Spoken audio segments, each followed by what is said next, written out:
Well, ladies and gentlemen, welcome back here live from GoPro Motorplex. It's round number 2 of the United States Pro Kart Series.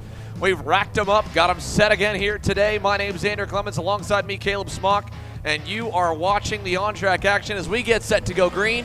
X30 Pro Jr very early on the power, and they will not get the green on the first time by. So we'll give them a moment here to try and get themselves sorted back out once again. In the meantime, that gives us time here to go through the starting lineup for what we got today, because it's a little bit different than yesterday.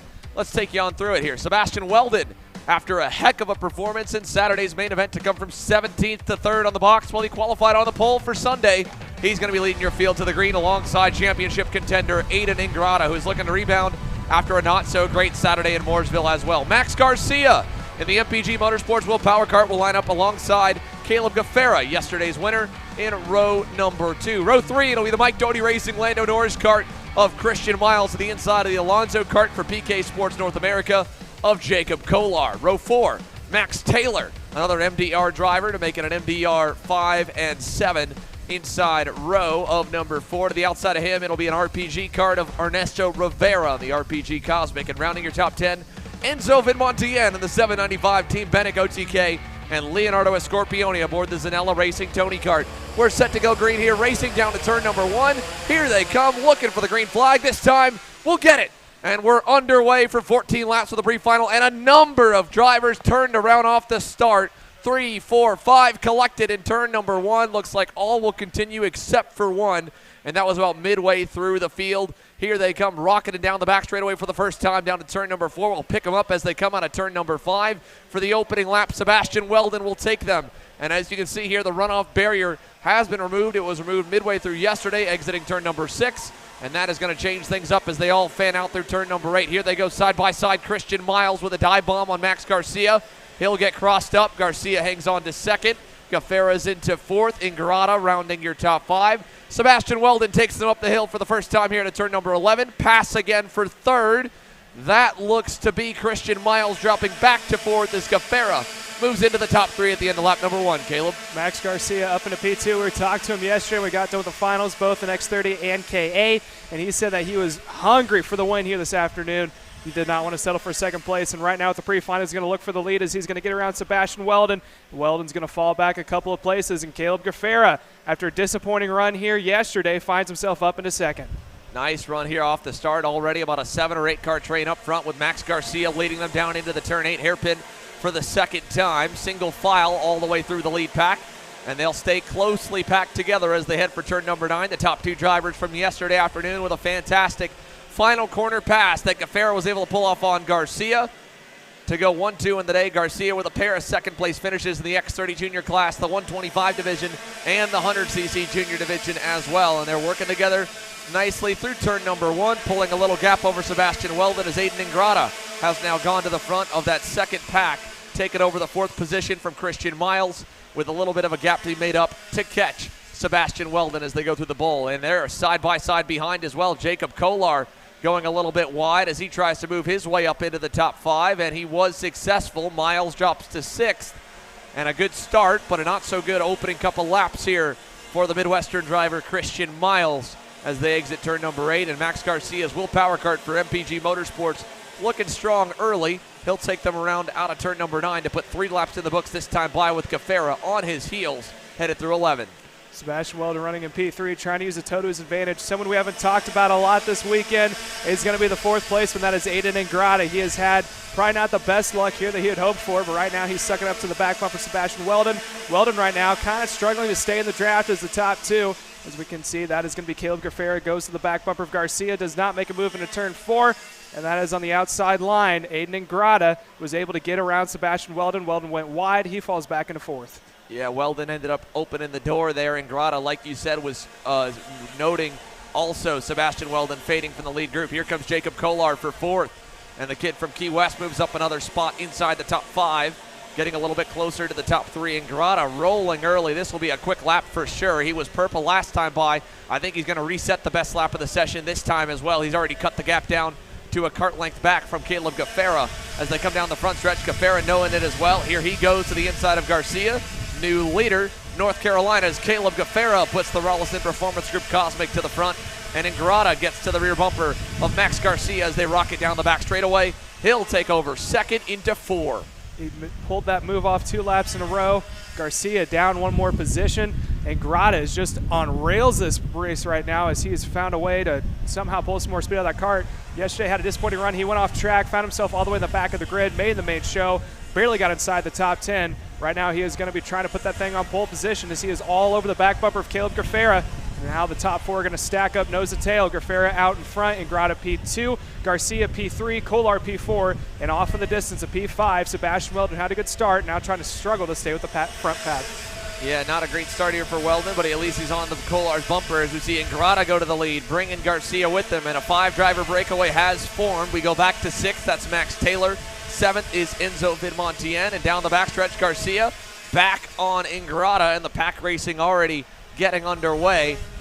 The pace becoming a little bit less relevant, moving towards the midsection of this one here. 5 laps in with 9 laps to go as we work our way on through for the 14-lap pre-final headed for turn 8. Here comes Gaffera looking, ends up having Kolar try to stuff him on the inside. Kolar can't make the pass complete, and they stay in the same order over to turn number 9. Garcia, Ingrata, Gaffera, the top 3, then Kolar and Sebastian Weldon at the edge of the top 5. Max Taylor had a good lap last time by, was a half-tenth quicker than the leaders. More battling up front will bring more guys into the mix. They all know this, and we'll see them single file for the first time in a couple laps through the first turn.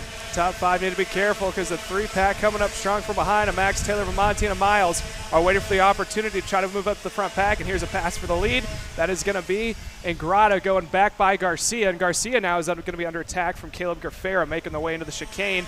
Now we got a top 3 breakaway as that's going to be Kolar and Sebastian Weldon right there within the toe, but not close enough to make any moves. Gaffera may have a move into turn number 8, decides not to, stays in the back bumper, and once again the top 5 are all bunched up nose to tail. A lot of shuffling back in that second group we just saw coming out of turn number 8. They were starting to make some headway. It looked like Christian Miles was trying to get by, or at least got shuffled wide. He'd been dropped all the way down to the 8th position, now looks to be up to 7th, back ahead of Enzo Vidmontien as they battle for 4th. Looking, not going to pull the trigger. Sebastian Weldon was trying to make a move on Jacob Kolar. Ultimately, he thought better of it, stayed back in line. Let's see if Garcia goes back on Ingrata this time. He does not. We'll give him a chance to lead another lap through as they exit the bowl. It's going to be Gaffera in P3. He has watched the 2 battle out in front. He doesn't have a whole lot of competition from behind. Obviously, he's got Kolar and Weldon on his back bumper. Right now, he's got about a half a cart break, and he also has about a cart length break between himself and P number 2 of Max Garcia, making the way out of turn number 8. Again, they're all going to stay in order, single file, 1 through 5. Sebastian Weldon right there. He may be in the catbird seat if he set that cart up to run better in the later half of this pre-final. Yeah, Sebastian Weldon just kind of hanging on to the edge of the toe right now. Not necessarily having great outright pace for your pole sitter, but like you said, we're still not yet at the halfway marker here. Just now hitting it as 8 laps are complete and Garcia goes back to the lead. Kolar setting the best time of the race, following in the wake of the top 3, the only 3 that have led this race so far besides Weldon, who has again remained back in that 5th position. We go back to that second group. Christian Miles has broken free. He's 2 seconds back from the lead, 1.5 back from the rear bumper of Weldon. So a little bit of work to be done and some more passing needs to happen to bring Christian Miles into the mix. Here comes 1 pass for 3rd. Kolar gets by on Ingrata, and in Weldon trying to go as well. He will not successfully do it. Ingrata hangs on to 4th and Weldon tucks back in, and it gives a little bit of a gap and some breathing room for Caleb Gaffera back to 3rd. Looks like Weldon's starting to show a little bit more pace. I think they had the tires set up to come in later half. As we watch the leaders go down into turn 1, Gaffera is going to choose to follow Garcia. These 2 have been the front runners all weekend long in the X30 Junior race. They've now put a gap on Kolar, running in the 3rd spot, and Ingrata in 4th, not too far behind. If the top 2 decide to settle down a little bit, maybe decide to work together, they could pull away from the 3rd, 4th, and 5th placement. I don't think that's going to happen. They're all going to bunch up yet again, coming out of the chicane, heading out of turn 7, going towards turn number 8. Here they come into the hairpin, single file all the way through the lead pack. No, Ingrata was actually looking, I don't know if that was to defend or maybe he thought he was going to be close enough to get a dive bomb in on Jacob Kolar, but Kolar deep enough into the corner. Ingrata ultimately didn't even get a nose down the inside, just kind of showed the nose down the inside. Now Weldon going to go on Ingrata for that move. Clips the curb a little bit, makes a bobble in 11, and that's going to open the gap for Kolar and allow Gaffera and Garcia to get a little bit further away as Ingrata goes back on Weldon in 1. and now they've got some work to do to catch back up to the top 3. They need more passing up front. It may not happen. Caleb Gaffera doing a good job, and he's been doing a good job of monitoring the gaps behind him throughout this weekend to try and get away. That's how Garcia and him were able to break away yesterday. And we look here today, it's a little bit different than where Saturday's pre-final was, with Gaffera long gone and Jacob Kolar the biggest improvement overnight. I talked with his father, Jerry, at the end of the day. They had a cracked chassis. The seat weld had broken on the Alonso Kart. They welded it overnight, got it fixed back up, and it looks just as good as new as he's running third, running some of the best lap times of the race, currently holding the fastest lap time at the moment, and he's reeling back in the top 2 drivers as we get 11 laps complete, 3 laps to go in the first pre-final of the morning.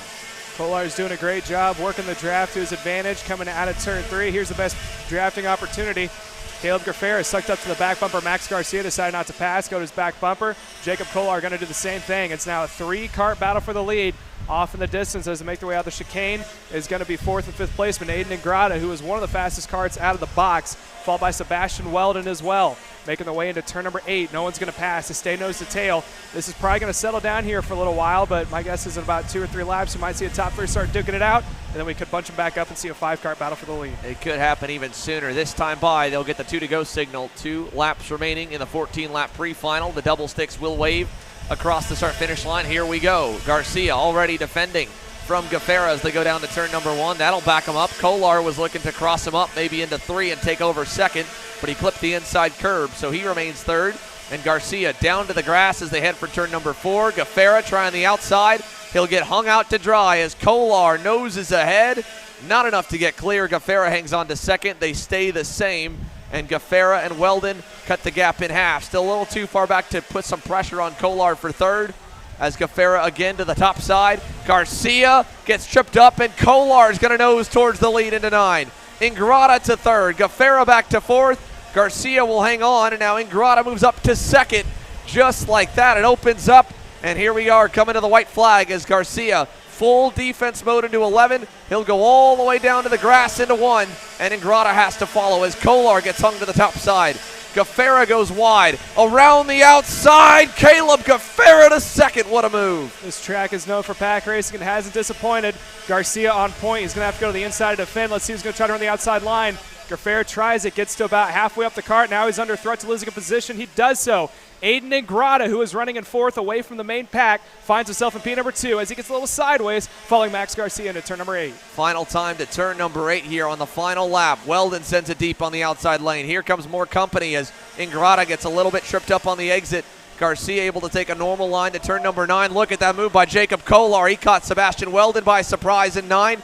Now he'll lose another spot as it looks like Ernesto Rivera's gone by. And around the outside, Ingrata trying it, will not be successful. Max Garcia wins the X30 Jr Pre-Final at a 7-card grouping across the line. Rivera gets into the top 5. Weldon drops to 6th. Stephen Miller picks up 8 spots over the course of the pre-final, puts his Chad Dawkin Racing EOS card up into 7th.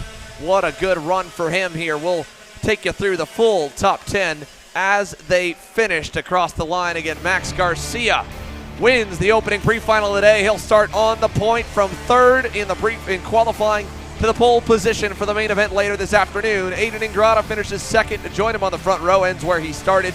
Gaffera 3rd, Kolar 4th with the fastest lap time. Ernesto Rivera picks up 3 spots over the course of the session to get into the top 5. Weldon 6th, Miller 7th. Enzo Vidmontien wins the midfield fight for 8th. Parker DeLong ends up in 9th, and Christian Miles, after getting into the lead group and nearly challenging for the lead, he drops all the way to 10th by the end of the pre-final. One done, plenty more coming your way. The X30 Masters down on the grid. They'll be set to go racing here in a moment. Scott Kopp, the reigning series champ, arms folded, looking cool and collected as he lines up alongside Scott Roberts for an All-American front row.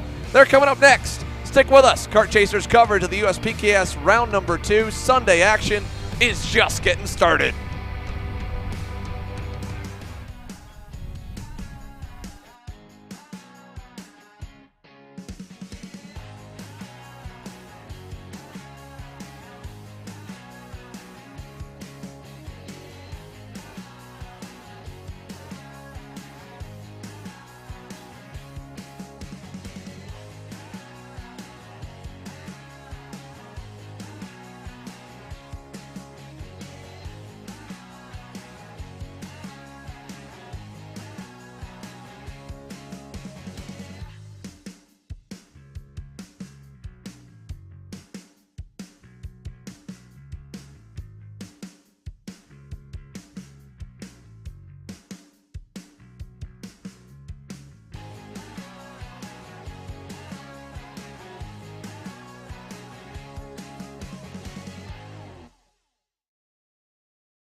USA, a top-level performance team with unmatched hospitality, offering a full-service driver development program with year-round testing available in Miami, Florida, and the official North America racing team of Parolin Racing Chassis. Chassis and parts available at ParolinUSA.com.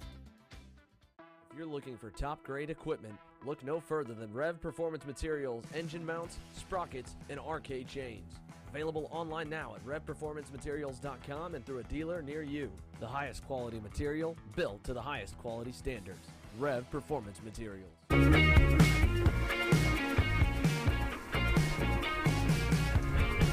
Welcome back here live to GoPro Motorplex. This is Xander Clemens and Caleb Smock up here in the booth bringing you all the action on Kart Chasers live coverage of the United States Pro Kart Series stop in Mooresville, North Carolina.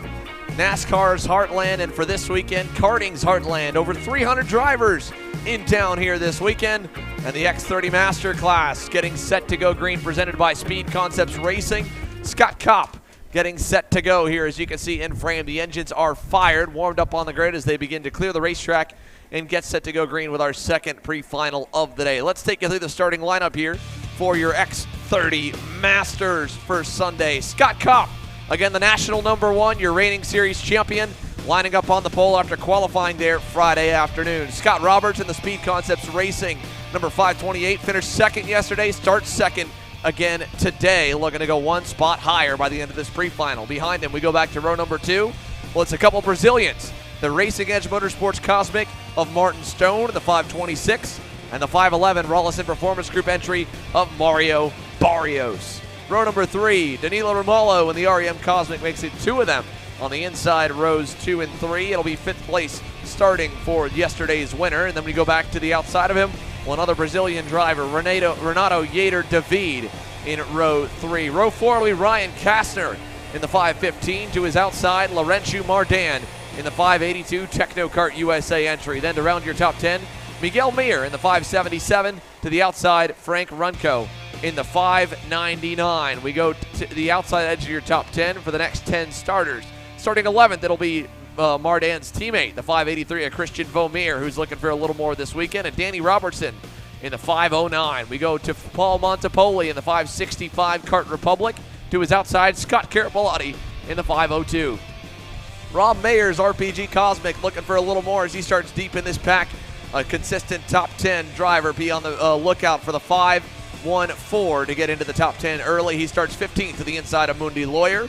John Michael Chanette starts on the inside of row 9 alongside Shane Connolly, and rounding the field off will be Kim Carapalotti in the 505 and Evan Batt in the 503. They're going to make their way out of turn number 9 here, getting set to go green, and a slow crawl led by Scott Kopp in the Franklin Motorsports OTK as he brings them out single file, and they'll slowly begin to form up here, Caleb. They're giving a little bit of time for a couple stragglers to catch up to the back of the grid. And for X30 Master class, a good pre-final battle yesterday, but it was all about one man, Danilo Romolo, when it came to the main event, Caleb. Yeah, it's a lot of front runners are finding themselves farther back in the pack. Mario Barrios is someone who's also running up towards the front, find himself starting in P number 4. These guys taking it nice and slow. I think they want to hit this right the first time. Everyone may be in a little bit of rush to get on their flights out here this afternoon. They're trying to hope for no delays. Yeah, hopefully we get a nice and solid day here today for racing. It's a beautiful day, a little bit windy. Currently about 55, 60 degrees air temperature in Fahrenheit here at GoPro Motorplex. And as they come into the start box, looks good. It is good. We're racing to turn number 1, and it's a nice and even start for the front row. Kopp gets to the lead. Roberts to second. Not a great start for Martin Stone. He'll drop back into the 5th spot as both Barrios and David get by him, headed down the back straightaway and into turn number 4. Kopp takes him on the bottom side to defend, and he'll hold the position as they exit the bowl for the first time and head for turn 5. Scotty Roberts in P2 may have had a good chance of winning here yesterday when it came to the X30 final. Got held up by Mario Barrios. Now finds himself under attack as they go into turn number 8, and it looks like there's going to be a pass on the inside. I believe that is going to be Yater making his way up to the inside, making the way up the hill towards turns 9 and 10. And that is already single file. Not as close as we've seen in the previous parts this weekend. Here they come to 11. Mario Barrios going to take the 3rd spot away from Roberts. Runs him a little wide. Roberts hangs on the outside. We touched on it a little bit yesterday. No love lost for the drivers in third and fourth, Scott Roberts and Mario Barrios. Their history goes back quite a ways, and right now they are not playing too easy on each other. Barrios still looking to get by him into four, can't do it. Roberts hangs on as Renato Yater closes up and gets to the lead at the end of the back straightaway. And the Orsilon Racing Tony Kart pilot to the point over series champ Scott Kopp headed into turn number 8. Scott Kopp is going to use that, trying to use it to his advantage, tucks right back into the toe. Scotty Roberts sees the opportunity of them bogging down their speed. Coming out of turn 4 to close back up to the field, and right now it's a 1-2-3 breakaway almost as Mario Barrios in the 4 spot is hanging on to the back of Scotty Roberts. Keep an eye on those two. There's usually tends to be fireworks as there's a pass for second. Scotty Roberts sends it right over Scott Kopp. Scott Kopp falls back to third, and Roberts is not going to defend, and it looks like Kopp is not going to try to pass coming out of turn 2. Playing nice and easy here. 14 laps, plenty of time to kind of go backwards or forward a couple positions. And, of course, we've touched on how easy it is to go forward early in this race. Again, Roberts under fire at the end of the back straightaway, but he sent it around the outside with Scott. He was Kopp was halfway up the inside lane. Roberts said, no, I want to keep this spot, and I think I can go further forward. So he holds second, Kopp third, Barrios fourth. Barrios looking for P3. He'll take it away from Scott Kopp in the hairpin. And they're all going to fan out now, nearly 2 by 2, headed for 9, giving a big gap for the top 2. Renato Yater, still your leader, headed up the hill to 11 here for the third time. Barrios is going to have to hold off. He's got 2 right behind Scott Kopp, who, like we said, is the series champ, knows how to get it done. Looks like he's either trying to defend or pass. I think that was defensive as he makes his way out of turn 1. The 2 leaders at the top of the screen now working their way into turn number 3.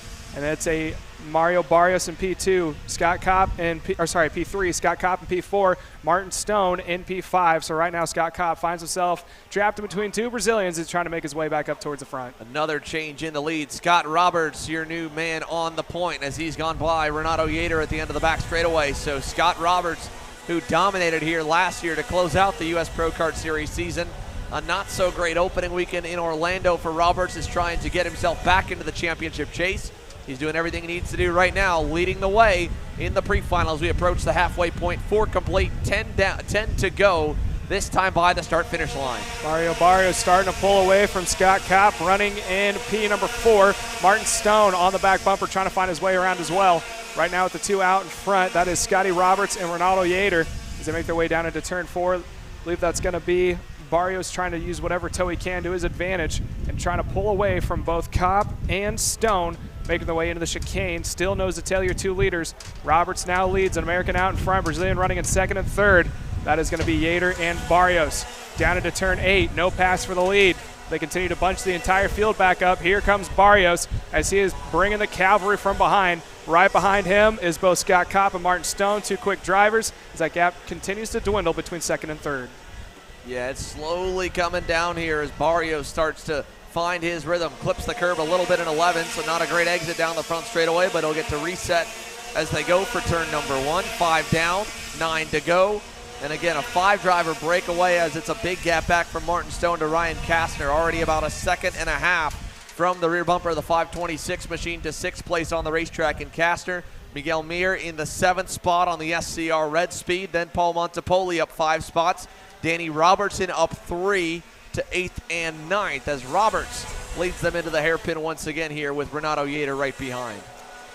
Not quite nose to tail, but still bunched up, relatively close. Roberts out in front. Yater, I think, is going to sit back and wait towards the end to try to make his move, but here comes Barrios. Continues to chip away at the gap between himself and the 1st and 2nd placeman. Scott Kopp is following in the wake, towing off of him, trying to catch back up as well. And Martin Stone sees his opportunity, only opportunity to hold on to that toe and see if he can't make it up into the top 4. As they climb the hill and head down the back straightaway here, Barrios just a little ways back from the top 2. That time by, he was still about 1/10 off the pace, but he looks maybe a little better this time through the bowl. I think not so strong when we get to the 2nd and 3rd sectors of this racetrack. Scott Roberts, on the other hand, all the way to the limit. You can see his hands moving a little bit as he exited turn number 6. Got a little bit out of shape, but was going to the edge of the pavement. I talked to a few drivers this morning. Oh, look at that move by Renato Yater. Right to business into turn number 9, sends it on the inside. We've got a lead change. Renato Yater to the point, and Mario Barrios, along with Scott Kopp and Martin Stone, back in it as they head down the front straightaway to see the halfway marker. 7 in, 7 to go. Roberts goes straight to the back bumper of Yater, but here comes Barrios. He got a good run out of 2. He is in the toe with a 2 out in front, working the way out of turn 3. Let's see if Roberts is going to defend or if Yater's going to defend. Roberts also gets a good run, goes straight to the back bumper. No passing there. I think he's trying to push themselves away from the back 3 in that front pack, working their way into the chicane. Equal spacing now in the top 3 as Barrios has now joined the party. Yeah, Barrios right there here as they go for turn number 8. Does he go on the inside? He looks. Ooh, little bit of a late move by Mario Barrios. Hand in the air, says, all right, sorry about that, but let's go back forward and we'll catch Renato. I think I can get to him. As they pass back behind him, Martin Stone and Scott Kopp back and forth, and the pack spreads out once again. It'll be 6 to go this time with Stone going through on the inside in 11. He gets by Kopp, signals to him as well. No, you follow me now. And Kopp having to do that as he's about 3 cars back while they rocket down the back straightaway. Barrios and Roberts find themselves out of turn 3, nose to tail. That's got a deficit to your leader. That is Renato Yater finding their way out of turn 4. Roberts sitting a little high there on an exit and kind of do a late apex coming out of turn 4. Now finds himself on the back bumper. Barrios once again. Barrios elbowed his way up in turn number 8. Let's see if Scotty's going to do it back to him. He is not. Stays behind. He's playing the long-term game here. He's got to continue to close down that gap. I think 4th and 5th placement of Martin Stone and Scott Kopp have fallen out of the picture, although we have no idea. Once they get up and start fighting with each other, it may bunch them back up, and we could easily see a 5-car battle for the lead. Definitely could as they head down the front straightaway this time here. Renato Yater with about a 5 to 6 car length lead back to Barrios. Barrios that time by, chipped a 10th off it. He's got Roberts pushing away on the rear bumper to catch back to the leader, and they are making ground up, so if Roberts stays in tow, they'll get their big shove into turn number 4 from the 528 to the 511, and that'll cut that gap to maybe 3.5 car lengths headed through turn number 6. Down out of turn 7, heading into the best passing point. Let's see if Roberts is going to try to make a move. He has a look to the inside, decides not to do it. Barrios stays in line along with Scotty Roberts. Here comes 4th placeman. That is Martin Stone, inching his way back up to the battle for 2nd. Approaching 4 laps to go this time by. I'm not sure if Barrios is going to have enough to catch back up to Renato Yater. He needs a little bit more here. This time, Yater definitely took the pace back up a notch at the line. He matches the level of Barrios and Roberts. Martin Stone was a 10th and a half faster than all 3 of the leaders, but he's still a 2nd back. So he needs them to close up and battle to bring him into the mix, like you said, with just 3.5 laps to go. Not a lot of time left. Barrios and Roberts needing to find a little bit more to get there to challenge Renato Yater for the lead and the win as they go through the infield chicane. Appears that Roberts is a little bit quicker than Barrios when it comes to going into turn 6, the exit out of the chicane, the entering the double left-hander before he come down towards the bowl. But I think that Barrios may just have a little bit of better off the corner when it comes down the longer straights, using it to his advantage. I don't know if Roberts is going to be close enough to make a move. He's going to have to dive bomb into turn 1 or turn 4. Making the way out of the final corner. He's in the toe. He's going to try to set him up. Let's see if he's going to pass him going down to turn number 1. Yeah, Mario Barrios with some great low-end speed out of turn 8 and through turn 9, but he cannot seem to figure out turn number 11, the final corner, a big weak spot, and then not good through the high speed in turn 3 also. Roberts has been very patient with him. We'll see how long that patience goes before it runs out, because they got really close coming out of 9, and then when they went from turn 11 all the way to turn number 4 that time, Barrios just could not hold on to the rear bumper of Renato Yater, but he's closer. I mean, last time by, 2/10 better, so he's not terribly far off of where Renato Yater is, and Yater again knows he's losing ground out of the hairpin. A little hop in the seat for the Brazilian Ursuline Racing Tony Kart driver. They'll climb the hill this time by to see 2 laps to go. Double sticks in the air across the line. Renato Yater's lead continues at 4 car lengths. 4th placement of Martin Stone is being a little quiet, making the way out of turn 1. He can see the 2 battling out in front. Probably thinking to himself, you know what, there's an opportunity here. I know the 2 history that they have in front. I could find myself on the front row if I play this right. He's staying back and waiting. I think he knows there's not enough time to catch back up as we see Scotty trying to sit on the inside of Barrios. They're still door to door through the chicane, and it looks like it's going to be Scotty Roberts backing off a little bit. And here comes 4th placeman Martin Stone, maybe trying to make a move. Smart play by Scott Roberts to not force the issue here. He again will line up on the inside of row number 2 if they finish where they run. However, we did not see that pan out well for Martin Stone, so maybe that outside lane could be good for him. Either way, that pass almost all but seals the deal for Renato Yater with the white flag flying and a half-second margin back to Barrios. Barrios will need one Hail Mary of a final lap to get close enough to challenge. At this point, with that slide through 1, He's going to have to defend more than anything from Roberts, because Roberts may try him again at the end of the backstretch. Here he comes. Barrios knows it's coming. He'll cover the bottom side off. That'll back him up to Stone and give a big gap here for Yater, headed through 5. Scotty's not done with Barrios, though. He's still in the back bumper through the chicane. Takes a little bit less curbing. See if he can get a better run out of turn 6. He does. He's on the back bumper. Perfect setup for turn 8. Barrios goes down the inside to defend. Scotty may try to make a late pass. See, he can't get his nose in there. And now he's trying to look as they make their way up the hill to double right. Here comes Martin Stone. Oh, gets a wheel up in the air. Hops over the back of Scotty Roberts, and he is going to lose one more position. He'll drop back to the 5th spot as Scott Kopp gets on by. And as they climb over down the front stretch, Renato Yater collects the pre-final victory comfortably over Mario Barrios and Scott Roberts. Kopp ends up 4th. Stone nearly gets 3rd, ends up with 5th at the drop of the checkered flag. And let's take it to the rest of the finishing order here in X30 Master. Renato Yater again able to pull away and hold that lead, hold that gap all the way through the end to the checkers over Barrios, Roberts, Scott Kopp, Martin Stone, and company here. So working their way down to the cool-down section of the racetrack. They'll take that easy-going cool-down lap and make their way to the scale line. So Barrios 2nd, Roberts 3rd, 4th again to Kopp, 5th to Stone, and a good run through for the rest of the pack, but they've all got some chasing and some work to do to catch Renato Yater David. The flying Brazilian will lead them to the green flag this afternoon in the main event. For now, it's time to get to the few of the classes that will not have all their drivers make it through to the afternoon. Mini Swift is up next, the first of 2 pre-finals split in half. Keelan Harvick, yesterday's front runner and winner on Saturday, rolls off from the point for the Mini Swift pre-final odd. The even group will come after that one, and you can see the Hunt Brothers Pizza Harvick Racing crew taking a close look at it, making sure the 162 machine is ready for action. We'll come back with the young guns, 8 to 12 years old, going 65 miles an hour, live from Mooresville, North Carolina. You're watching Kart Chasers coverage here live on YouTube.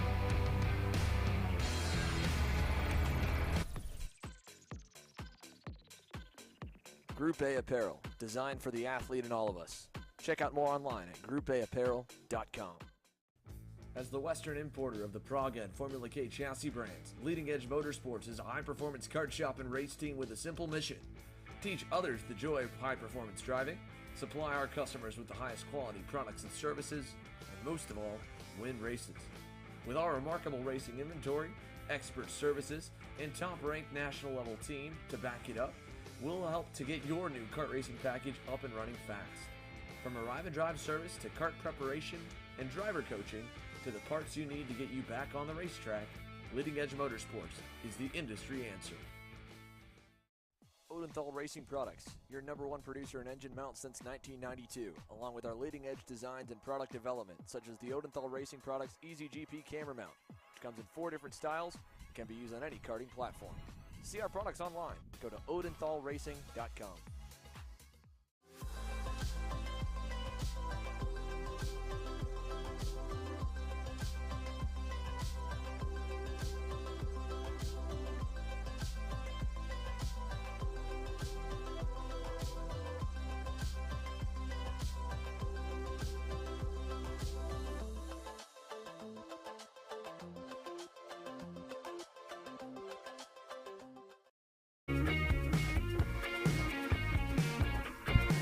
Welcome back here live from GoPro Motorplex for Kart Chasers coverage of the United States Pro Kart Series. Keelan Harvick getting set to lead the first of 2 Mini Swift pre-finals to the green. This class, of course, set with only 18 drivers transferring out of each pre-final to make up the first 36 spots in the main event. And then the final 4 will come from a last chance qualifier race later this afternoon. So they've got to make it above the cut line. We'll manage that gap for the cut line here as the race goes on.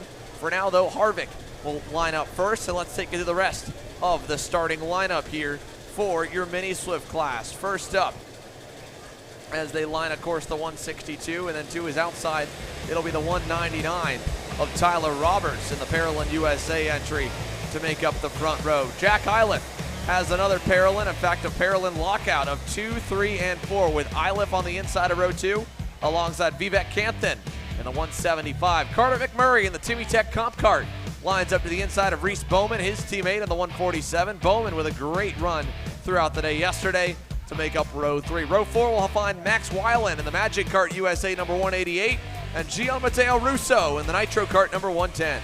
Max Christie in the PSL Karting Burrell Art lines up to the inside of row number 5, and Sarah Bradley in the 114 Paralyn rounds off the first 10 starters. Then it's Asher Oxteen in the 194 Super Tune USA Tony Kart to the inside of row number 6 with some work to be done as he lines up to the inside of Lillian Scarborough's RPG Cosmic. Michael McCaughey and Tristan Murphy will make up row 7. Row 8, Alan Bia Espinoza and Maxim Kerwin. Jackson Tovo starts 17th on the inside of row 9, and Austin Warner will start his pre-final on the bubble spot. 18 transfer, he rolls off in 18th. Then it's Roman McCurdy, Cypress Andrus, Pauly Jr., and Martin Ramirez starting 22nd shotgun on the field. Only 4 will not make it and go to the LCQ. And here they come for attempt number 1, looking for the green flag. It looks decent, and it will get it with a good run for the inside lane as Tyler Roberts is going to lose 2, maybe 3 spots off the start. Little bit of jockeying up the hill, and we've got problems for Carter McMurray headed in turn 3. McMurray pulling off to the inside lane. Down into turn number 4. It is going to be a clean start for Keelan Harvick. Opens up about 2 or 3 kart lengths, but here comes Tyler Roberts trying to throw a damper on the parade as he is now starting to close back up the gap. Rest of the field is probably going to follow, making the way to turn 8. It's going to bunch them up one more time. Keelan Harvick will take them into the infield hairpin for the very first time as Roberts comes under fire from his teammate in Vivek Canthan. Canthan gets through, and look at that, Max Christie with a heck of a start from 10th on the grid. He's moved himself into the 5th position, so the Burrell Art driver on the move early, just ahead of what looks to be Max Weiland in the Magic Kart as they go up the hill. Pass for second, Canthan gets another one. He gets by Jack Iliff in the Iron Rock Motorsports Paralyn. All the while, Keelan Harvick's Harvick Racing Paralyn leads the way through turns 1 and 2 in the Hunt Brothers Pizza 162 with a nice 4 car length gap headed down the backstretch. Look for Iliff to go to the back bumper of Canthan as they make their way out of turn 3. May try to work together, catch back up to Harvick. Harvick does have a lead, decent sized lead coming out of turn 4.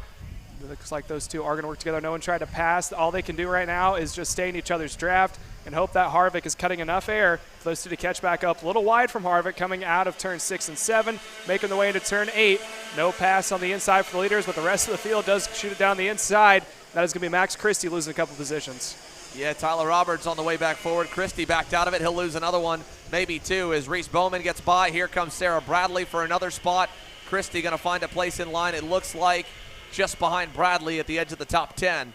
Bradley right now with a 10th place across the line. Last time should be about 8th or 9th at the moment. Asher Oxteen on the move here early. He'll take another spot in turn 1 as he gets by Max Weiland. We mentioned him on the starting grid, started 11th. Move him into the top 5 as he gets by for 5th down the backstretch. And will hold that position behind Tyler Roberts. This second pack mixing it up a good bit while the top 3 begin to break further up the road. Second and third, Canthan and Iliff that time by were about 4/10 quicker than Keelan Harvick, so they're making up some ground and should be able to get closer as they head for turn 8. And those two catch back up to Harvick. They need to be careful if they don't start battling back and forth. There's a little bit of a gap, roughly about 7 or 8 kart lengths separates third and fourth of Jack Iliff and Tyler Roberts leading the cavalry in that second group. If he continues to back them up when they start battling out in front, we're about to see multiple cars possibly battle out for the win. Right now that second group looks like it has a little bit of splinters as they start to divide.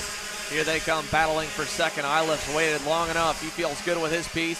He's traded the lead multiple times yesterday with Keelan Harvick in the pre-final. He'll look to do it again as they go down the back straight away. So Harvick's lead continues at 6 car lengths headed to turn number 4. Iliff second, Canthan third, and a gap back to Roberts, who has settled his differences with the rest of the group and has gotten some help in the form of Asher Oxteen's Super Tune USA Tony Kart.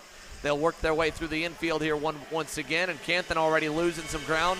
Iliff, on the other hand, digging forward. This could be a really good lap for the driver of the 163 Iron Rock Tony Kart out of Austin, Texas. And he's only 3 karts back now headed to turn number 9. I think Iliff is a little bit faster than Canthan, but not by a huge margin, just enough to close back up to Harvick. Harvick's got to be smart here. If they battle back and forth with each other, you're about to see a possible 5-kart battle for the lead. Canthan has not fallen off the pace too much, still within the tow. But Canthan may be soon under attack from Tyler Roberts, who just went purple, fastest kart on track, followed by Asher Oxteen, who's sitting back and biding their time. Here comes Jack Iliff, big head of steam, big toe down the back straightaway. What does he do when he gets to Harvick? Well, he's not close enough to get him into 4, but he will be able to pull that trigger whenever he wants with this level of pace that he's got. Tyler Roberts that time beat Jack Iliff for the quickest lap of the session, and now he is working the rear end of Vivek Canthan. Should be able to go by him into turn number 8 this time by. Here he comes, looking. He'll bring Asher Rockstein with him, who gets a little sideways under braking and sends Canthan a little bit wide, but all the while, Roberts and Oxtein at least able to make the pass. They get through for 3rd and 4th. Here comes Sarah Bradley, looking to challenge for the 5th spot as well as they come to put another lap down. 5 complete. It'll be 9 to go this time by. Canthan's got to keep his head on his shoulders, make sure he already lost a spot to Sarah Bradley across the line. He continues to fall back through the field. You got to stay in the toe, and you got to be smart. Yeah, you lose a position, but you can't let it get to your head. You got to keep doing what you're doing. Trust the process and hope that it works out. As over into turn 4, here's a battle for the lead now. That is both Jack Iliff and Keelan Harvick. Harvick out in front, Iliff running in P2. He is now in the back bumper. See if these two are going to try to pass each other back and forth, or if they're going to stay nose to tail. If they're able to do so, they'll be able to keep both Roberts and Oxtein, who have worked well together. And here's a pass to the lead. Iliff now is going to take it over. Harvick falls back one more, and off in the distance, Roberts and Oxtein continue to close. Turn number 9, Jack Iliff and Keelan Harvick single file with about a 4 to 5 car length cushion back to Tyler Roberts as they exit the final turn. 8 laps to go, 6 laps complete, still a lot of time left in this one, and Jack Iliff makes the first lead change of the pre-final official as he leads lap number 6. Down into turn number 3. Here is where he can get the best run. Harvick is on the back bumper of Iliff. See if Iliff is going to defend or if he's going to keep it wide. Going down into turn 4, Harvick not able to get it done, sticks the back bumper, runs a little wide, loses just a little bit of time, but he stays in the toe, catches back up to Iliff. And let's see, I think turn 8 is probably going to be the place to make his move. And right there at the top of the screen, Roberts and now Bradley, who has cracked into the top 4, right in the 4th spot, went purple last lap, is also there to make a move in case these two start running back and forth. Harvick continues to trail, but off in the distance, Tyler Roberts is about to make it a 3-cart party. Yeah, he's closing up here while Keelan Harvick is fading backwards. Jack Iliff, a lot of pace here in the midsection of this one, pulling a 2-car length gap. Now that will get eaten up down the back straightaway. I talked with Iliff both back at NOLA Motorsports Park and then here at GoPro Motorplex, 2 high-speed racetracks that, again, as we've mentioned many times, lend themselves to pack racing, especially in the lower horsepower junior divisions like the Mini Swift class. You could be 0.2 a lap faster than the rest of the field, which it looks like Iliff arguably could be by himself. But the long back straightaway and the high-speed front stretch turn 1-2 complex will pack them back up with the slipstream effect and will keep Harvick in contention. It'll keep Roberts close as he continues to inch his way towards the front and allow the rest of the pack again to remain in touch. Down into turn 8, no pass was made from Harvick on Iliff. Now the 3 are almost nose to tail, making the way through turns 9, now 10. Right behind, Bradley and Asher Rockstein are working together, nose to tail, making their way through the final couple of corners. It's about to be a 5-cart battle for the lead here soon if the top 3 battle back and forth. Right now, Roberts is on the back, or almost on the back bumper of Harvick. Harvick continues to push Iliff. We're going to have 5 laps to go next time by. Currently 6 laps to go. Out of turn 3, here's where the toe is going to come into play. Iliff is going to stay right in the wake of the 2 out in front as Harvick might try to make a move into turn number 8. Yeah, not going to do too much at the end of the back straightaway here with 6 laps to go. We'll take a quick moment here to also talk to the kid who has been on fire here this season and your winner in X30 Jr from yesterday after a heroic drive in the 100cc class as well. Caleb Gaffera is down on the grid with Jenna Tommy. Jenna? Caleb, we immediately catch up with you after the race, so I grabbed you from your tent now. Let's describe to me what happened in that entire pre-final, starting with what happened at the front when you got in. Yeah, so I mean, we took off on the start, and then I was just trying to get as far up as I could, and then I got by Sebastian, and then I just stayed behind Max as long as I could, and then tried to go for a few passes. The racing from a driver's standpoint. I mean, it wasn't super aggressive. I was just trying to stay calm and just kind of sit there and try to go for some moves I shouldn't have, and kind of just made it work for 3rd. And put down those consistent laps when there's so much pressure from behind you. I mean, I just kind of sit there and just don't, like, just when I'm behind people, I'm a lot calmer than when I'm in front, so. Wide in the hairpin.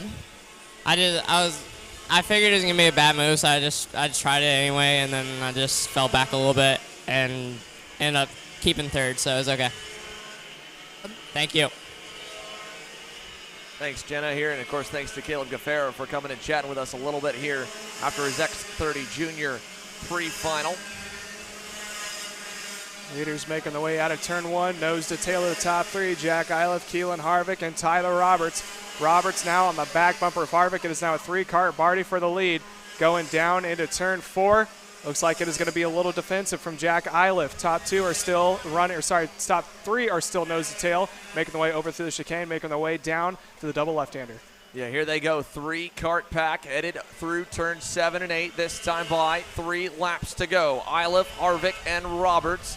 The gap back from them further on in the field is 2.1 seconds. As they head through turn number 9, they'll come out of the that towards the final corner.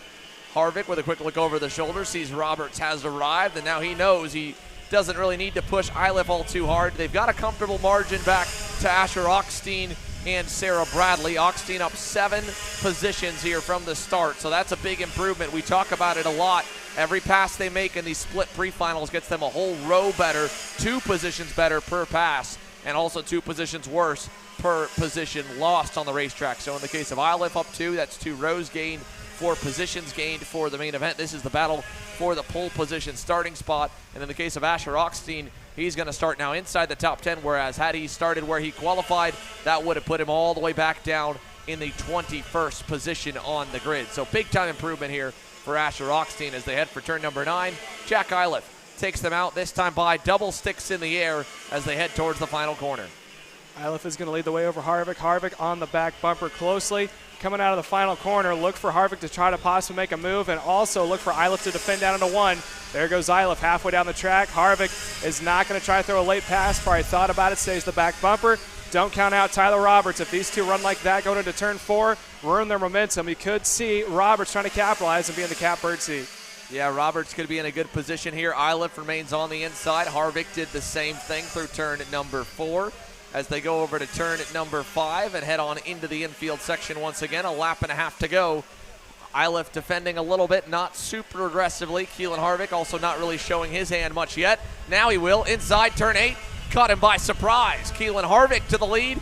Roberts going to pressure Iliff. It'll put him on the narrow line into 9, and he sends it around the outside. He'll lose the momentum battle coming out of the corner, but it puts Keelan Harvick in a safe space headed to the final turn as Iliff has to worry about pressure from behind. And out of the last turn, Keelan Harvick will lead at the white flag with a cart length cushion. Harvick goes down to defend. This is going to bunch him up one more. Back to the outside line went Tyler Roberts. He tries to get the better turn out of the corner. Doesn't have to worry about trying to defend. He is now on the back bumper of Jack Iliff. Iliff now is going to suck up to the back of Keelan Harvick. Going down into turn 4 to the inside to defend. Now trying to roll the outside line is going to be Iliff. Roberts is going to try to follow. Top 3 nose to tail. Here they come to the chicane. Not the best passing point. That was going to be Tyler Roberts, gets around Jack Iliff, and he moves himself up into P2. Little bobble as well for Keelan Harvick. Nearly dropped a tire out of 6. Look at this. Oh. Tyler Roberts with a send down the inside. Here comes Jack Iliff to the lead with a crossover. 2 for 1 in turn number 8. And Iliff takes the point. Harvick tripped up. He's 2 carts back. Roberts 2 carts back. He had to try something. He sent it. It didn't pay off. Jack Iliff will score the pre-final victory and lead from the pole for the main event later this afternoon. Harvick second, Roberts third. Where is the bubble spot? We'll scroll down and find the 18th position. Tristan Murphy currently in by about 2.8 seconds. It should hold as the field comes across the line side by side all the way through. Roman McCurdy in at the moment. There goes McCurdy across the line. And Murphy as well, although fading back a few spots. Cypress Andrews, Austin Warner, Paulie Hart, and Carter McMurray will be headed to the last chance qualifiers. So they've got some work to be done. Let's take you through the final results here for the Mini Swift class. Again, Jack Iliff, Keelan Harvick, and Tyler Roberts, the top 3. Sarah Bradley ends up 4th, Asher Augstein 5th, Vivek Kanthan 6th, Reese Bowman 7th, Max Weiland 8th, Max Christie 9th, and Maxim Kerwin rounding your top 10. Mini Swift Pre-Final B, the even-numbered qualifiers, going to be coming up next year. We're just about set to go racing once again with the youngsters. Stick with us. More coverage coming your way live from GoPro Motorplex.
Welcome back here live from GoPro Motorplex. We've got not only Caleb Gaffera back with us here to chat, but we've also got Paul Bocuse down on the grid with Jenna. Jenna, take it away. So Caleb Gaffera and Bocuse, you guys both in 8th grade. And you first, what's it like being a young driver in summer? Some people don't really respect me. Nor it's fun, you know. I headhunt out there. And Caleb, what's it like being a young or an old driver in junior? I mean, for me, I just have a target on my head, and I'm in like always the one to. And so I mean. So when are it out? I think either end of this year or next year. I'm not sure though. Maybe a Supernat senior debut like Paul and Carson did last year? Maybe. That would be great to expect. Paul, what's been going on this weekend? Just had a rough weekend, you know. We've been struggling to find the cart set up, been struggling to find myself probably this weekend, you know, just haven't been driving great. For a while, you had knee surgery.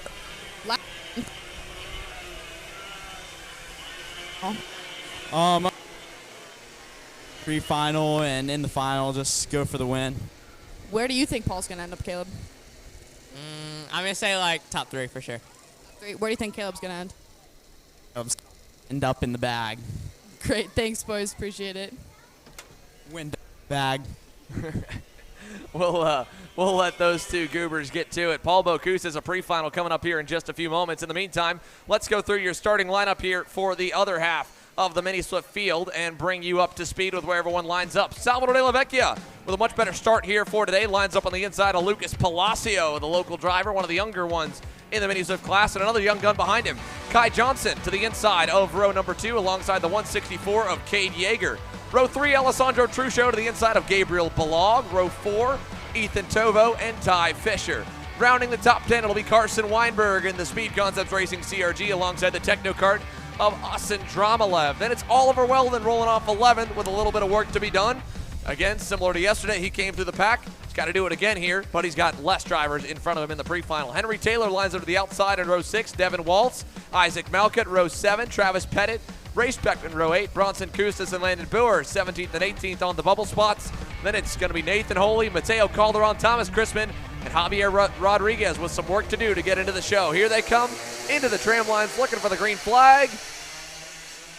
We've got it. Green flag in the air as they head up the hill, and around goes Cade Yeager, and it'll stack them up about 6 or 8 carts deep into turn number 1. Multiple drivers around. Truccio's involved. Balog involved. Lots of your front runners. Kai Johnson emerges as the leader from third on the grid, and it is a major shakeup through the entire top 5 as they head through the infield for the first time. So it's Johnson second. The Kart Republic of Lucas Palacio is your leader. So it's Palacio, then Johnson, then we go back, battle for third. Isaac Malkut from 14th up to P3 if he can get the pass done. Still side by side into the corner. That looks to be with Austin Dromalev. He gets by on Dromalev, who's now going to have more pressure from behind as well in this 3-car grouping heading up the hill. I believe that's Dromalev, but I'll confirm this time by. More passing in turn number 11. That's going to be Mr. Tovo. Ethan Tovo from 6th hangs on to 4th. Henry Taylor up 6 spots. That was the driver there up into the top 5. Then Carson Weinberg. De La Vecchia, the pole sitter, to the back. And then now up into the, at least recovered to the 8th position after that one. Here's Malkut under fire back behind the leaders. And Kai Johnson now takes over the point of the Bennick, just ahead of Lucas Palacio in the Trinity karting group, Kart Republic. Yeah, turn 1 could make or break if there's an LCQ. Isaac Malkut displaying an awesome run there, avoiding all the carnage in turn 1, able to punch his ticket into the final. No questions asked if he can maintain where he's at. Palacio continues to lead. He has got about a 6 or 7 car length advantage right now over Kai Johnson. Isaac Malkut running in the 3rd position. Ethan Tovo not too far behind as the top leaders make their way out of the final couple of corners. There's the gap. There's 1 and 2 coming across the bottom of the screen, across the line for the first time. That is Johnson and Palacio. Tovo running in that 3rd spot, a little island of his own right now, but he is quickly going to be under attack from Isaac Malkut. Again, now he is up 9 positions since he lost the 3rd spot, maintaining P4. Going down some of the drivers who are running down towards the bubble spot. Right now it is Nathan Hawley in the outside in P15. Devin Waltz is in the last transfer spot in the 4th position. Right behind them, Ty Fishers, Gabriel Balog running in the 16th and 17th position. Cade Yeager running in P18. Alessandro Truchot running in 19. All these drivers have an opportunity to make it in, but you got to play this smart. That wreck in turn 1 spread out the entire field, but right now we're going to cover the leaders. There's the battle for, I believe that is the 5th position, 4th, 5th, and 6th. Between Isaac Malcutt, Henry Taylor, Carson Weinberg running in the 6th spot. Top of the screen now, coming across right, that is Kai Johnson, your leader. Ethan Tovo now leads a pack of 2. Behind is Lucas Palacio and Isaac Malcutt in the Kart Republic on the back bumper. Those 3 sticking nose to tail. They're in the show, but now it's a matter of how many rows can you move up. This is the even group, which means wherever you finish determines which row you start on. If you win this, you're going to start on the outside of row 1. P2 starts on the outside of row 2, so on and so forth back. And there's your leader, slowly falling back into the grips of that second pack. This is led by Ethan Tovo, Lucas Palacio in the 3rd position. And rounding out that 4-pack is Isaac Malcutt, making their way out of turn 8, heading up towards turn 9. Fantastic run from Kai Johnson on the start, but now he's got to go to work. Ethan Tovo is now on his back bumper. He's getting help from Palacio. Now up into the final corner to the inside goes Ethan Tovo. Tovo, your new leader, and that is going to push Kai Johnson back into P2. Johnson now maybe quickly find himself under attack from Palacio. Top 4 all nose to tail. You can't even fit a sheet of paper in between the bumpers. They are pushing each other out of 3, heading down into 4. No one is going to defend. Ethan Tovo is in control and commanding the pack right now. Kai Johnson trying to see if he can't find his options to get back up on point. 3rd placement of Lucas Palacio, not too far behind. He is also getting a little help from Kai Johnson, and off into the distance is that CRG of Carson Weinberg. He is seeing the battle happen in the top 4. He wants it on the action, but not too quickly, as we are now approaching a handful of laps to go. It is going to be 9 laps to go, so we're not quite halfway yet. Top 4 about to be top 5 in a pack of their own. They've all got themselves spread out. And it looks like Kai Johnson slowly using that draft to his advantage to catch back up to Tovo. Going to burn one more lap. 9 to go at the line. Here's a pop down to the inside. That was Lucas Palacio. Thought about making a move on Johnson. Couldn't get it done. Isaac Malcutt was prepared to follow if he was going to make a move. He says, I'm here. I got your back bumper. I'll push you around these guys. Making their way down into turn 4 one more time. No one makes a move on the inside. Your leader, Tovo, runs a little wide. Backs the pack up once more. Kai Johnson to the back bumper. It is now a 2x2 pack in the top 4. Johnson pushing Tovo. Malcutt pushing Palacio, making the way into turn 8. Anyone going to pop down and defend, or anyone going to pass? Here comes, that is going to be Isaac Malcutt, gets down the inside, tries to go for a 2-for-1 special, and here comes Carson Weinberg up into the field finally. He is going to get into the 4th spot. That's going to push that's going to push Palacio back one more position. Leaders now making their way across the line one more time. They're going to bunch back up, probably going down into turn 4. 1 and 2. Tovo and Johnson are now your 2 leaders, pulling away by about 3 kart lengths. Isaac Malcutt now up into P3. Palacio finds himself back in 5th as Carson Weinberg is up in that 3-pack. Weinberg now is going to start to pull away from Palacio, running in the 5th position as he slowly starts to catch back up to Kai Johnson. Out of turn 4 and going down into the quick little short shoot between the double left-hander. And the top 4 bunches up one more time. Tovo in command. That is Johnson in P2. P3 of Isaac Malcutt. 4th position is Carson Weinberg. Little wide. That's going to be Kai Johnson. Loses his momentum. He's also going to get backed up by Tovo. Top 5 start to bunch up one more time as we are quickly dwindling down on laps. Drivers now making the way towards the final couple of corners. Now down towards the start-finish line. We are 6 laps in. We are now 7 laps to go. Tovo out in front. Johnson now has got all sorts of company from Isaac Malcutt. I don't know if it's welcomed or not. Out of the 3rd corner they come down towards turn 4. Tovo not going to defend. Weinberg has a look to the inside of Kai Johnson. He is going to set it up on the inside. That is now Weinberg up into P3. Seeing the 2 out in front of Tovo and Johnson. Laps are starting to dwindle down. Again, this is a battle over which row are you going to start in. Wide goes your leader of Ethan Tovo. P2 of Kai Johnson onto the back bumper. Malcutt now is going to have to follow Carson Weinberg up into P3. And now the 5th placement of Lucas Palacio is onto the back bumper of Kai Johnson. Through turns 9 and 10. Again, Weinberg runs a little wide, but he's going to use momentum to his advantage. He's going to slowly start to close back up to Kai Johnson. final corner. One more lap burns. That is going to be lap number 7 in the book. 6 to go at the line. Down into turn 1. Johnson the inside. Weinberg follows. They're going to push Tovo back 2 positions. Ethan Tovo goes from leading to 3rd. Now Kai Johnson wants in on the action. Out of turn number 3, heading down to the bull. Weinberg looks to the inside. He is going to send it up, and it looks like Johnson not going to lose any position. Stays to the back bumper. That is now your new leader in the CRG, Carson Weinberg, from starting all the way 5 spots back, now up on point. Johnson maintains the 2nd spot. There's another shot of the pack happening from behind. Weinberg now continues to lead. Kai Johnson able to hang on to the 2nd spot. Tovo falls back to 3rd. Malcutt now up in the 4th spot. 5th placeman, Lucas Palacio, wants to get back into the top 4. Through the final 2 corners. 1 more lap in the books. We're going to be 9 laps in this time by. It is going to be 5 to go at the line. Signal has now been given. Top 3, nose to tail. Weinberg, Johnson, and Tovo. 2 falling behind. Malcutt and Palacio are not out of it just yet. Going wide out of turn 3, that was going to be Tovo. Tovo not close enough to make a move. Continues to stay on the back bumper of Johnson. Johnson had to look to the inside before going through the chicane on Weinberg. Weinberg doing a fantastic job, getting a little bit of help. Those two definitely working together. Top 5 bunches up one more time because Palacio is now caught up to the back bumper of Isaac Malcutt down into turn 8. Hard onto the brakes. No one defends. No one goes low. Top 5 are still all together. Weinberg, Johnson, 1-2. P3 of Tovo also wants to get back up in front. He led most of the race in the first half. He is now finding himself in the 3rd spot. Isaac Malcutt right there to make a move if anything happens in the top 3.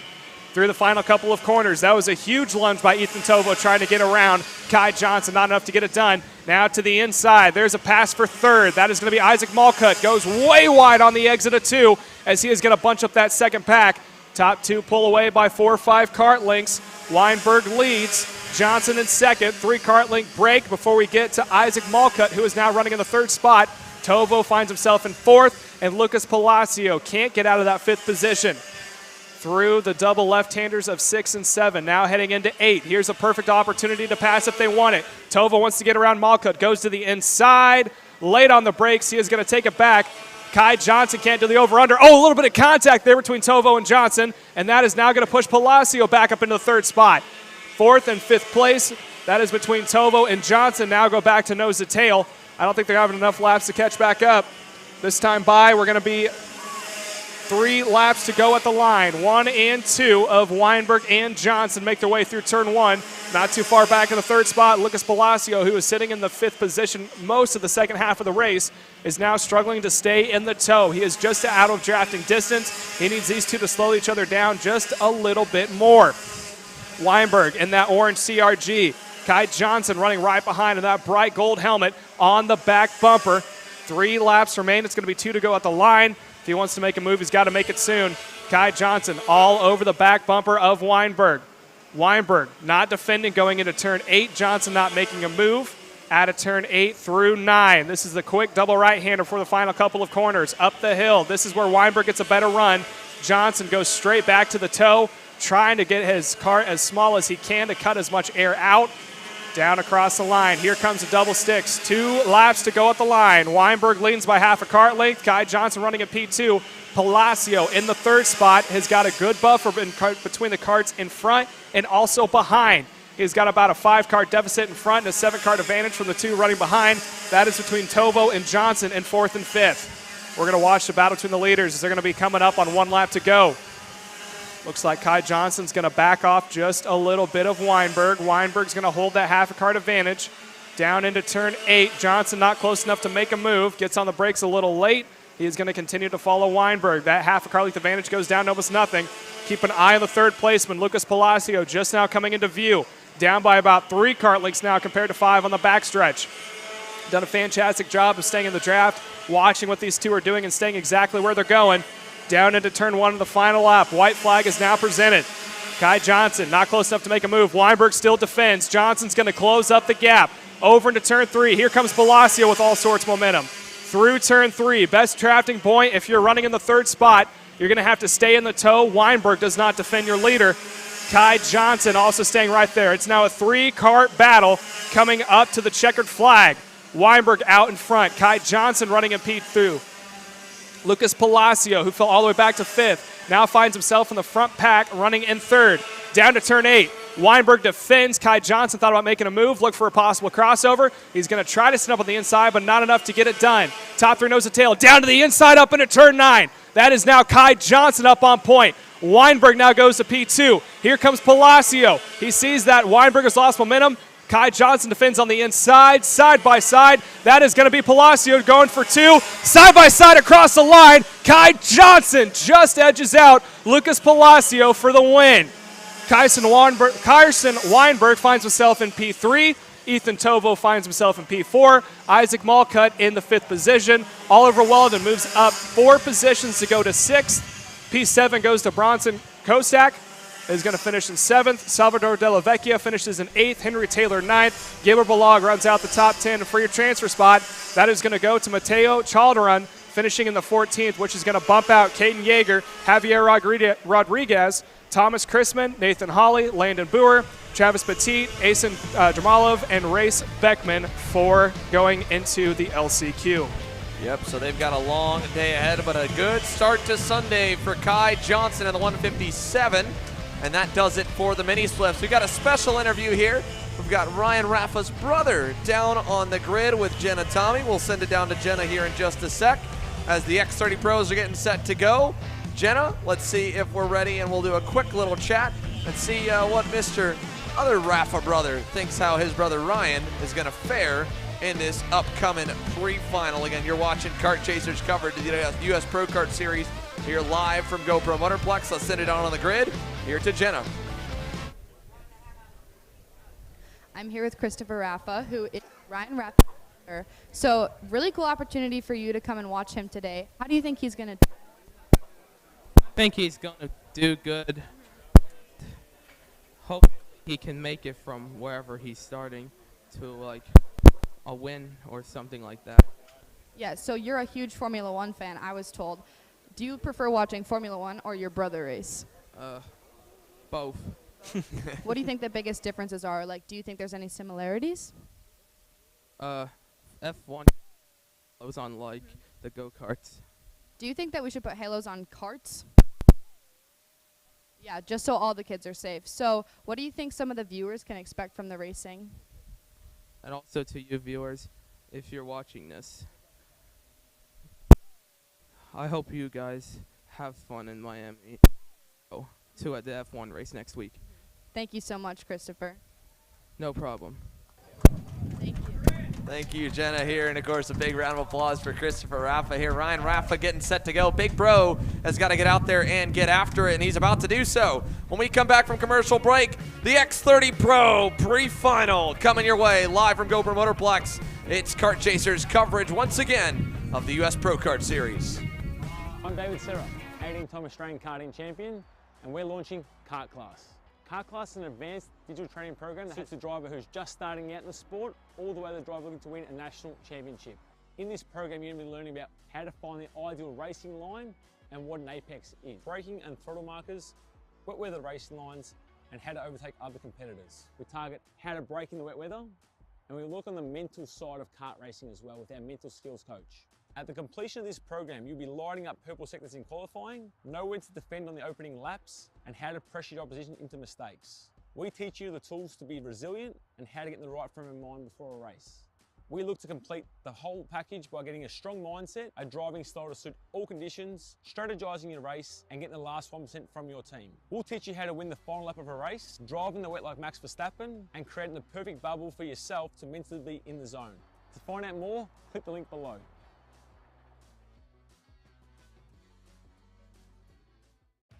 Kart Store USA is a kart parts supplier that racers and retailers can count on when they need reliable advice and service. We focus on servicing all racers with honesty and pride while maintaining customer satisfaction. We carry a full stock of Kart Republic and Tony Kart chassis, as well as IAMI and Vortex Rock engines. We've also got a host of other parts available and in stock, such as products from Rev Performance Materials, Jekko Racing Seats, and more. We have a 100% satisfaction guarantee, and on top of that, if your order exceeds $200, shipping is on us. Check out all we have to offer today by visiting us online at kartstore-usa.com.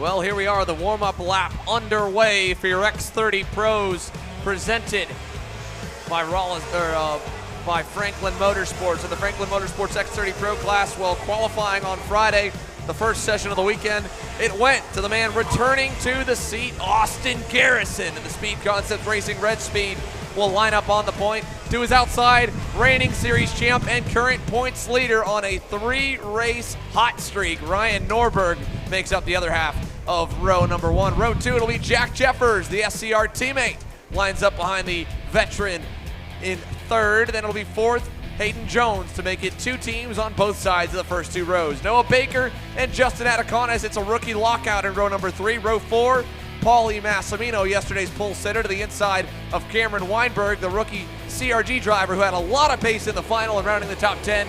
It'll be Nate Cicero and Ryan Raffa. Here they come to the start lines, and we are racing down to turn number 1. A good start for Austin Garrison. He'll get away to the lead with Jack Jeffers into 2nd. Norberg going to get swallowed alive. He'll fall back to 5th and defend into turn number 4. Good start for Hayden Jones as well. He moves up into 6th.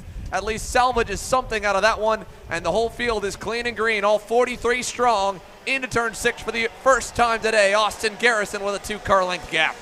I was going to say that they're going to have... Oh, we got a big pile up back in turn number 4. Multiple drivers. Check this one out. 6, 7, 8, 9, 10 cars collected. Aiden Fox, Helping Zhang, one of the LN Racing Mike Doty karts, all back going, but that's a big shakeup outside the top 10 as we go back up front. Paulie Massimino got up to 4th, now is falling back to 6th as Norberg moves up the order, and Garrison with a big lead over Noah Baker, who's gone around Jack Jeffers. I think the thing that these drivers got to look out for is someone like Austin Garrison, or so we saw yesterday of Ryan Norberg. Once they get out in front of the clean air, they are so consistent and don't make any mistakes that second pack continues to battle, that they will pull away from the field. Right now, Norberg, after having a poor start, is going to have to go to work, as he is now caught and back up to the back bumper. I believe that is Jack Jeffers running in P4 as he's going to try to make a move on the inside, licks the stamp, takes it away, and right now Norberg, after falling back to maybe the 5th or 6th position, finds himself up into 3rd. Yeah, clean recovery lap here for Ryan Norberg, the number 1 machine, up into P3, Jeffers 4th, Massimino 5th, Jones in 6th. All the while, Austin Garrison trying to get away. I talked to him a little bit this morning. He said, yeah, we made a lot of adjustments yesterday overall to try and get some grip in the car, where a lot of drivers with all the rubber going down were struggling with an understeer. He had a massive oversteer from center off, and so they went back to neutral, tried to soften up the rear of the go-kart to ultimately get some grip back for the number 392 machine. He looks okay out front, but he's not pulling away. Noah Baker a little bit quicker that time. Norberg faster as well. They're starting to catch back up to the Florida-based driver, Austin Garrison. 6-driver pack as they exit turn 8. Top 2 of Garrison and Baker need to be patient here. If you decide to go back and forth, Ryan Norberg is notorious of sitting and waiting. He is almost a student of the sport. He watches and analyzes everything. He is very critical of his driving. We're interviewing him after the race. He said that one thing that he wanted to do was go back and look at his data after a 4-second advantage over the field. He's done his homework. He's sitting now, watching and learning how these two run together. If they give him the opportunity, he may go for a 2-for-1, and he's so consistent, he just might pull away. Noah Baker has closed up to the rear bumper of Austin Garrison, about a kart length back, exiting turn number 4. Norberg showing some patience here behind the young rookie, and the Super Tune USA Tony Kart driver going to come under fire now from the number 1. Norberg gets through and clear for 2nd, and now sets his sights on his long-time battling partner in Austin Garrison. Again, we mentioned it a lot yesterday. Both of them grew up racing the same series, racing against each other from cadet all the way up into senior in the pro ranks. And as they head down the front stretch, Norberg with a big head of steam, 1 car length back from Garrison to turn number 1. Paulie Massimino also able to recover his run. He is up into 4th, falling on the back bumper of Jack Jeffers. Sorry, he's into 5th, going down the backstretch. That's Jack Jeffers that was in 4th. Got the karts mixed up, making the way out of turn number 4. Top 4 nose to tail. Massimino is in Lou in the 5th position. Jack Jeffers is going to be under fire as he is now putting the pressure on to Noah Baker, running in the 3rd position. Down into turn 8.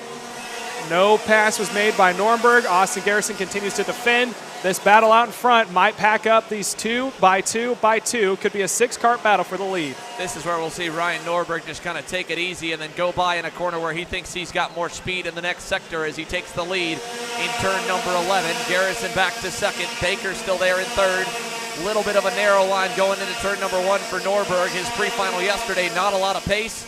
As he comes down the backstretch here, Garrison locked on the rear bumper, headed to turn number 4. And on the inside lane, they'll all stack up back to Jones in the 6th spot. Up to 7th is Paul Bocuse. He's picked up 5 spots already. Talked to him before here about how his weekend was going. We'll make it 8th, actually. Cameron Weinberg's gone back by him in the CRG. And now there's a pass for 3rd. Jeffers on Baker. He gets by. This is where drivers got to show maturity. Both Noah Baker and Jack Jeffers typically don't run up with your Ryan Norbergs and Austin Garrison. Obviously, I haven't ran with Garrison the past 3 years, but this is where you got to be patient. You can't start passing back and forth for P2. Norberg is so consistent. He has already opened up roughly about a 3/10 of a lead over Austin Garrison. Garrison seems to be running a little bit better than yesterday, but he doesn't need any pressure from behind, so he can go to work and keep the pack up with your leader of Ryan Norberg. Jack Jeffers there taking them into turn number 4 with a big push from Noah Baker. The pack behind has caught up. Cameron Weinberg looking very speedy. He's already again onto the bumper of Hayden Jones. This is behind this group here. You're watching 3rd and 4th on the racetrack, headed to turn number 8. Here comes Massimino for 4th. Muscles his way by Noah Baker, and that'll stack him up. Bocuse going to get to the inside of Nate Cicero, and Hayden Jones to the inside of Baker. Weinberg not able to get it done. Leaders now making the way to the final couple of corners to the inside. There's Bocuse getting a little help from his teammate of Jones. They are able to get around as they make their way down the front straightaway. That was Cicero following Bocuse by as Jones is a little bit up the road. Noah Baker puts the bumper, or at least gets to the inside of Nate Cicero, kind of sends him wide. And as we watch now, Ryan Norberg, his lead to Austin Garrison increased a little bit last time by, but they close back up with some help from Jack Jeffers, who went purple last time by the stripe. So the young driver for Speed Concepts Racing looking strong. Garrison to the limit there in turn 6. You could barely see any gray concrete left when he exited the corner. He is using every bit of the racetrack to try and hang on to the coattails of the number 1. As they exit turn number 9, 3-driver break. Massimino 4th, Jones 5th. Weinberg digging forward. He's made up 2 spots already. And it looks like we got 1 cart here coming through the sound that has the pipe dislodged on it. It appears to be one of the REM Cosmics further down the order. But 3-driver break, Norberg by 3 car lengths back to Garrison, who went a 0.5 quicker last time by. Down into turn 4, no challenge yet from Austin Garrison. The good thing is he does have a teammate of Jack Jeffers on his back bumper over through the chicane, heading towards a double left. I don't know if Jack Jeffers is going to try to get on Austin Garrison or wait towards the end. It would be smart to let it pan out as we are 8 laps in. We got 5 more to go at the line. Down into turn 8, no moves are made. They're all continuing to bunch back up. Garrison now is trying to make himself as small as possible to stay in the tow of your leader of Ryan Norberg. Norberg pulled another cart length out of the hat that time through the infield here. We'll see if they can eat it back up. You can see the back end of Garrison's cart still a little bit sideways through turn number 11. Didn't seem super confident in it. Went good in warm-up, was a 0.5 off of Norberg, but those 0.5 add up. Norberg 300s quicker last time by. Garrison with a good exit out of turn number 1 this time. Pulls back away from Jeffers. And you can see the group behind them, led by Paulie Massimino, still trading it up a little bit here with 5 laps to go. Cameron Weinberg went purple. Quickest driver on the racetrack is the CRG back in 6th. Jones 5th. He's going to come under pressure. Turn 8, does Weinberg go? He does not yet. But that midfield fight could mix things a little more. They're too far back to catch the top 3, but they might be able to trade positions amongst themselves. Paul Bocuse in 7th. Dalton Haynes up 6 spots into the 8th position. Weinberg yesterday drove it up to 3rd in a great battle, but knocked the front bumper in, so he got a 6-second penalty. Had to start 17th. Look at that. Jones with a haymaker on the inside in 1. Tell you one thing about Massimino, he's not a fan of the mid-pack starting to battle out. I'm sure he's not going to be a fan of that one. Tries to go for the pass back, goes all the way down to the inside. That was Jones trying to fend. Weinberg's going to try to follow. They both get around Jones, and then now up to the back bumper. I believe that is now Paul Bocuse, who has caught up to his teammate of Jones, and the rest of the field is following up behind. The 3, now 4-cart battle for the second spot is about to bring in more as they are still going side by side coming out of turn number 8. Weinberg able to get the job done. Move Cameron Weinberg up to 4th here. He has been the rookie standout all season. Really the underrated rookie coming into 2022. Not a lot of talk or hype about him, but he's quickly got the talks going. And this weekend he has been arguably the fastest driver all day Saturday, and he looks to be again the fastest driver here today. Unfortunately, again in this pre-final, he's too far back to get anything more. At this point, he'll be playing defense because the leaders you can see about 2 seconds up the road from him. Weinberg, Massimino, Jones, Bocuse, Dalton Haynes there in the 8th spot, Noah Baker 9th, Nate Cicero 10th, Justin Ataconis with a great run yesterday, currently 11th in that group, and Ryan Raffa, who we spoke to his brother just a few moments ago, in 12th. As there goes Jones to the inside, he gets by on Massimino for 5th. A lot of drivers in the second pack have a lot of experience here. Hayden Jones, Paulie Massimino. Other drivers looking down through the order, Dalton Haynes. Drivers who have a whole lot of laps here. Some of them call this track their home track. Know how to get it done, know the ins and outs, as we saw a major pass coming out of the final corner. That was Noah Baker with a 2-for-1 send, but he's going to pay for it now. They are lined up on the inside. Freight train in the rookie. He'll take the escape route over to turn 3, give up some more positions as they go through. Dalton Haynes has fallen behind Justin Ataconis. Here comes Ataconis down to the inside of Baker. He gets by. Rafa looking to go as well. Can he get clear on Baker? He does not. So this group here is still fighting for 5th on back as Jones has gotten away. Massimino hangs on to what has now become the 6th position. Weinberg gone and Jones is gone as well. While up front it is still a little bit. Big contact back behind. That is Donovan Bonilla getting together with Dante Yu, and a heavy amount of damage for Donovan Bonilla as we see Noah Baker wheel to wheel with Dalton Haynes. Haynes hangs on. White flag in the air. Where are our leaders? We'll pick them up here in just a moment. Rest of the field making their way out of turns 1 and 2, now making the way to turn 3. There's the pack. That's the battle for the mid-pack. There's Weinberg. He is currently running in the 4th spot. The top 3 are pulled away. We go now to Paulie Massimino. I believe that is now going to be our leaders. That is Norberg out in front. Garrison still in 2nd. 3rd place is Jack Jeffers. All 3 are incredibly quick. And honestly, Ryan Norberg has not pulled away as fast as I thought he would that we saw yesterday when we were running in the feature. Yeah, he's just kind of inched it away. Again, you go back to the warm-up, you go back to every lap here in this session. Austin Garrettson, a very consistent driver, only a 0.5 off, but those tenths add up to 0.5 second. That'll be the margin. Ryan Norberg collects the pre-final victory over Garrison and Jeffers. Cameron Weinberg, fastest on the racetrack for a good chunk of that one. Started to take it easy in the end, but he ends with the fastest lap time and could be a real threat for the main event here later on this afternoon. Let's take you through the rest of your top 10 and some of the other notables here from that pre-final for the X30 Pros as a whole. Again, Ryan Norberg, perfect to start today. Picks up 1 spot from the outside of the front row to win over Garrison and Jeffers. Weinberg 4th. Hayden Jones ends up in the 5th spot. Paulie Massimino 6th. Nate Cicero 7th. Paul Bocuse 8th. Dalton Haynes up 5 spots to 9th. Justin Ataconis started 6th, faded back, recovered in the 10th position. Noah Baker 11th. Ryan Raffa 12th. Wes Stuchak, big mover, 13 spots up to 13th.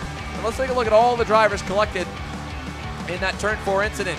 Jeremy Fletcher involved with a DNF here in the 322. Colin Warren collected also. They'll start 32nd and 33rd for the final.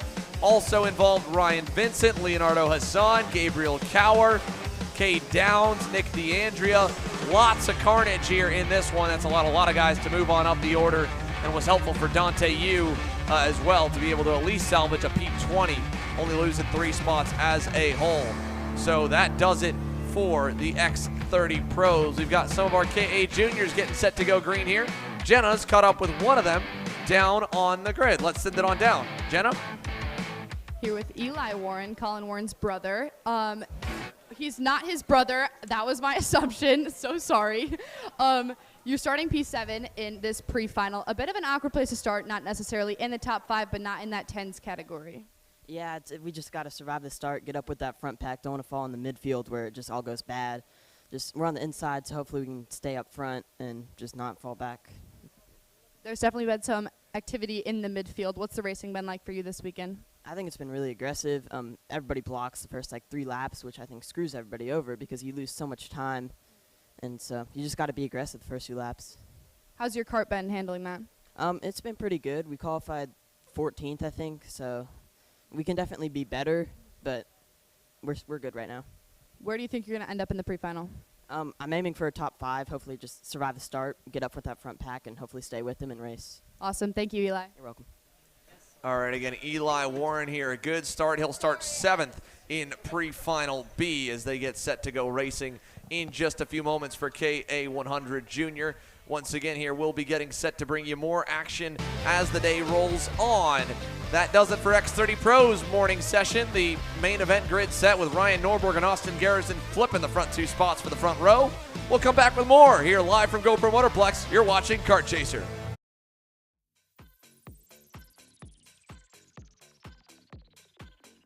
Group A Apparel, designed for the athlete and all of us. Check out more online at groupAapparel.com. As the Western importer of the Praga and Formula K chassis brands, Leading Edge Motorsports is a high-performance kart shop and race team with a simple mission: teach others the joy of high-performance driving, supply our customers with the highest quality products and services, and most of all, win races. With our remarkable racing inventory, expert services, and top-ranked national-level team to back it up, we'll help to get your new kart racing package up and running fast. From arrive and drive service to kart preparation and driver coaching to the parts you need to get you back on the racetrack, Leading Edge Motorsports is the industry answer. Odenthal Racing Products, your #1 producer in engine mounts since 1992, along with our leading edge designs and product development, such as the Odenthal Racing Products Easy GP camera mount, which comes in 4 different styles and can be used on any karting platform. See our products online. Go to odenthalracing.com.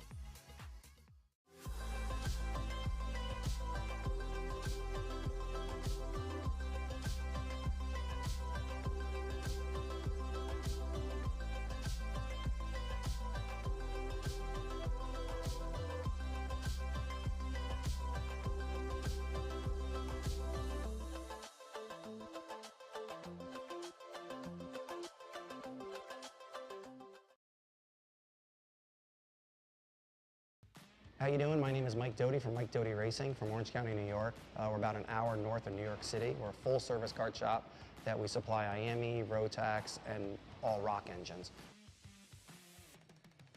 We sell OTK parts and all the tires for all the different series. We support USPKS, SCUSA, Rotax, which is the Stars and Stripes, and the Rock Winter Tour.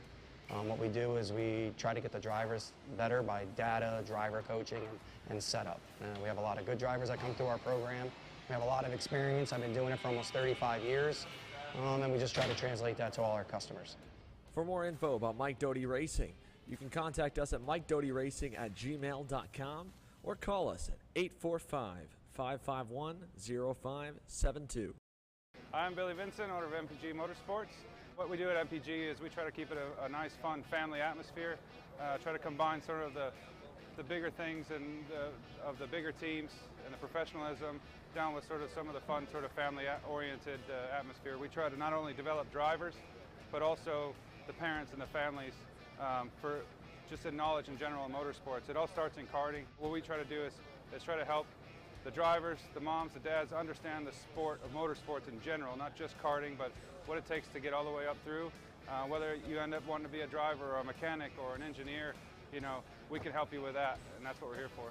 If you're interested in joining us at MPG, our home base is at Whiteland Raceway Park in Indianapolis, and you can contact us at info@willpowerkart.com.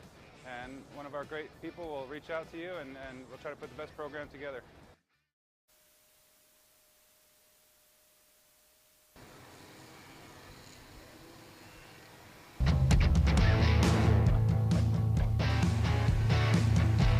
Welcome back here live from GoPro Motorplex. It's time for KA100 Jr action.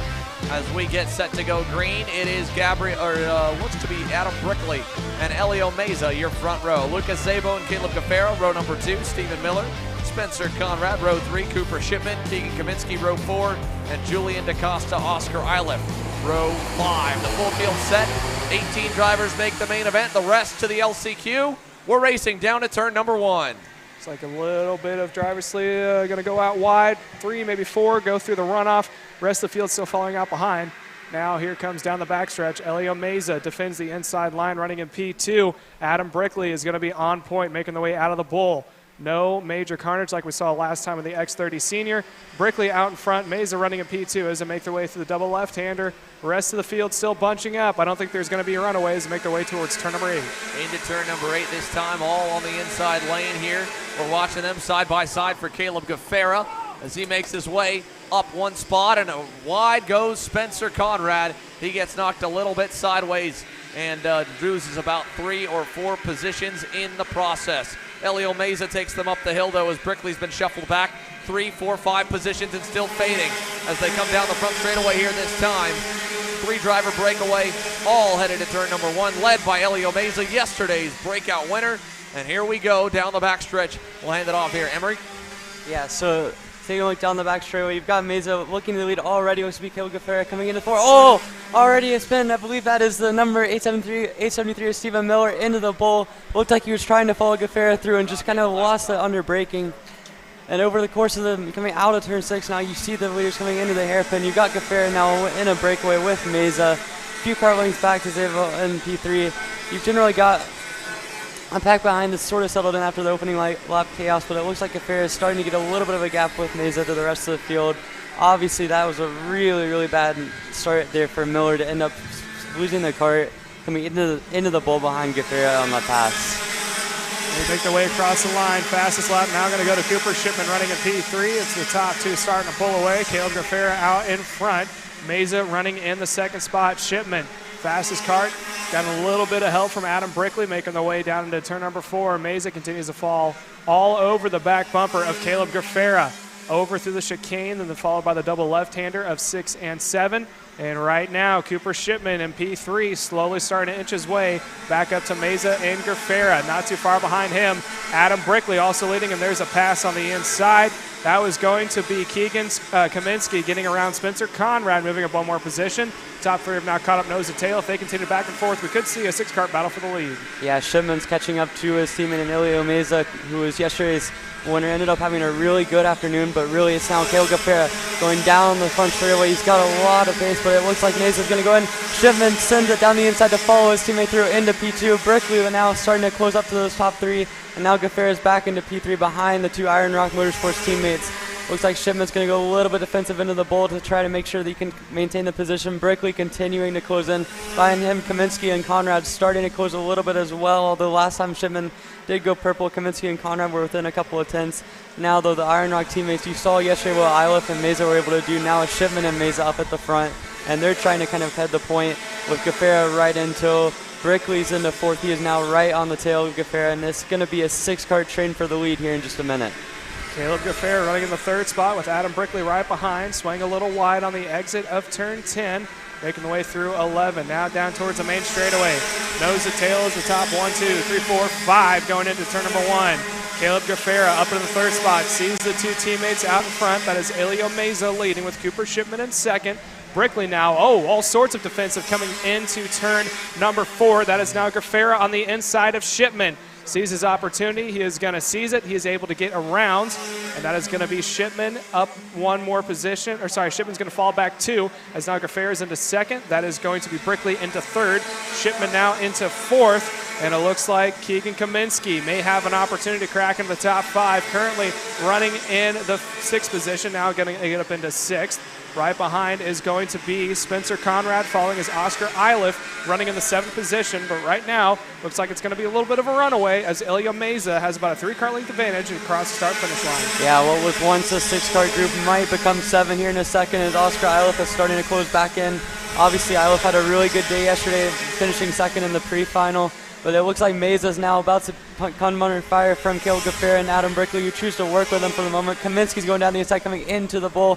Can't quite make it work on Shipman. Behind him, Spencer Conrad is right there as well, waiting to pounce. But now there's a little bit of a gap between the front 3 and the second 3 in that group, between the group with Meza, Gaffera, and Brickley, and then the group with Shipman Kaminsky and Conrad, and certainly that can change in just an instant. We're already seeing them close back together. But still, I mean, Shipman's shown to have a lot of pace early in this race, as well as really everyone in that top 6. And Mesa's just kind of been patient up at the point. I mean, it looks like he's kind of stretching his gap out through the infield, and then down the straights, obviously, Gaffera and Brickley are able to close back up, and it's going to be interesting to see what they can do coming down into turn 1. Now into the top 5 is Keaton Kaminsky. It looks like he's going to lose that spot right back. He's going to fall back into 6 as Conrad moves himself up into the top 5. Top 3 making the way out of turn 3. Going down, there it is. That is Mesa out in front. Caleb Gaffera just went purple last lap, and the bright green helmet on the back bumper. Not too far behind, Cooper Shipman on that Kart Republic under Trinity Karting, running in the 3rd position. Now in P4, Shipman in an island all of his own is about to get reeled in by both Kaminsky and Conrad. Working their way out of turn 8. Top 3 nose to tail. Here comes Shipman, closing up ever so slightly. Slowly sucking up to the back bumper of Adam Brickley out of the final couple of corners. Heading down into the last 2. Top 3 nose to tail. Caleb Gaffera may be under attack here shortly. Adam Brickley's got to run. Let's see if he's going to pass it going into turn number 1. Yeah, I kind of wonder if maybe Brickley's being a little bit too patient here. Obviously, the top 3 are wanting to work together, but it looks like Mesa is maybe holding up Gaffera and Brickley just a little bit. As they come down in the bowl, we're going to see Gaffera's going to look to make a move, and it looks like he's going to do it. Is Brickley going to be able to follow through? Mesa's holding strong on the outside, and as they come through the corner, it looks like Brickley's going to be able to get that position. And now Mesa's down to P3 for the first time in a little while. Shipman is now almost back up, only about a kart length and a half behind the top 3. Spencer Conrad is all the way up now to the outside of Shipman, coming into the bowl, or coming into the hairpin. And now it looks to be close to a 7-car group, as Oscar Iliff has almost joined the party as well, as he's been setting 50.8, which is not far off the fastest time of the race so far. Yeah, 7th placement, Oscar Iliff. He sees the battling happen out in front. He's been biding his time, playing it very patient. Down the front straightaway, looks like Kaminsky went a little wide. Again, that is a GFC Kart making the trip all the way out here to GoPro, North Carolina, as they're running their way into turn number 3. There's the rest of the field. There's a beautiful shot. 1 and 2, that is of Gaffera and Brickley. 3rd place of Mesa.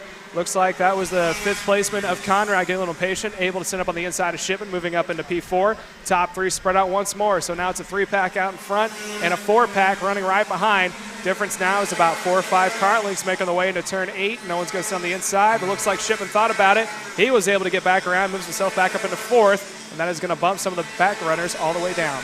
Yeah, now at that point, Spencer Conrad briefly got up into P4, but Shipman wasted no time getting back and getting track position. Now it's Mesa and Shipman back together in 3rd and 4th. Obviously, you've got Caleb Gaffera just kind of pacing the field at this point. Brickley seems content to work with Gaffera. Nope, never mind. Coming to turn 1, Brickley ships it, gets to the lead for the first time since the opening lap when he started on pole.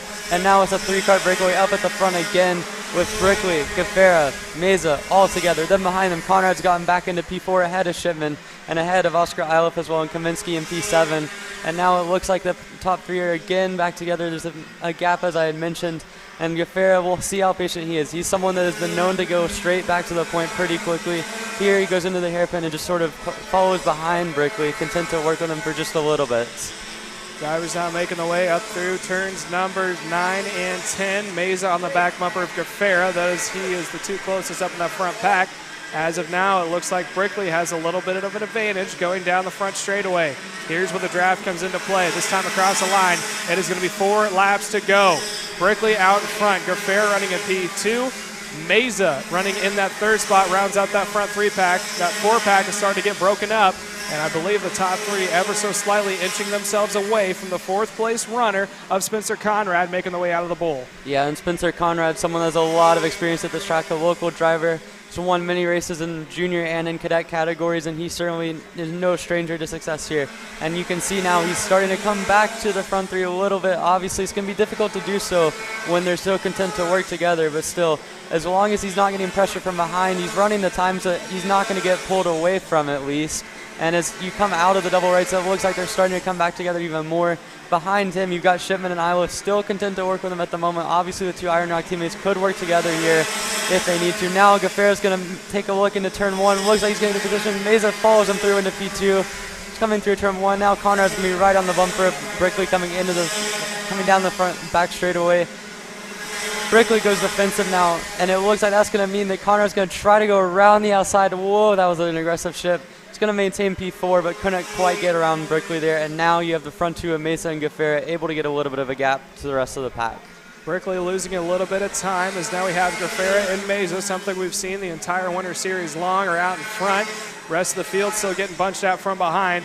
And if you look back, I believe that is now Kaminsky running in P7. He is just watching the battle happen out in front. Top two continue to pull away. Brickley now trying to see if he can't close back up as he is getting a little bit of help Mesa there. in turn 11 takes the lead back from Gafera. Now he's going to go immediately defensive coming into turn 1, and you've got Brickley right behind him in P3. He's going to get a good run down the back straight. We will see if he and Gafera can link up and try to get that position, but I would have to imagine that Mesa's going to go defensive coming into the bowl here. He made a really aggressive move, kind of caught Gafera off guard into 11. A little bit of a late lunge, made it work. Now the front three are still a little bit of a gap back to P4, but you have to imagine as Mesa goes defensive, that's going to close back up again. In 4th place now is Cooper Shipman, and you can see he's going to be able to close as Mesa, as Iron Rockini continues to defend into the hairpin. You can see now that's costing the top 3 time. Brickley takes a quick look to the outside of Gafera, nothing doing there. And now as they head out of the double rights, you're going to see a 7-cart group at this point. As the top 3 have been defensive, they've been aggressive, and now that's what everyone else pretty much back into the battle. Brickley now closing up to the back bumper of Gafera, looks to step and rate themselves out. White flag is now out. Down into turn 1, Mesa in command with Gafera running a P2. Brickley into the 3rd spot on the back bumper as they make their way out of turn number 3. Coming down towards the bowl in turn 4. Here comes Mesa, goes the inside of the fin. Gafera is going to follow. Brickley follows as well. Top 3 are now nose to tail out of the bowl. Through the quick chicane before the double left-hander.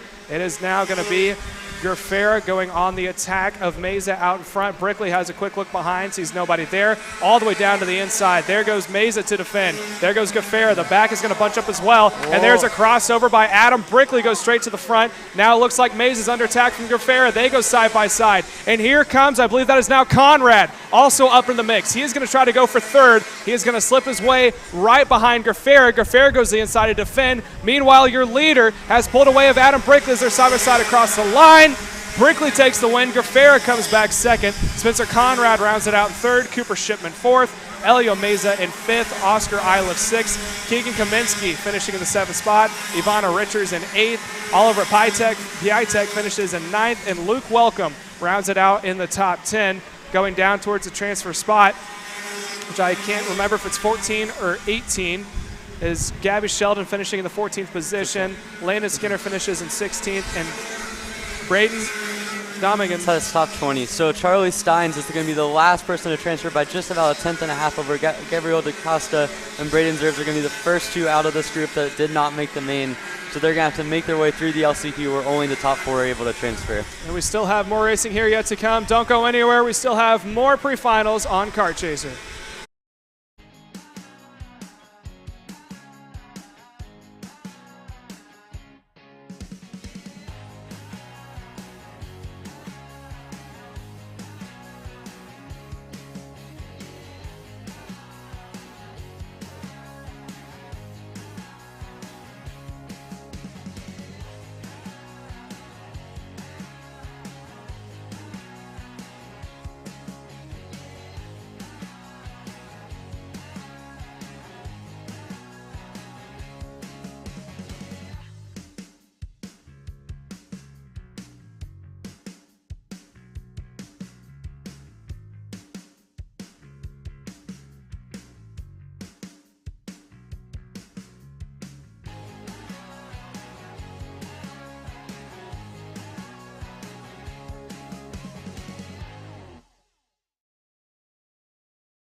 USA, a top-level performance team with unmatched hospitality, offering a full-service driver development program with year-round testing available in Miami, Florida, and the official North America racing team of Parolin Racing Chassis. Chassis and parts available at ParolinUSA.com. If you're looking for top-grade equipment, look no further. Back here with KA Jr Pre-Final number 2 now. Mason Walters on the pole alongside Max Taylor going green into turn 1. Now Walters maintains the lead from the inside. It looks like Parker DeLong's been able to get up to second from P3 on the grid. Max a Garcia couple drivers taking the runoff. Already you see a little bit of chaos, but mostly clean as they come down into the bowl. Walters going to go defensive coming into turn 4. It looks like he's going to be able to keep the position now from DeLong, from Garcia. That looks like Taylor into P4 now. Beyond that, it looks like maybe Valentino Garambino and settles into P5. Now you've got looks like about a 4-car breakaway at the front, led by Walters as he comes into the hairpin. Is he going to go defensive here? He stays out. Now last minute goes offensive a little bit. There's shuffling up behind him. A lot of defensive moves there, and it looks like they're mostly clean through the hairpin at this stage. Walters now DeLong into the lead, into P1, coming through the double rights, and it looks like him and Walters have a little bit of gap now to Max Garcia back in third. Beyond them, it looks like Max Taylor is into P4 and settling comfortably there, and then it's a whole long train of carts as they come down the front straight to complete lap number 1. It is Parker DeLong in the lead, followed by Mason Walters, Max Garcia, Max Taylor. Eli Warren has worked himself from 7th to 5th, followed by Michael Costello in P6. Max Garcia in the WPK finds himself up 2 positions from the start. Looks like he's going to get past one more time. Max Taylor is going to sit up on the inside. He's going to get around, which is going to push Garcia back into 4th. Now in the 5th spot, the Midwestern himself, all the way from Kentucky, is Eli Warren. Finds himself right behind Max Garcia. Meanwhile, top 2 start to pull away. Parker DeLong out in front over Mason Walters, making their way out of turn number 8. It is a 2x2x2. Going around the final couple of corners. Out in front, the 2-pack of DeLong and Walters, followed by the 2-pack of Garcia and Taylor, and following by Eli Warren and Michael Costello as they make their way down towards the start-finish line one more time. It is going to be 13, now 12 laps to go, with the fastest lap going to Michael Costello running in the 5th spot, just in front of Eli Warren. Oh, looks like the leaders had to go a little bit lower there. That would have been Mason Walters trying to avoid the barriers. Top 3 now starting to bunch back up. It is now 2 Landon Norris carts, Parker DeLong and Max Taylor. In between is Mason Walters. Yeah, Mason Walters able to get the lead into turn 1 there. A little bit aggressive from the local, already getting by Parker DeLong again. Parker DeLong on the RPM cart, and he is now running in second. You'll see how patient he is now with 2 LN carts in between him. Now coming into the bowl, or into the hairpin, you see now the 2 LN carts are now on 1-2 with Max Taylor getting up into P2.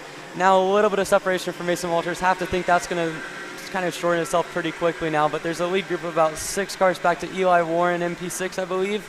And now you have coming down the front straightaway, Walters back up into the lead. You've got Taylor behind him just going purple with a 51.059. DeLong is in P3. He's lost 2 positions on that lap. Garcia's right there as well.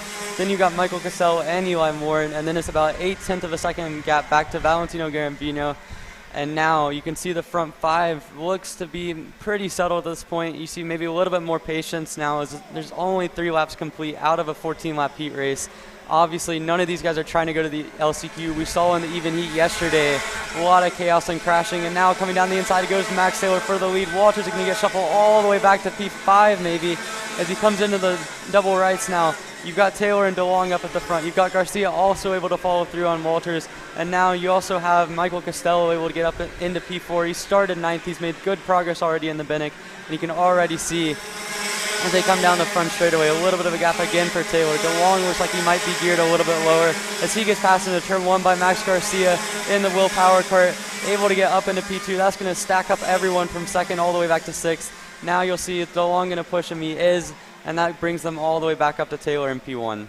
Max Garcia had a good run here in KA yesterday, but he was disappointed with the 2nd place. Said that's just not going to be enough. I don't want to be the first loser. And right now he is pushing onto the back bumper of Max Taylor, making the way down into turn 8. Rest of the field still falling behind.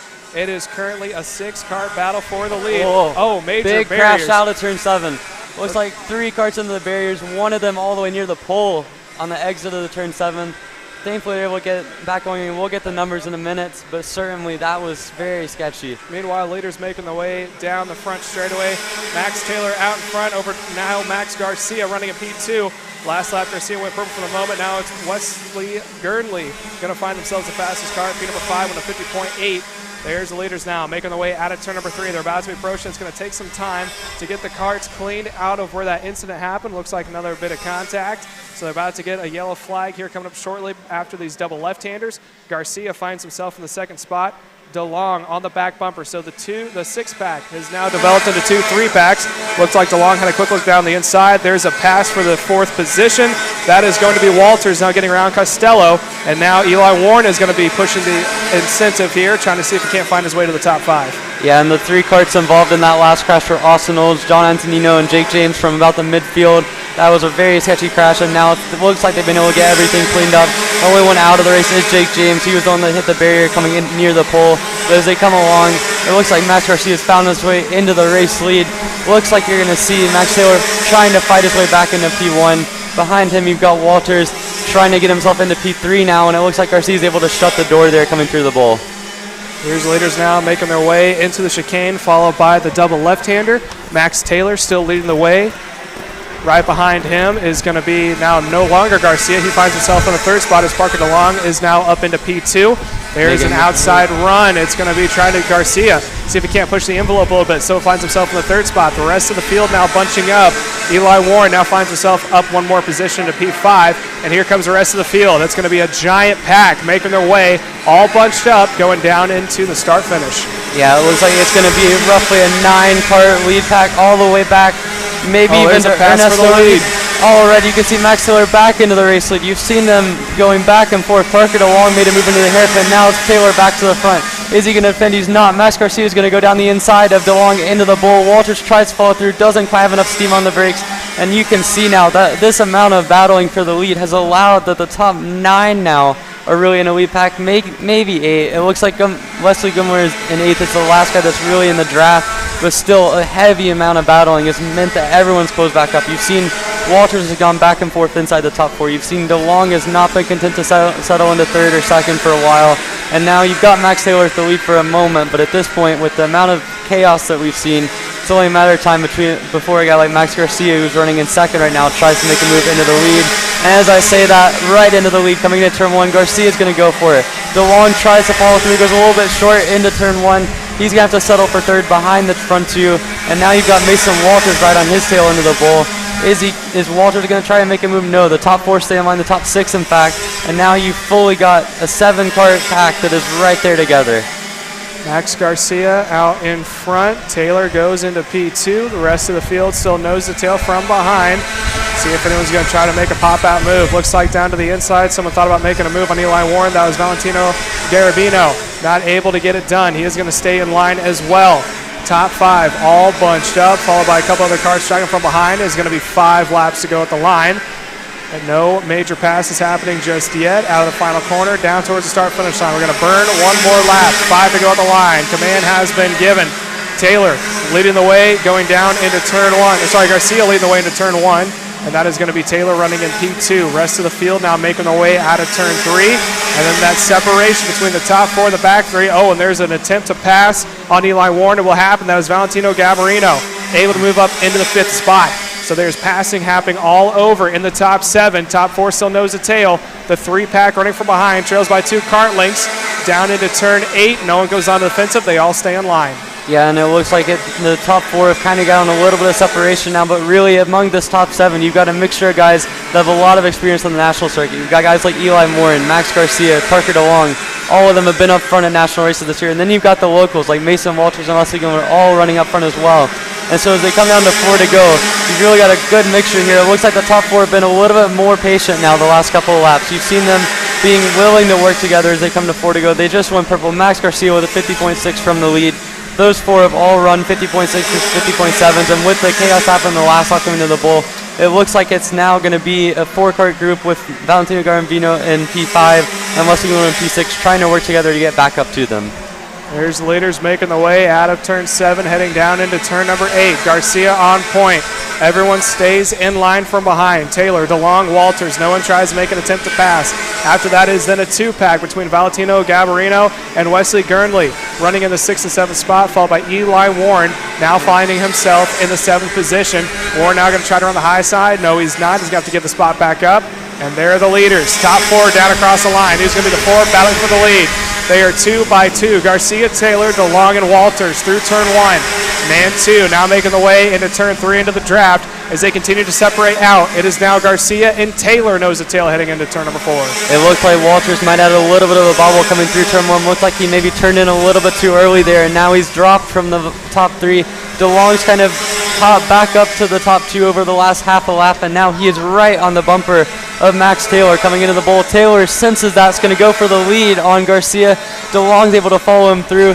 Now that brings Walter back into the fray, kind of undoes the mistake that he had just made, and now you're back to having a 4-car lead with Taylor at the front, followed by Parker DeLong, and then Max Garcia, and then Mason Walters, and now you're coming to 2 to go. Will you see Max Taylor be defensive? You would have to imagine so. As they come down to the line, 2 to go, and DeLong's content to push, so maybe not, but Walters, oh, he halfway did it, and that's going to cost a lot of time for both Walters and Garcia and allow for DeLong and Taylor to get away a little bit, and now it's going to need to be almost perfect for Mason Walters to be able to catch back up to those front 2. Top 2 nose to tail. That is between Taylor and DeLong, making their way into 6 and now 7. 3rd and 4th of Garcia and Walters have now fallen out of view. There's Walters. Garcia finds himself in the 4th spot. Out of turn 8, nose to tail. We're coming up on the white flag. 1 more lap to go. Top 2 have about a 3-car length advantage. They're going to have to wait. Oh, major incident. Coming down. Oh, I believe that is Eli Warren. Oh, that is so disappointing. He was running up in the top 10. Now he's going to find himself all the way back in the LCQ. As we switch back over to the leaders, white flag is now out. Top 2 going down into turn number 1. It looks like Warren is stuck on the outside curbing of the hairpin now. Might not be able to, he gets it back going, but that's going to really cost him. He might be all the way back in the LCQ, and as I look right now, he's going to fall all the way down the order to all the way down in about 25th position if he can't get it back going. But as they go into turn 6 now, you've got Max Taylor, you've got Parker DeLong, you've got Mason Walters. Walters has been able to close back up to the lead, but as they come into the hairpin, Walters, it looks like Taylor's going to go defensive. DeLong into P2. He's going to try to get maybe something coming into the double rights, but nothing doing there. Oh, he's going to send it really late. And it looks like he's got the move done on Taylor. So move DeLong into P1, Taylor into P2. They're going to have one more shot coming in 11. DeLong goes defensive. Taylor stays on the outside. He's going to try and switch it back. I think he might be able to get it now coming to the line. 3 wide at the line.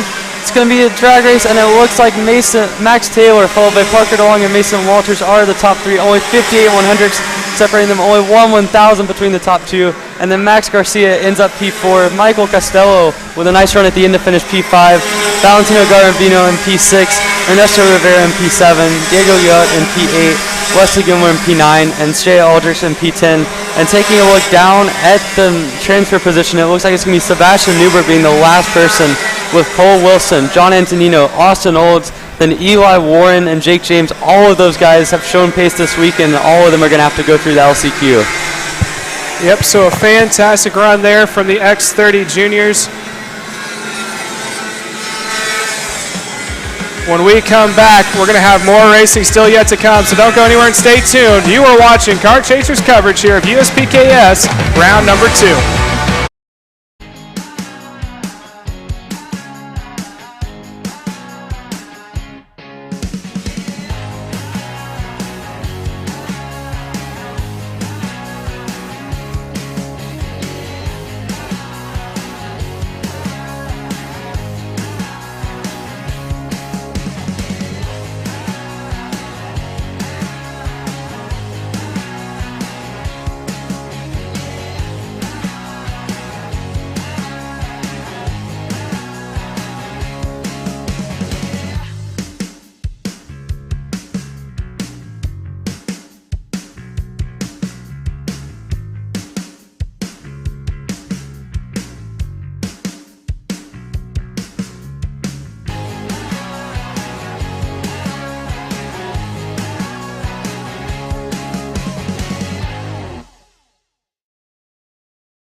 and welcome back to round number 4 here in USPKS at beautiful North Carolina.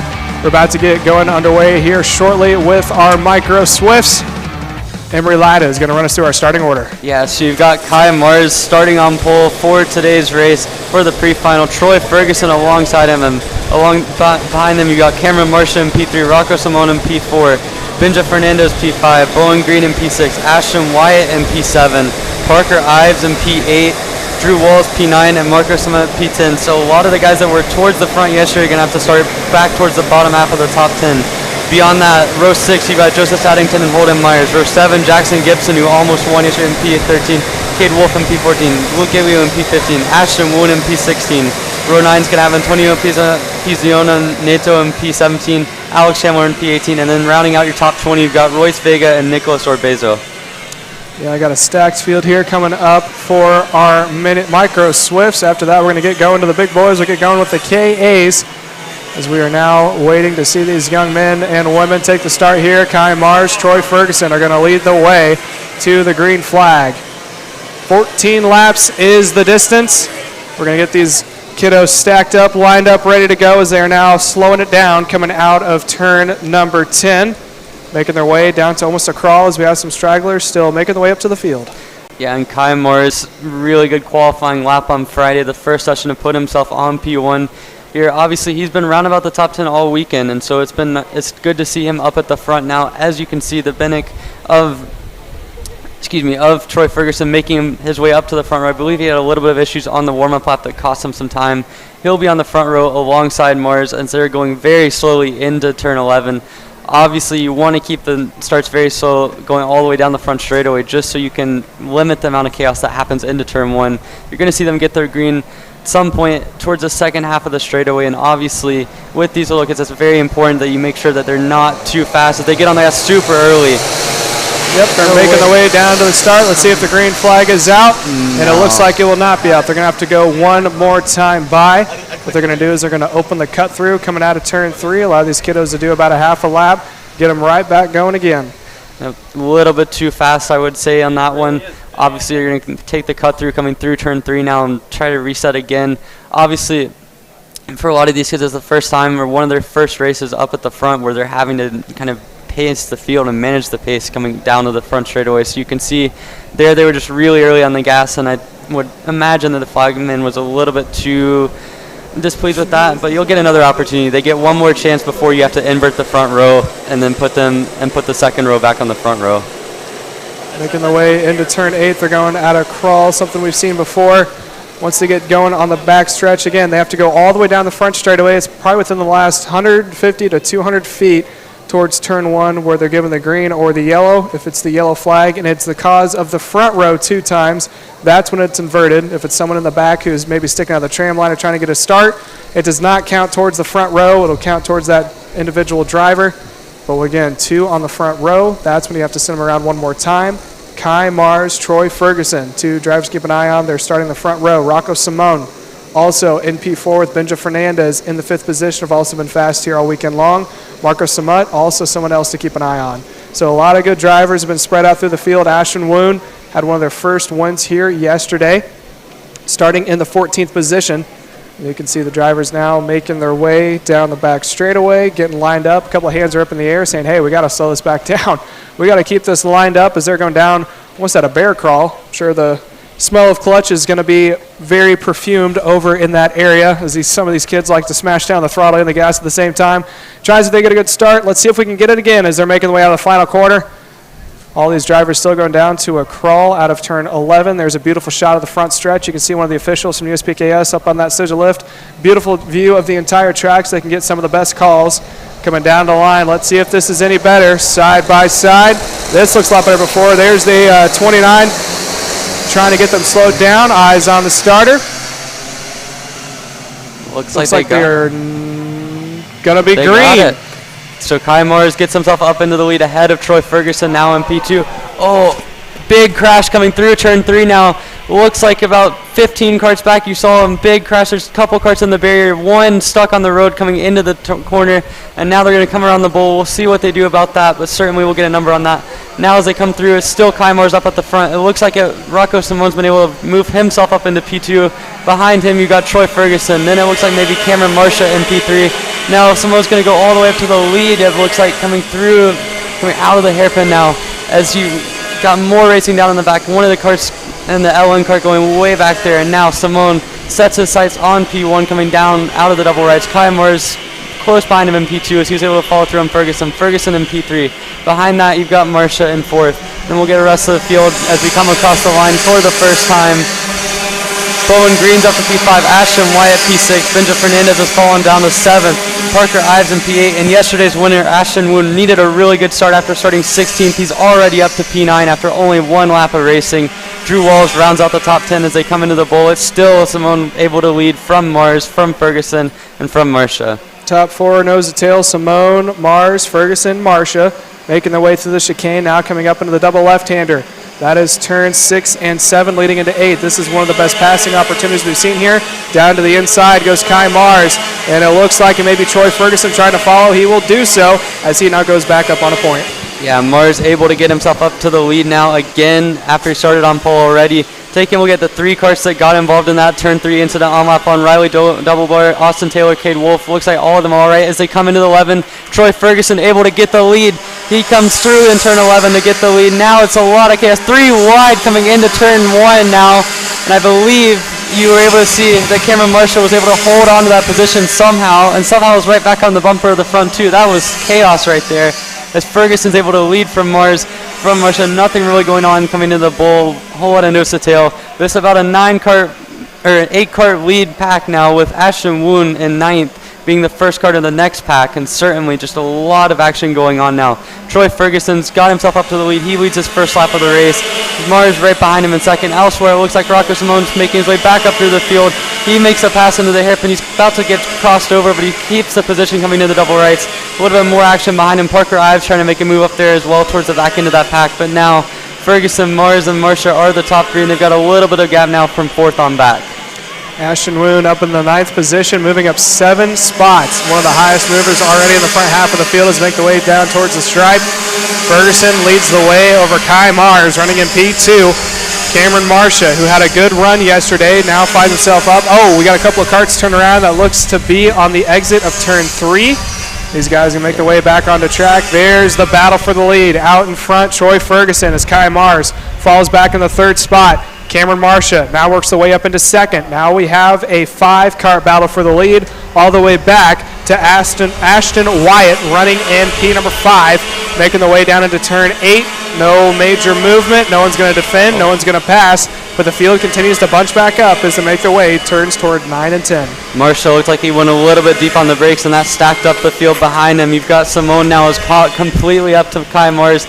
Last time by, he had a little bit of a gap from the top 3. Now he's right back on their bumper. You saw him being really aggressive early in the race to get up to the lead. Got dropped all the way back to about 6. Now as Marcia goes to the lead in turn 1, Simone goes into P3 over KA100, and now you've got Ferguson getting past for the lead. So now you have Marcia in P1 for the first time all day. You've got Ferguson in P2. You've got Simone. Ferguson's going to waste no time going back into the bowl. He gets the lead back from Marcia. Marcia's able to get himself into P2 and settle there, but Simone is back up into P3. Obviously, we saw early on he's now found his way back up to the front after leading the opening lap. You've got the top 6 now all the way back to Parker Ives in 6, maybe a little bit of Ashton Woon, who just went purple in 7th, getting in that front pack. KA100 able to go back down the inside of Troy Ferguson. You've got basically the top 3 now able to get through on Ferguson. Behind him, continuing shuffling going on behind him. It looks like that might be Bowen Green as they come out of the double rights. Looks like a little bit of a shuffle out there, and you've had really the front 9 or 10 now are all right there together, led by Cameron Marcia up at the front and Rocco Simone. KA100 into 3rd. You've got Ferguson, who's fallen back to 4th. Parker Ives as high as he's been all day in P5. Ashton Woon has made himself up into 6th now. Fantastic run on the track for Ashton Woon. Finds himself up in the front pack, moving up 10 positions, and is now the caboose of the front pack. Leading now, Cameron Marcia out on point. P2 is going to be Rocco Simone. Rest of the field is still following from behind, and it looks like Troy Ferguson, who was our leader for a long time, finds himself back into the 4th spot. Down into turn 8, wide goes your leader. That was Cameron Marcia, finds himself back into P3. Troy Ferguson trying to get on the action. He can't make a couple spots, loses one more to Ashton Woon. Woon now goes back up into the top 5, and leading the way is going to be Rocco Simone. As we burn one more lap this time by, we're now 8 laps to go across, and it is going to be Rocco Simone leading the way over Kai Mars in P2, Cameron Marshall in 3rd, Parker Ives in 4th, Ashton Woon running out the top 5, but the rest of the field continues to bunch from behind. Yeah, it looks like you've got all the way back to about Luke Giglio and P11 are all up there now. Going for the lead is Kai Mars again. Your pole sitter is back up into the lead. Behind him, it looks like you've got Rocco Simone in P2, Marcia in P3. You've got Ashton Woon, who's found his way all the way up into P4 and is now all the way on the bumper of Marcia for P3. What a run from Woon. From 16th on the grid, he's found himself up into P3. Behind him, now Parker Ives is in P5 at the moment. You've got Troy Ferguson continuing to fall back. He's going to get passed into the double rights here. And it looks like that might be Benja Fernandez getting up into P7 as well. And you've got a little bit of a split now between the top 5 and the rest of that lead pack now is coming into turn 11. It looks like Marsh has been able to get the lead. There's a lot of contact coming out of 11, but now Marsh is going to switch back, tries to get back under on Woon. Woon does not let it happen. Woon is now in P3 again, but now you've got a gap as there's a crash coming out of the last corner. We'll get a couple of names on that in just a second, but certainly a lot of action going on as Ive now gets on the inside of Marcia coming into the bowl, gets himself up into P4, and you continue to see a little bit of separation now in the lead group as Simone continues to lead from Kai Mars and Ashton Woon. A little bit of gap now to Parker Ives, who's been kind of methodical in this race. A little bit less of a run than Ashton Woon has had, but he's still gone from 8th now to 4th as they round the bowl, and you've got about a 6-cart lead pack now. 6-pack out in front, but it looks like a little division between 3 and 3. Rocco Simone, Kai Mars, Ashton Woon are in the front 3. 4th back, looks like they're getting a little split up between Cameron Marcia, Parker Ives, and Benja Fernandez running in the 6th position. This time across the line, Ashton Woon moves himself up into P2. Rocco Simone still out in front with about a 2-cart length advantage. Kai Mars in 3rd, looks to possibly be under attack from Parker Ives in that 2nd pack. And here comes Ashton Woon down to the inside. Is going to lick the stamp and send it around Rocco Simone. Simone goes to 2nd. P3 still goes to Kai Mars. Through the chicane now into the double left-hander. That is turn 6 and 7. Let's see if it's going to be Ashton Woon out in front. Let's see if Rocco Simone is going to be able to hold on to that position. That is going to be your new leader making the way out. Ashton Woon on point. Rest of the field out. Simone running in P2. P3 goes to Kai Mars. So now that 6-pack that was 3 and 3 split, slowly starting to bunch back up, making the way to turn 11. We burn one more lap. We're now looking at 5 to go this time by. And the crash coming out of turn 11 last time through took out Luke Giglio, one of the most important players in this race, had set the purple lap right before going out. He's going to have to start 29th in the final now. Really tough break for him. But Ashton Woon has found himself up to the lead from P16 on the grid in this race. What an incredible drive for him. Rocco Simone is right on his tail, though. He's led the race multiple times. You have to think he's going to be a little bit more patient now.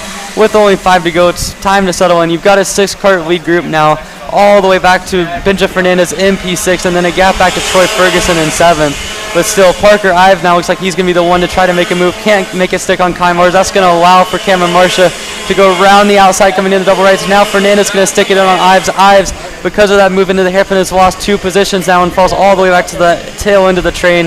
Now that's going to allow Ferguson back up into the draft almost.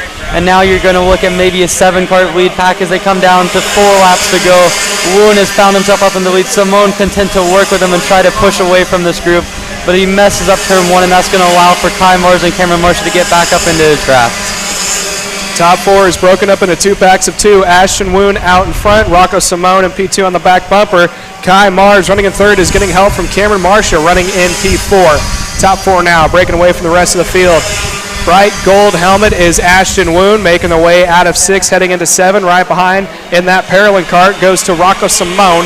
Right behind in the cue ball white helmet is Kai Mars with Cameron Marcia in the black helmet and black cart, red suit, making the way in the top 4.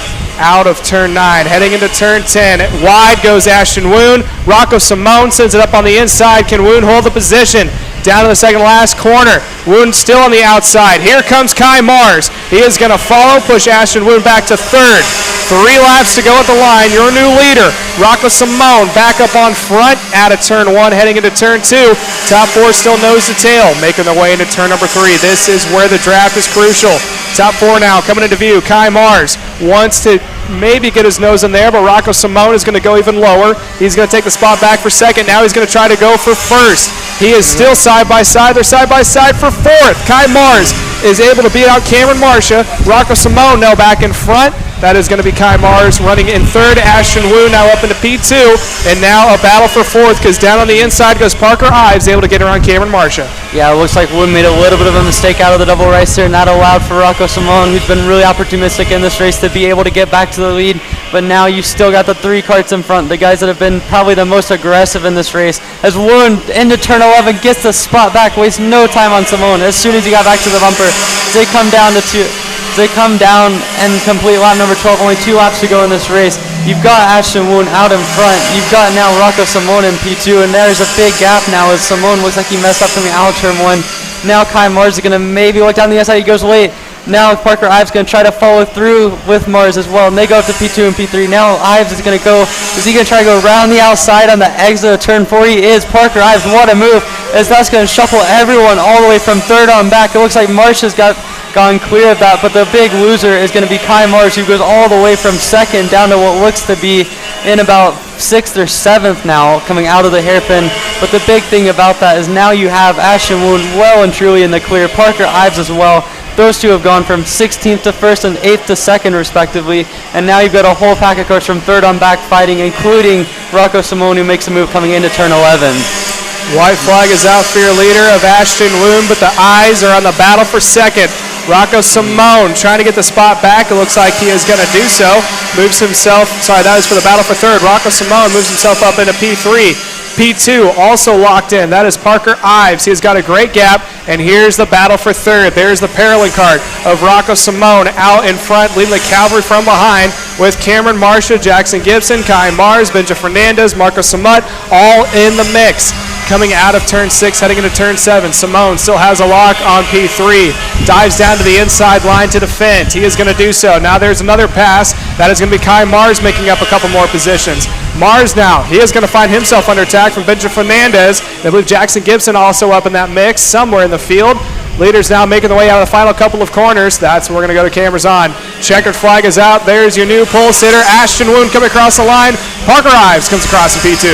Woon able to go from 16th to 1st, continuing where he left off yesterday. Jackson Gibson as well, yesterday's runner-up, goes from 13th to 3rd. Rocco Simone finds himself in P4. Kai Mars has to be a little bit disappointed P5 after all that he did in this race. Cameron Marcia P6. Benja Fernandez rounds out your top 7 in the league group. Marcus Samote finishing P8 yesterday on the podium today. He's going to start the final from P8. Saddington P9, and rounding out your top 10, a guy who led early parts of the race, and Troy Ferguson. As we're going to take it to commercial break, don't go anywhere and stay tuned. We still have one of the big classes yet to come. Your X30 seniors, both groups, are yet to race. So stay tuned and listen in on Kart Chasing. How you doing? My name is Mike Doty from Mike Doty Racing from Orange County, New York. We're about an hour north of New York City. We're a full-service kart shop that we supply IAME, Rotax, and all rock engines. We sell OTK parts and all the tires for all the different series. We support USPKS, SCUSA, Rotax, which is the Stars and Stripes, and the Rock Winter Tour. What we do is we try to get the drivers better by data, driver coaching, and setup. We have a lot of good drivers that come through our program. We have a lot of experience. I've been doing it for almost 35 years, and we just try to translate that to all our customers. For more info about Mike Doty Racing, you can contact us at MikeDotyRacing@gmail.com or call us at 845-551-0572. I'm Billy Vincent, owner of MPG Motorsports. What we do at MPG is we try to keep it a nice, fun family atmosphere, try to combine sort of the bigger things and of the bigger teams and the professionalism down with sort of some of the fun, sort of family-oriented atmosphere. We try to not only develop drivers, but also the parents and the families for just in knowledge in general in motorsports. It all starts in karting. What we try to do is try to help the drivers, the moms, the dads understand the sport of motorsports in general, not just karting, but what it takes to get all the way up through. Whether you end up wanting to be a driver or a mechanic or an engineer, you know, we can help you with that, and that's what we're here for. If you're interested in joining us at MPG, our home base is at Whiteland Raceway Park in Indianapolis, and you can contact us at info@willpowerkart.com. And one of our great people will reach out to you, and we'll try to put the best program together. GoPro Motorplex, the United States Pro Kart Series second round, and almost all of the grids are set except for one division. On the grid now is your KA100 Seniors. They are suited, booted, and ready to go. As you can see, Tyler Wettengel, your pole sitter here for Sunday. I talked to him today. He said, well, today can't go any worse than yesterday, as long as you stay out of the LCQ, that is. Broke a chain in the first corner on the first lap of yesterday's main event. So he's looking for a little redemption here today. The same could be said, obviously, for Jeremy Fletcher in an opposite sense here, to be the first one to cross the line. He got the win after post-race tech inspection and penalties were handed out, crossing the line P2. Well, maybe crossing the line one spot higher would be a little bit better for him. The 922 rolls off in second, and while they're waiting here for the engines to fire and the track to get cleared for the micros, let's take you through your starting lineup here for KA100 Sr Pre-Final odd. Again, this is half of the group, 33 in total. Again, Wettengel and Fletcher, your front row, moving to row number 2. John Burke, well, he had a topsy-turvy main event yesterday. He starts on the inside of row number 2 alongside Allen Rudolph Racing Academy's Aiden Rudolph. And you want to talk about rough Saturdays, he didn't even get to make the main event. Got crashed out in the first corner of the last chance qualifier after an issue in the pre-final. Sent him down, but he rolls off to the outside of row 2. Timmy Tech Comp Car driver Will Robusto will roll off to the inside of row number 3 alongside Race Liberante in the Race Factory USA number 969 with a much closer starting spot to the front than where he was 24 hours ago. Peyton Phillips in the Super Tune Tony Kart rolls off to the inside of row 4 alongside rookie Austin Jers. Row 5 will be Diego Ramos and Gia Cicero putting her RPG Cosmic inside the top 10. Then local superstar Abby Adams rolls off to the inside of row 6 alongside Connor Ferris in the 902. Dalton Haynes ended inside the top 5 yesterday for most of the main event. He rolls off 13th with some work to be done alongside Florida's Colin Lloyd. Jake Walker in the MDR LN kart starts to the inside of Alex Murray's Marinello in row number 8. And on the bubble spots, Mason Surgener and Race Factory USA's Keegan Bosch. First drivers on the outside looking in on the grid here, Brooke Berry in the Iron Rock Motorsports Tony Kart. Alongside her, starting 20th, will be Josh Oates in the Oates Driver Development Merlin. Starting 21st, it'll be PJ Lida in the 900 alongside Oscar Panozzo's Motaz Sport Burrell Art Machine. Then starting 23rd and 24th, Nikolai Dukov and Andre Castro. Kendall Hedge, KC's own, rolls off P25. A cracked seat strut on lap 3 of the LCQ kept her from making the main event yesterday. She's trying for a little better. Also just missing out, Vinny Muskelis in the 948 GWR Tony Kart. Nikita Paneras, George Fagali, Cohen Summers, Ethan O-Ring, Tanner Bunny, Ethan Weiss, Finnegan Bailiff, your 33 drivers making up the grid here for KA100 Sr. And we are just about set to go racing as they come into the start lanes. Looking for the green flag here for attempt number 1. It's an early time on the power. We're racing to turn. No, we are not. No green on the first time by. Yellow flags waving. A little bit too early for the front row as they were ready to get things started. So they'll get sent around here and the field will wave. We'll let them try one more time here. I don't want to say solely on the front row. That whole field was ready to get after it here, Caleb, all 33. Yeah, they're a little bit anxious to get going underway. No one wants to be on the bubble spot, so you can take whatever you can get. Something we've seen earlier, though, with some of the kiddo classes, you don't always want to be pushing the issue into turn 1. That is the one way to make or break your race. If you're towards the back of the grid, you're starting the last row, maybe worth it to lay off there in the first corner. You can find yourself making up 10, maybe 15 positions within the first lap. Yeah, definitely here. And along with all of that, of course, we've seen a lot of drivers having major issues through the entire first lap, not just turn number 1, but turn number 4 was pretty gnarly for the X30 Pros. I mean, we've had multiple different multi-car incidents, more than yesterday. No red flags, knock on wood, to this point, but there have definitely been a lot bigger and more drivers involved in crashes here today. As they come towards the start-finish line straight away here, this time a little bit more calm, cool, and collected. Looking for a good start. Nice shove for the outside lane. Jeremy Fletcher's going to have momentum on his side with a nice shove from Race Liberante there in 6th. And Aiden Rudolph takes the escape route there off the bat. I don't even know if he needed to, but he's going to lose his spot in doing so. and they'll all head down the backstretch here for the first time. And whoa, for the lead! Jeremy Fletcher and Tyler Wettengale come together in turn 4. Fletcher ended up over the top nose cone of Tyler Wettengale, and your pole sitter drops all the way back to 33rd. Yeah, that's a lot of aggression from the start. Don't know if it's needed. This is lap 1 of about 14 as they're still going side by side through turn 4. Liberante trying to roll the outside line, may lose a couple positions. Aiden Rudolph finds himself back up into the mix as well. Had a horrible day yesterday. Now he's trying to make sure he seals the deal and has a starting spot in this afternoon's final. Here they go up the hill and out of the final corner. Jeremy Fletcher will lead. And I'm sure the officials will take a hard look at that incident there in turn number 4. Down to turn 1, Will Robusto on defense mode here from Peyton Phillips and company as he tries to hang it on the inside, and then right back in second. John Burke with Aiden Rudolph in tow. Do they work together? No, Rudolph trying to go to second. He'll bring Race Liberante with him, or at least try to. Burke going to crowd it around the outside. He eventually gets closed off, and Liberante hangs on to P3 as Burke slots in line ahead of Robusto through 6. Fletcher starting to pull away from both Rudolph and Liberante. I don't want to say starting to because they may close it back up. Oh, a big cluster coming into turn 8. Everyone getting a little sideways, locking up the brakes. No one is wanting to give an inch here. They're all locked into the race, but they're still racing like they're in the bubble spot. Well, again, we got a lot of guys here that could be comers or goers. I want to talk about one driver had a heck of a start. Josh Oates up 6 spots already. Jumped from 20th to 14th. He's in the middle of that midfield skirmish as it is Burke in 4th, Phillips 5th, Austin Gers in the 6th spot, Adrian Cruz in 7th, Dalton Haynes in 8th, and then a massive gaggle of cars there. Trying to give you an update of where Tyler Wettengale is here now 2 laps in. Wettengale ultimately pulled off the racetrack. He's going straight to the last chance qualifier. So the 933 done. Your pole sitter here for Sunday taken out early in the going in the pre-final as they work their way through the infield. Burke still leading this group here for 4th on back while the top 3 have some separation. Peyton Phillips closing up to Austin Gers to turn number 9. Diego Ramos is actually the driver there, not Adrian Cruz, my mistake. And then it is Dalton Haynes. So Ramos with a good start, trailing the Super Tuned Tony Kart of Phillips. They'll come put 3 laps in the books, and we'll see 11 laps to go. That second pack seems to have a little bit of separation. I say that, but there's a pass. Looks like John Burke is now under attack from Austin Gers. Sends it up on the inside. Last lap, Austin did go purple to 50.3. He is now technically the fastest car on track. I have a feeling that purple spot doesn't really mean much if you're not in that front group or if you're running on the bubble spot. Yeah, as quick as they are right now, they're still, like you said, a good ways back. 1.8 seconds to be exact as of last time by the stripe, and maybe a little bit more with the pass being made. So Austin Gers is going to need to get on his horse to try and run down the top 3 who have yet to pass too much.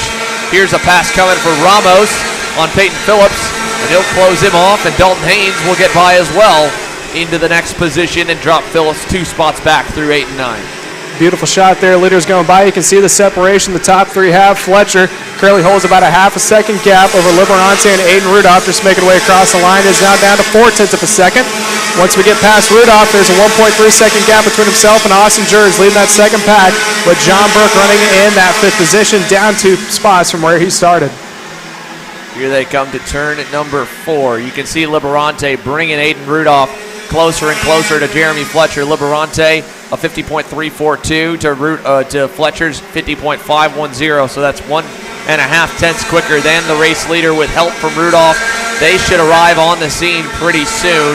Jeremy Fletcher, his lead at 3 car lengths and closing through turn number 9. Making the way out of the final couple, or heading into the final couple corners, I should say. Fletcher still holding out in front.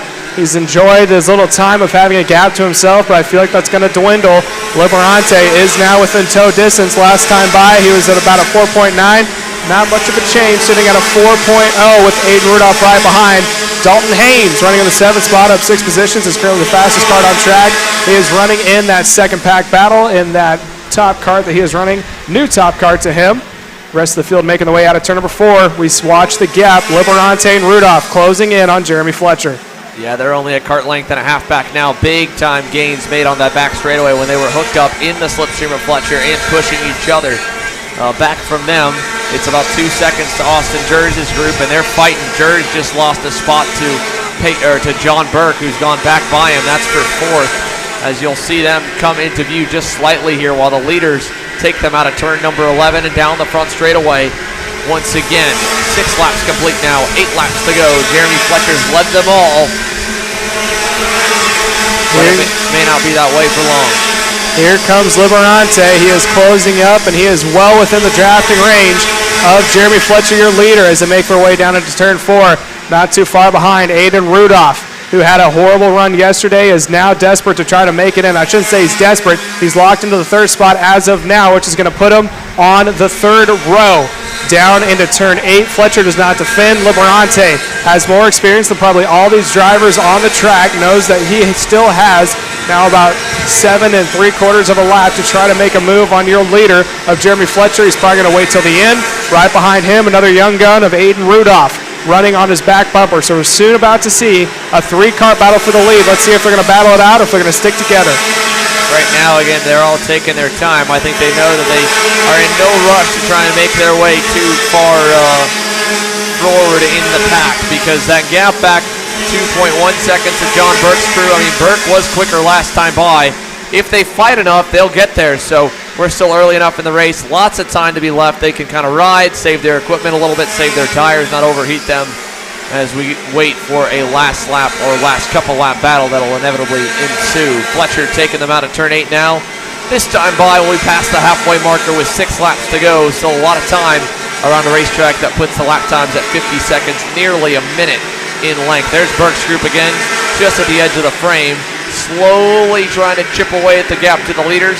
They picked off a 10th last time by. We'll see what they can do this time by. Down into turn 1, Fletcher does not defend. Liberante does not try to pass. Beautiful to see that the toe comes into effect right about here. He closes up on the back. They swing way wide of the runoff part of the track. Coming down into turn 4, Liberante in tow, followed by Rudolph. Rudolph doing a great job. He has not pushed the issue. He has stayed behind Liberante. Probably knows how much experience he has and knows how he can work his way through a field. Say, all right, I'll stick with you. Let's get to the front. Let's be patient. Last time you said that there was a 1.8-second gap. Now it is still a 1.8-second gap between that second group and the first, so not a lot of time, gang. If they can keep doing what they're doing here in about 3 laps, we could see them try to make it a couple of attempts at trying to go for the lead. Here they come up the hill. Rudolph still pushing him. He'll close that gap back up. Fletcher looking pretty strong in some parts of the infield. The toe obviously being pretty massive, and it'll benefit Liberante as he goes to the lead. And Rudolph a little bit too far back to be able to follow him through. So race Liberante, now Commander-in-Chief, being the KA100 Sr ODD Pre-Final as he takes them to turn number 4. John Burke behind has gotten away from the rest of the pack. He has running lap times that are on pace with the leading trio. A couple more passes and we'll see Burke get back into the mix. Dalton Haynes currently owns the fastest lap time honors. He's worked his way up 8 positions to 5th and is trying to latch on to John Burke, having gone by on Austin Jers. This time by the stripe, it'll be 4 to go. Liberante, your leader, out of turn 9. Fletcher running right behind Liberante, maybe getting a little bit of help from Aiden Rudolph running in P3, making the way out of the final corner. Let's see if Liberante defends. Looks like he does move down the line just a little bit, not too far off the racing line. That is not going to be an attempt to pass from Jeremy Fletcher. Still stays right behind. Rudolph also in the tow. Out of turn 3. This is one of the best passing opportunities. Liberante is going to hold his line. Here comes Fletcher. Rudolph follows. That is going to be pushed to 3rd. Is going to go Liberante. Fletcher now your leader. Aiden Rudolph now finds himself in the 2nd spot with Liberante on his back bumper, making the way out of turn number 6. Here they go through 7 and into 8. Fletcher back on the point. Does Rudolph go? He does. He'll go to the point for the first time today and the first time all weekend. Aiden Rudolph commands the field over Liberante and Fletcher through turn number 9 and out of it towards the short chute. This time by 3 to go. John Burke loving it. He's 1.8 back. He should be about 1.4 back at the time they get to the start-finish line with the pass made, especially in turn number 8 across the line. Burke picks up another 10th. Couple tenths actually, 1.4 indeed, on the money with my guess right there. I'll take that one as a win here for me this weekend. That was right on it, 1.4 seconds. There you go. You should go into, we'll go to Vegas. You should gamble a little bit. Liberante running at P2 is getting a little bit of help there from Jeremy Fletcher when they went down into turn 1. Liberante looked like he could have made a run on Aiden Rudolph, decides to follow into his back bumper. Again, we're working 2 laps to go when they cross the line this time. It is still these top 3 nose to tail. This has been a very mature race. I think probably one of the most we've seen here in KA in a little while, especially between the 2 days. Top 3 still nose to tail. John Burke by himself He is not within the toe of Xander's excellent call of 1.4 to catch back up to the top 3. This time by, still not going to be close enough unless something happens in the top 2 as they make their way down into turn number 1. He was 2/10 quicker, though, which is good for Burke, and good news as the Super Tune driver continues to push. Dalton Haynes is latching on a little bit to Burke's coattails, half a second back. Burke was only 1.1 or 1.2 seconds back at the line. So again, 2/10 chipped off more so with Rudolph leading the way. He's going to run low on laps, though. He needs them to fight now. A lap and a half remaining. Aiden Rudolph not going to cover it off into 8. Liberante will take advantage, and he'll get by with Fletcher's help. Fletcher nearly ends up putting himself in a bad spot into 9 by kind of nose into the outside of Liberante. Tucked back in, and that one pass is all John Burke needed. He knows he's closing in as they go to the final turn. Fletcher to the lead in 11. Rudolph will follow. Here comes Burke, looking for third down the inside on Liberante. He'll send it and get by, and Liberante has to, he gets hooked on the bumper. Here comes Dalton Haynes. Liberante's off at 3. Race Liberante with a problem, and Liberante's going to the LCQ. I'm pretty sure Liberante is going to have some opinions on that move. It was a very late pass, and one was able to get it done. Here's the top 3 now. Fletcher back on point. P2 goes to Rudolph, and now it is John Burke finding himself in the top 3, making the way down for the final time into turn number 8. I got to give it here. Normally, John Burke, obviously, he didn't make too many friends yesterday. Alex Stanfield gave him some sauce in the final. However, I don't know if that one was really much on him. He got down the inside, and Liberante tried to hang around the outside on it, paid the price. Down the front stretch, Fletcher going to collect the checkered flag. Rudolph second, Burke third, Haynes fourth. Fifth goes to Peyton Phillips. 9 positions gained for Dalton Haynes. Diego Ramos up 3, Austin Jers up 1, Robusto 8th, Gia Cicero 9th, Colin Lloyd in 10th. Where's our bubble spot? Connor Ferris looks like he's just in, and at the moment, George Fagali by 4/10 is going to transfer directly in to the main event. A lot of big names ultimately not making the show. Josh Holtz, Brooke Berry, also on the outside looking in. Finnegan Bailiff, 2 spots shy. So quite a few, and then we look back to the other drivers. Jordan them in the LCQ, Race Liberante, Tyler Wettengel. They are starting shotgun on the field for the last chance qualifier. Wettengel qualified on the pole. Liberante was running 3rd and then 4th in his heat when he had that DNF. So with that in mind, one more commercial break before the lunch break, and it's the other half of the KA100 Senior class. Paulie Massimino, Aiden Levy, almost ready to lead your even pre-final to the green. How you doing? My name is Mike Doty from Mike Doty Racing from Orange County, New York. We're about an hour north of New York City. We're a full-service kart shop that we supply IAME, Rotax, and all rock engines. We sell OTK parts and all the tires for all the different series. We support USPKS, SCUSA, Rotax, which is the Stars and Stripes, and the Rock Winter Tour. What we do is we try to get the drivers better by data, driver coaching, and setup. We have a lot of good drivers that come through our program. We have a lot of experience. I've been doing it for almost 35 years, and we just try to translate that to all our customers. For more info about Mike Doty Racing, you can contact us at MikeDotyRacing@gmail.com or call us at 845-551-0572. I'm Billy Vincent, owner of MPG Motorsports.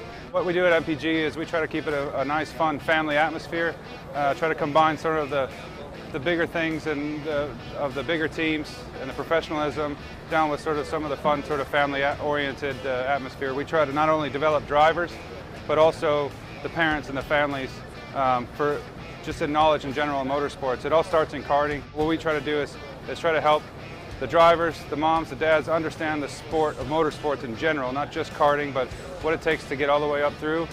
Whether you end up wanting to be a driver or a mechanic or an engineer, we can help you with that, and that's what we're here for. If you're interested in joining us at MPG, our home base is at Whiteland Raceway Park in Indianapolis, and you can contact us at info@willpowerkart.com.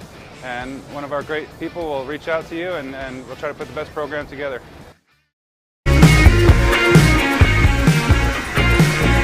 Well, here we are back and ready for the other half of the KA100 Senior class to take the green. It is all Paulie Massimino and Aiden Levy on the front row. Chase Hand, Alex Stanfield, row 2. Byron Daly, Weston Workman, row 3. Alex DeLemo, Colin Haynes, Brandon Lemke, Zach Frank, row 5. As they come onto the front stretch and into the box, good start, and we're green down to turn number 1. Levy will slot into 3rd as it looks like a good start for Chase Hand to get up into 2nd. And Paulie Massimino skates away with the lead as they rock it down the back straightaway. Couple drives going down to defend on the inside line already. Chase Hand now trying to close back up to the leader. That is Paulie Massimino making his way through the chicane now, coming into turn 6 and 7. Here's the best passing point in turn 8. Levy got a little bit of momentum. He's going to make a move on Hand. He attempts it. He is going to take it. It looks like one more is going to follow. Chase Hand down 2 positions. Yeah, Chase Hand down to the 4th spot. Byron Daly under fire. Weston Workman going to muscle his way by the inside. He'll bring one more as it looks like Daly's fallen all the way behind, potentially Alex DeLemo. As they come onto the front straightaway here, we'll get the updated order at the end of lap number 1. It is indeed Massimino, of course, leading the way, and DeLemo was the driver to get by Byron Daly. So a good start for Alex DeLemo to move up to 6th. Workman up 1. Nick Terlecki and Alex Doncho, big movers, up 3 and 4, back at 11th and 12th. Levy, with some help from Alex Stanfield, close it up now to the back bumper of Paulie Massimino, 2 local drivers, and the Texan Alex Stanfield and the Californian in Chase Hand into the infield hairpin. Massimino, a little block. Levy throws a similar one, and they stay in line over to turn number 9. Chase Hand is going to be the caboose of that 4-pack. Levy able to get back to where he started in the 2nd position. I have a feeling Massimino is probably going to hope everyone behind him tries to separate that 4-pack. I say that, but there goes Chase Hand moving up one more spot, able to get on Alex Stanfield as they make their way across the line. Weston Workman, one of the most popular drivers that we found out, finding his way up into P5. He is now closing up in the front pack, and there's a pass for the lead. New leader, Levy on point. Massimino goes to P2. Chase Hand right now behind Massimino.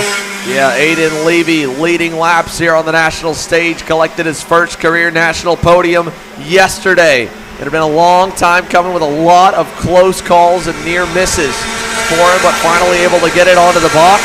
Today looking to make it a couple steps higher as he exits turn number 8, heads for 9. The gap all the way back to Byron Daly, just under a second for the top 7. And then it's not far back from Byron Daly. You'll find Zach Frank in the 989, Adrian Cruz up 3 spots, and then Brandon Lemke round in the top 10 as Chase Hand throws a slider on Massimino. Overshoots it a little bit when Massimino tucks back in, now looks for 2nd back. He'll reclaim the 2nd spot, and Aiden Levy gets a little bit of separation through turn 3. Looks like Workman was under attack there for a moment. He's still trying to figure out that mid-pack. Little bit of pushing and shoving there, farther back through the field, but that's all going to go into the favor of your leader of Levy. Starting to pull away, has opened up about 3 or 4 kart lengths. One of the biggest losers right now is going to be Paulie Massimino, down a couple of spots. Finds himself actually back up into P number 3 as they make their way in turn number 8. There we go through Workman trying to get to the inside of Stanfield. Couldn't fully complete the pass. Is going to get tripped up now as DeLemo gets to the inside. Lemke's going to come by as well as Byron Daly gets hung out to dry with Workman. Daly's going to lose another spot potentially to Adrian Cruz, and Workman gets tripped up. They're both going to go way backwards now. Levy with a big-time lead, and the pack is spread out here at the halfway, or closing on the halfway marker with 4 laps complete.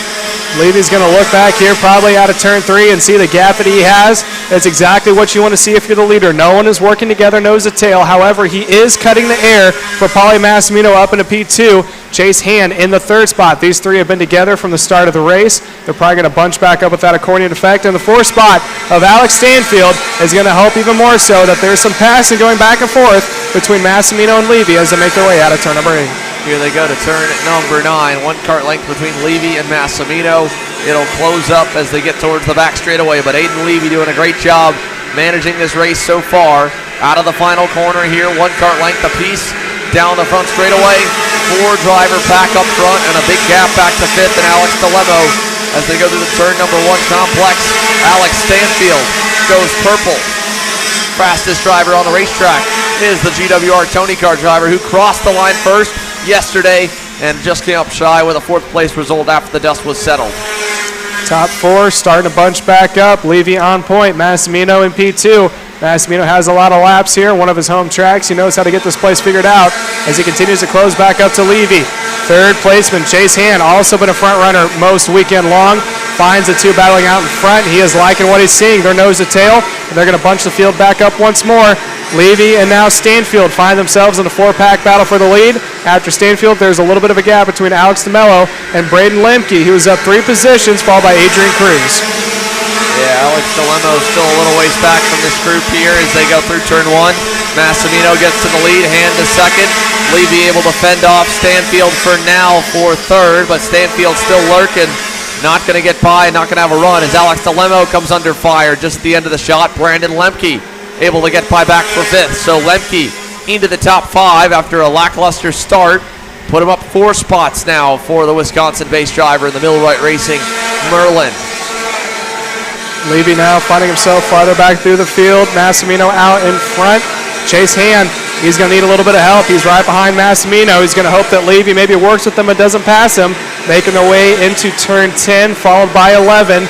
Top 3 now, getting a little bit closer. 4 still hold a huge gap over the, I shouldn't say huge, a little bit of gap over the field. Alex DeMello trying to see if he can't find his way back up front as Lemke, in P number 5, hoping the top 4 battle to catch back up. Yeah, Alex DeLemo fell back behind Brandon Lemke here, and now we just saw some more shuffling with Aiden Levy getting up to 2nd. So Levy about a cart length back from Paulie Massimino.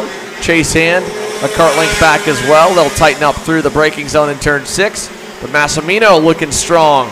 Halfway in and halfway home here. They'll see 6 to go this time by. As here comes Alex Stanfield to the inside of Chase Hand. He'll move up to 3rd. Levy's got some breathing room because of that pass. It's not going to last too much longer. He's about 2 cart lengths down on Massimino, about 3 cart lengths ahead on Stanfield, who is now up into 3rd after pushing Hand back to 4th. And here comes the pack led by Lemke. Not a lot of gap has been made up in the previous 2 laps, but he is slowly working his way. Now within about 0.5 seconds between himself and Chase Hand running in 4th. About 1.3 down on your leader, Paulie Massimino. Here they come towards turn number 4. Massimino, Levy, nose to tail. You couldn't put a single feather between them on that backstretch. They were glued to each other. And Alex Stanfield trying to make up for that by driving hard through the infield to close the gap back to the top 2. Chase Hand still 4th, and Lemke getting a bit of tow, I believe, off the top 4 now. Don't count out Brandon Lemke, who is, again, just coming into view. Fell back as far as 10th, is now up to 5th, and is digging on pace with the leaders. He should be able to get there with 1 or 2 more passes for the top spot as they cross the line with 5 to go. Chase Hand kind of threw a lifeline to Lemke. He's falling back from the top 3, and he is slowly working his way back up to the main group. Your leader, Massimino, has a peek behind. Here comes Levy. Levy sends it down the inside. Massimino tries to hold it. He may lose another spot to Stanfield, still side by side. Stanfield's going to back off ever so slightly. Massimino holds on to P2. Levy, your new leader. Chase Hand sees a 3 out in front. He is trying to make it a 4-car party for the lead going down into turn number 8. No one tries to make any moves. Levy's still out in front. But here comes Brandon Lemke slowly closing up on the leaders, making their way out of turn 9, heading into 10. Lemke now within about 4 or 5 cart lengths of Hand. Hand slowly trying to make his way back up to the top 4 as a 3 battle out for the lead. Here they come towards turn number 1. Aiden Levy still at the helm. And Brandon Lemke that time by, if you compare the lap times, he was identical to the pace of the race leader. He needs more fighting up front. He's on pace to be there. Adrian Cruz up 6 spots, looking good, also on pace with the leaders. And so is Colin Hayes, who's back in the 8th position. Talked with Colin a little bit earlier. He said he had a bit of an issue in qualifying, but felt good about their race pace here today. Unfortunately, the way that the cards have shaken out, it'll be tough for him to get a whole lot more spots in this pre-final as Stanfield gets down the inside and clear on Massimino for 2nd. Hand back in the 4th position. And trying to see if he can't also follow Stanfield through. Wasn't able to do it. Stanfield now has his eyes set on the leader. That is going to be of Levy. Levy making his way across the line. We have another lap burned as they make their way down into turn number 1. Levy out in front. P2 is still going to be Stanfield. 3rd spot of Massimino. Hand not too far. There was a couple passes that last lap, but Lemke needs a little bit more. He needs the leaders to try to make some moves. Sorry, 2nd place of Stanfield to make a move on the leader. That'll bunch up the pack even more. He still trails behind by about 0.8 of a second. Yeah, here they go through the infield here, the 4 leaders together. Again, this is just like the previous pre-final race. They've got to qualify into the main event by finishing in the top 18 as Stanfield goes to the lead now here with 3 to go. Coming to see 2 laps to go this time by. The bubble spot's starting to heat up. Gavin Bailiff had to start at the tail end of the field after switching to the KA senior class overnight. He is now closing up to the back bumper of the bubble spot to get his way into the show. Here they come across the line. Double sticks in the air. 2 laps to go. We'll find where our battle is on the edge of transferring into the show. I think we went a little bit, maybe too far back there. Here comes your leaders into turn number 4. Looks like Massimino and Stanfield going back and forth. Levy got shuffled back into 4th.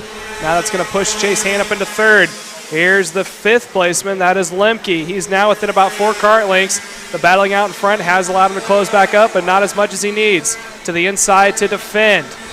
That is not going to work out. That was Massimino defended on the inside. He is going to make it stick. Chase Hand goes the back bumper of Stanfield, and here comes Lemke. Lemke is now caught up to the back bumper of Levy. We now have a 5-car battle for the lead with the white flag going to be shown this time by. One more time around GoPro Motorplex for KA100 Seniors Pre-Final. To the bottom side goes Massimino, Stanfield in hand. Levy opened the door. Lemke goes by for 4th. Adrian Cruz still watching back in the 6th position and down the backstretch. Massimino takes him all the way to the grass in the dirty part of the racetrack. Lemke sends it around the outside and gets clear for 3rd. What a move by Brandon Lemke. He's up 2 spots already. Coming from nearly 10th on the grid. Might have a shot at the win here depending on what happens in the final hairpin as Chase Hand goes on defense mode from Levy. Here comes Massimino to the bottom. Lemke again tries the high side. Doesn't pay off this time. Stanfield hangs on. Into 9. Stanfield blocks. Lemke around the top of Hand. He'll hang on to 3rd. Alex Stanfield had to go on defense, and Paulie Massimino knows it. So it's Stanfield to the bottom. Lemke around the top side. Hanging tough. And it will be Massimino winning the other pre-final. Then Stanfield. Lemke 3rd. Levy 4th. And we go back to the bubble spot battle. Gavin Bailiff was up there. Faded back to 21st with an issue. Unfortunately, he will not transfer at the moment. Lydia Small is able to get in on the final spot across the line. And unfortunately, the same cannot be said here for Kingston Himes. He is the first driver out, finishing 19th. So let's run you back through your top 10 and a couple other updates. Byron Daly and Weston Workman, we saw them get together. Will land at 14th and Workman 9th. But Massimino, Stanfield, Lemke, Levy, Chase Hand 5th, Adrian Cruz 6th, Colin Hayes 7th, Drew James 8th, again Workman 9th. Nick Terlecki picks up 4 spots to the top 10, just bumping out Alex DeLemo by 400ths at the line. DeLemo as high as 5th, ends P11. Zach Frank 12th. Again, the other ones that transfer, Josh Campbell, our hero from the LCQ yesterday, 13th. Byron Daly 14th, Brooke Knockman 15th, Cameron Steller, Ian Quinn is in, and Lydia Small, the last one officially into the show. Problems for Logan Mueller and Alex Feldstein. They'll be having to go to the last chance qualifier, unfortunately. Now we've got a short lunch break, and then when we come back, last chance qualifiers for Mini Swift, KA Jr, KA Sr, and then it's main event time from GoPro Motorplex. Stick with us, folks. You're watching Kart Chaser live on YouTube.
Those of you tuning in from live around the world, welcome to Mooresville, North Carolina at the GoPro Motorplex site of the 2021 U.S. Pro Kart Series finale, featuring a number of pro stars getting set to get underway. Paulie Massimino, quick driver in qualifying, set to lead your field to the green here for this pre-final. And while it's a little bit cloudy skies here, we are green and underway. Good jump for the inside lane. Massimino takes Hayden Jones along for the ride with him. Norberg slots into third here on the opening lap.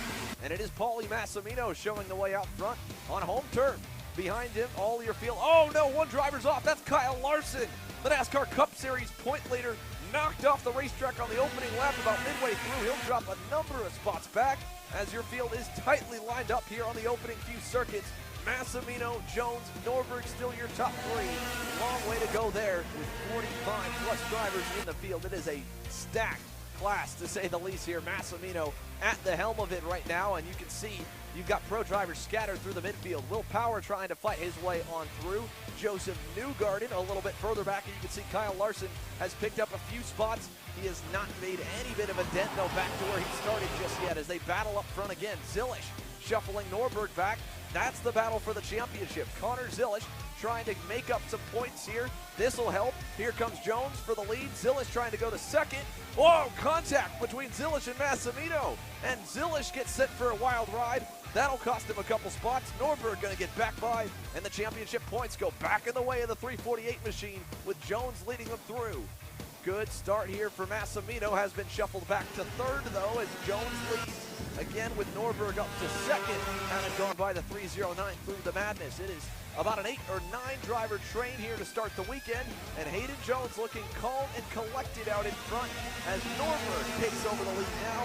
Jones back to second, battle for third. Zilish trying to rebound. He gets Massimino in turn number 8, picks a spot back up, and Ryan Norberg, the championship point leader, trying to extend that lead. He's got one driver between himself and his championship rival is Connor Zilish back in third. All 3 drivers up front starting to pull away. Dante Yu has lost a tire. The RPM Tony Kart driver is out. He was about midway through your top 10, but Ryan Norberg, nice and healthy lead here, starting to pull away actually as Zilish has gone by Jones. Greenemeyer back in 4th, and it's 2, 3, 4 lined up, about 7/10 back from the race leader. Connor Zilish trying to bring the charge back forward. He will not do so. Jones gets by, and they battle behind him as well. Massimino rebounding, gets by Greenemeyer as Norberg comes across. Ryan Norberg wins the Saturday pre-final. As for Kyle Larson, he's going to have a lot of work to do. Just ended up right about where he started, midway through the 20s to line up for the main event. So a penalty assessed at the end of the pre-final puts Ryan Norberg down to third. It's going to give the pole position today to Hayden Jones and Connor Zilish. We'll get to line up alongside him on row number 1. Well, I know it's going to be a tough race. Everyone's pretty close in time. It's hard to pull away, but I'm going to try and make it happen. We'll see what happens. Definitely wish we kept up the pace we had in qualifying, but we slowed it down a little bit. Yeah, the last one was kind of hectic, but we got the win, but unfortunately we got a penalty. Starting 8th. Hopefully it runs as smooth as it did in the pre-final. So I can mix up with these guys a little bit more. Should be good though. We'll see and see how it goes. Go with the flow, I guess, now.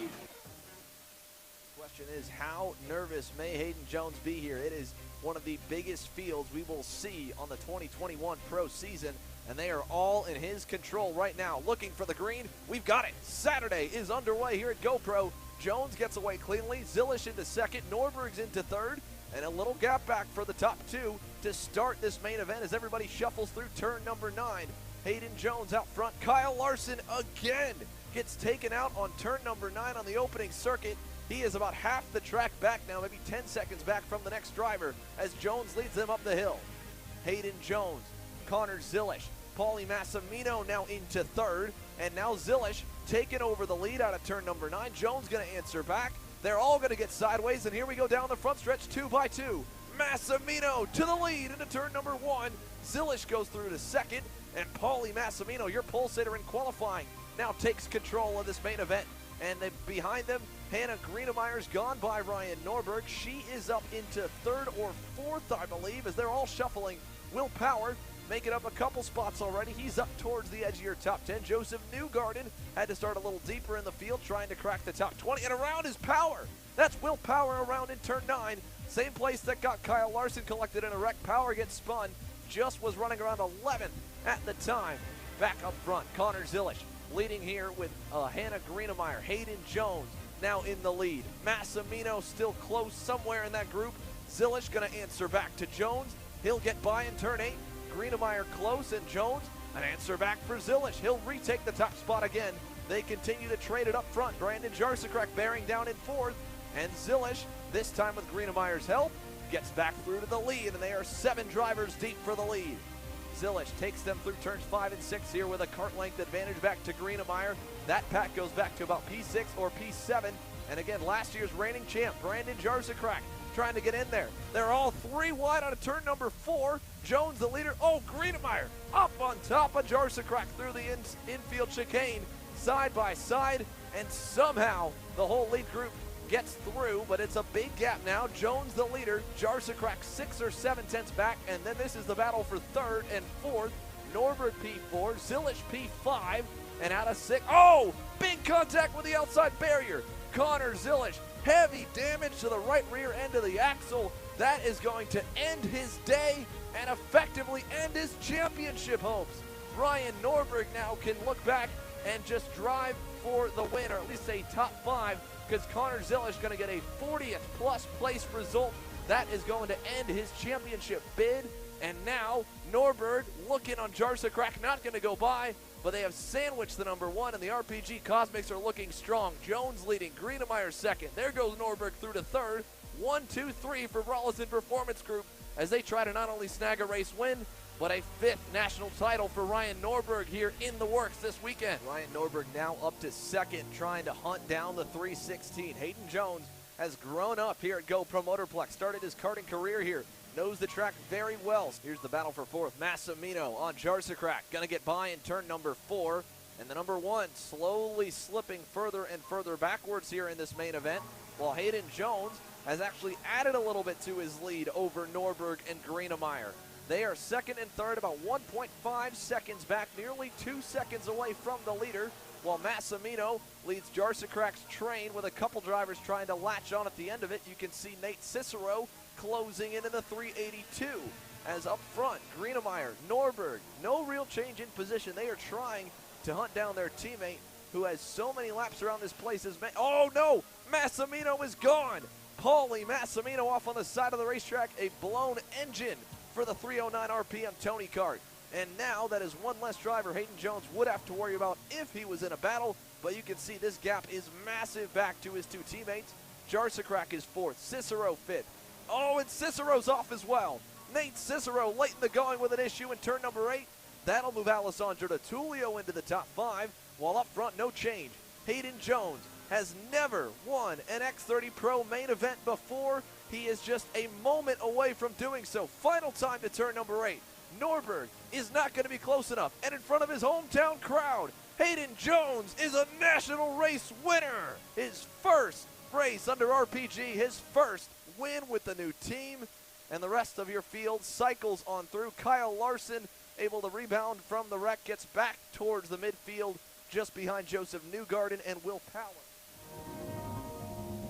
That was crazy. I don't know what Connor was thinking. I know that he's in the championship, but I mean, I don't see the necessariness of chopping down me twice in a row, and it's not even halfway through. So if I could put another X30 on the side of this, I think I'd be fast, but other than that, I don't know what to do. I'm super happy for him that, you know, he was able to get his first win on his first race with the team. I mean, that's amazing for RPG and just the program we have just in general.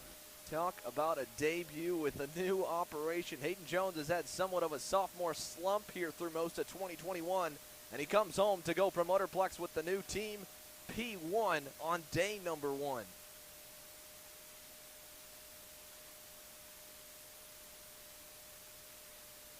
Easier starting spot than yesterday. He qualified on the pole, gets to line up to the inside of his teammate Hannah Greenemeyer on the front row. Hayden Jones, yesterday's winner, to the inside of row 2 with Connor Zilish to the outside. We're underway down to turn 1. Clean start for your leaders. Greenemeyer jumps into second, Jones to third.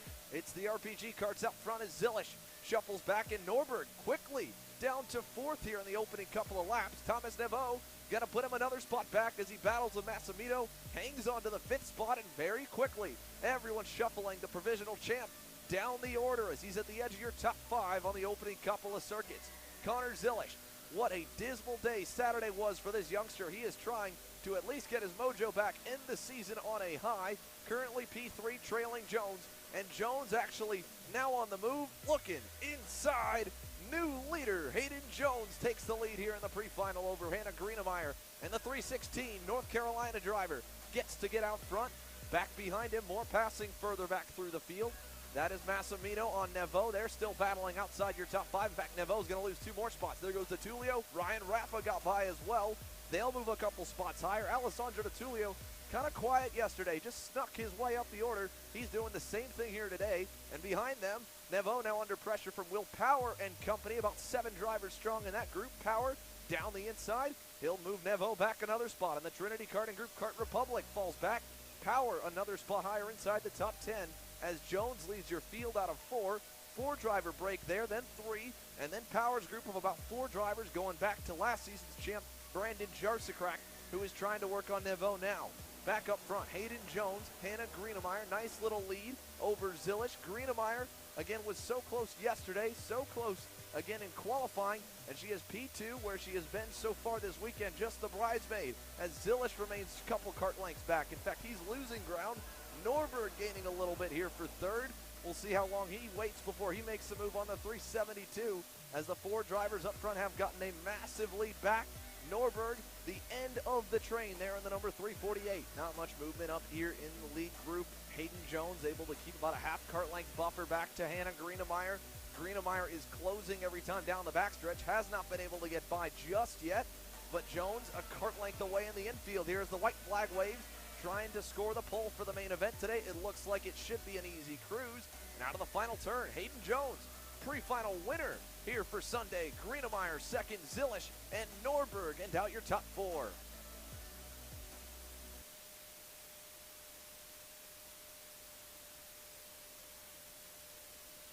The final green flag of the 2021 U.S. Pro Kart Series is about to be waved. Hayden Jones going to get another shot at trying to score a big-time victory. He rolls off in the same spot as yesterday. I have a different person on the outside, Hannah this time.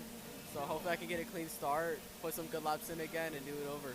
I am swarmed by RPG go-karts. We are going to have a great race. I'm excited.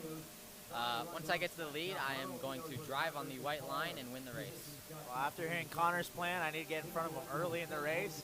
Gonna give it our best shot. We're looking all right. I'm just gonna send it. To get set and get racing down to turn number 1. Big jump for Hayden Jones on the inside lane. He'll jump through to the lead as they head through turn number 6. Greenemeyer to second, Zilish is third, and it is a nice little breakaway to begin for the RPG Cosmics as they rocket through here on lap number 2. Quick battle already here. Ryan Norberg trying to fight his way to the front early. He mentioned yesterday he got shuffled back early on. Couple mistakes put him down in the field.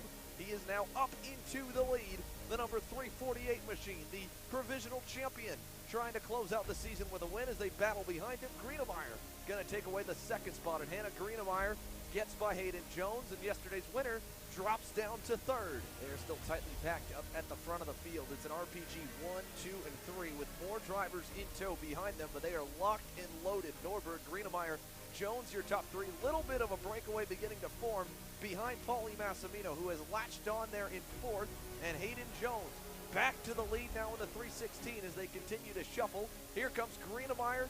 She'll get passed again by Norberg, who got shuffled back to 3rd. Norberg into 2nd, and as they all change positions, it makes it that much easier for the 309 RPM Tony Kart to stay close. With Alessandro Tulio a little ways back, the top 4 have about a second or so cushion. Battles raging on all over the racetrack here at the edge of your top 10. Brandon Jarsakrak going to lose another spot. Thomas Neveau able to get by. Will Power is right there. He's having a much better Sunday. Looking on the 4-time US PKS champ, the reigning champ, Brandon Jarsakrak back another couple Power is through on that one as the top 3, top 4 continue to stretch their lead out over the rest of your field. Battle still raging on further down the pack. Devoe's been shuffled. Now he's got Jack Jeffers looking, not going to get through. Welcome to the big leagues rookie. Jack Jeffers just got the door slammed shut. Second try by will get the job done. He moves up a spot higher. Chases now the Will Power Cart number 303 ahead as the 3 leaders are still hooked together. Massimino at the end of the train with Norberg back to the front. Jones second, Greenemeyer third, and that gap back to DeTulio starting to open up here on the field. Hayden Jones still pushing away on his RPG teammate. Ryan Norberg has been the driver that's been coaching most of the drivers under the RPG 10 all season, and he's had to battle them with how strong the entire team has been. You can even see here on the racetrack, Massimino just at a bubble about 3 kart lengths back at the most, while these top 3 drivers are able to get all over each other's bumpers. And now Jones back to the lead once again. Massimino closer than he's been in a couple of laps. He still cannot get the job done on any of them. And Hayden Jones looking to go back to back. Can he get the job done? The gap is starting to open, but Ryan Norberg is in the lead. We've lost Jones. Hayden Jones is gone. It looks like a chain failure just offside the cameras, and so it's down to 3, and now it is down to 2. Greenemeyer to the inside with just a handful of laps to go. Hannah Greenemeyer scored her first career Pro National regular season victory this season. She's looking for win number 2 in 2021. A kart length and a half lead over Norberg. 2 karts back to Massimino, and they are closing in on the final stages here. It's been a great year for Greenemeyer, a great summer. She had a rib injury. It sidelined her through the end of the winter season. Couldn't even finish the championships. And now, here in Mooresville, North Carolina, it is a 3-driver breakaway. Their teammate, Brandon Tyner, just ahead of DeTulio there in 4th. Final lap underway. Greenemeyer 1 lap away from a second big-time win here this season. Norberg on the bumper.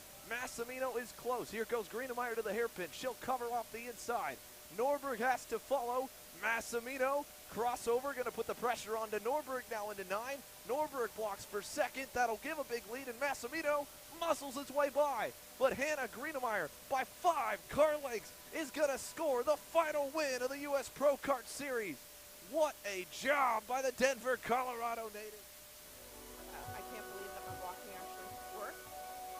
It's the first time for everything, I guess, now. And while it may only be a 3rd place result, losing the spot on the final lap, Ryan Norberg makes history again, and he becomes the first 5-time regular season Pro Division champion in the modern era. Got kind of beaten up at the start there. Just I feel like the outside's better for the start. But yeah, enjoyed that. My goal was top 10. I finished 6th, so that's awesome. It was a tough race. You know, radiator kind of broke, so I was running like 145, 150 engine temp. So yeah, it made me put a lot of work. Super hard to keep up with those guys. Nah, I was able to just stay there a little bit. I was just trying to wait for my shot, and I was able to get Ryan in a double right and finish out second. So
Group A Apparel, designed for the athlete in all of us. Check out more online at groupAapparel.com. I'm David Serra, 18-time Australian karting champion, and we're launching Kart Class. Kart Class is an advanced digital training program that suits a driver who's just starting out in the sport, all the way to the driver looking to win a national championship. In this program, you're going to be learning about how to find the ideal racing line and what an apex is, braking and throttle markers, wet weather racing lines, and how to overtake other competitors. We target how to brake in the wet weather, and we look on the mental side of kart racing as well with our mental skills coach. At the completion of this program, you'll be lighting up purple sectors in qualifying, know when to defend on the opening laps, and how to pressure your opposition into mistakes. We teach you the tools to be resilient and how to get in the right frame of mind before a race. We look to complete the whole package by getting a strong mindset, a driving style to suit all conditions, strategizing your race, and getting the last 1% from your team. We'll teach you how to win the final lap of a race, driving the wet like Max Verstappen, and creating the perfect bubble for yourself to mentally be in the zone. To find out more, click the link below.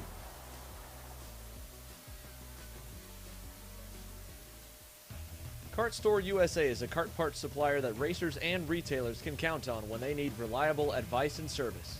We focus on servicing all racers with honesty and pride while maintaining customer satisfaction.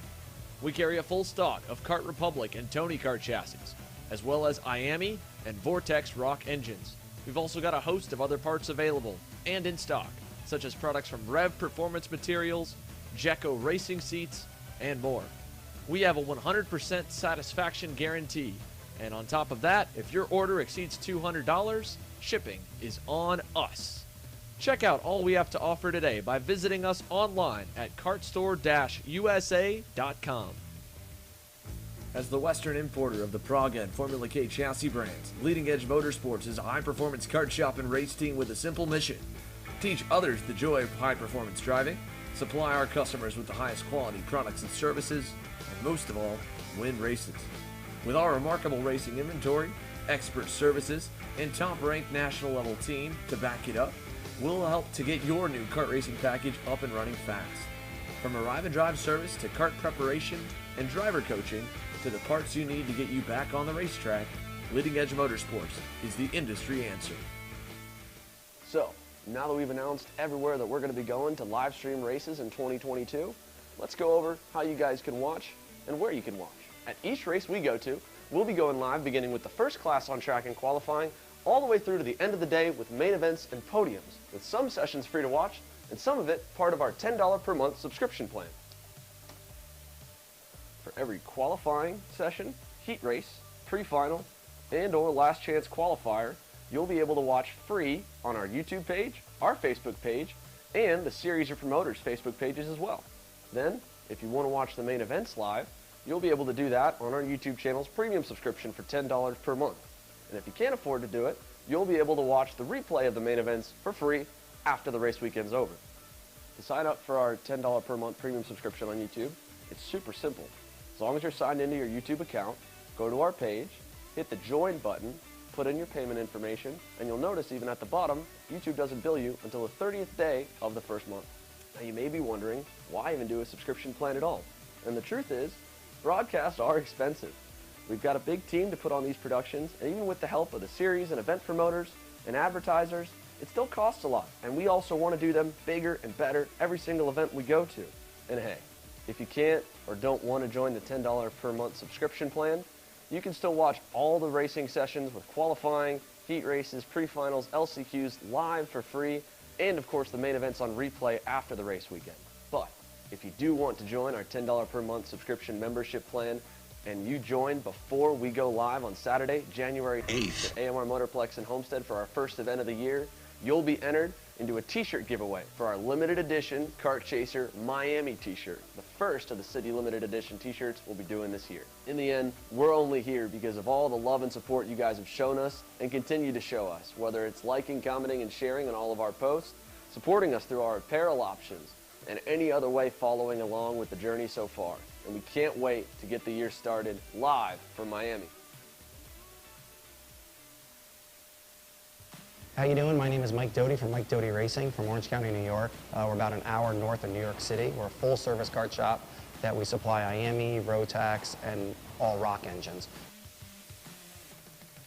We sell OTK parts and all the tires for all the different series. We support USPKS, SCUSA, Rotax, which is the Stars and Stripes, and the Rock Winter Tour. What we do is we try to get the drivers better by data, driver coaching, and setup. We have a lot of good drivers that come through our program. We have a lot of experience. I've been doing it for almost 35 years, and we just try to translate that to all our customers. For more info about Mike Doty Racing, you can contact us at MikeDotyRacing@gmail.com or call us at 845-551-0572. I'm Billy Vincent. All right, everybody, before we get started with our main events here today, we'd like to ask everyone to please rise and remove your hats for the playing of our national anthem. Of the bigger teams and the professionalism, down with sort of some of the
It's about that time again, folks. The lunch break just coming to a close. We are getting set to go LCQ Last Chance Qualifier Racing.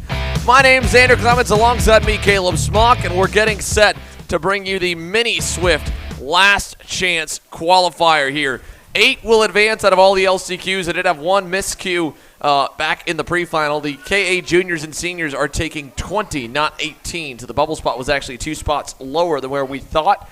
It makes up a 40-driver initial grid with 4 bonus drivers from their last chance qualifiers. How about 13 or 14 in the KA Junior LCQ and about 25 in the KA Senior LCQ. 8, I believe, should be making up the grid for the Mini Swift LCQ, but that'll be coming in just a few moments as you can see them getting ready here on the grid. We've got a beautiful shot, of course, overhead at GoPro Motorplex, and what a day of racing it has been already. I mean, you look back through what we've seen some pretty big carnage here today, but no injuries whatsoever. We did get an update as well on Santiago Fernandez, who was the driver that made heavy impact in the X30 Pro class. You can see right ahead, dead ahead in turn number 8, lost his brakes, went through the barriers across the racetrack. Luckily, no one was there, and heavy contact with the outside retaining wall.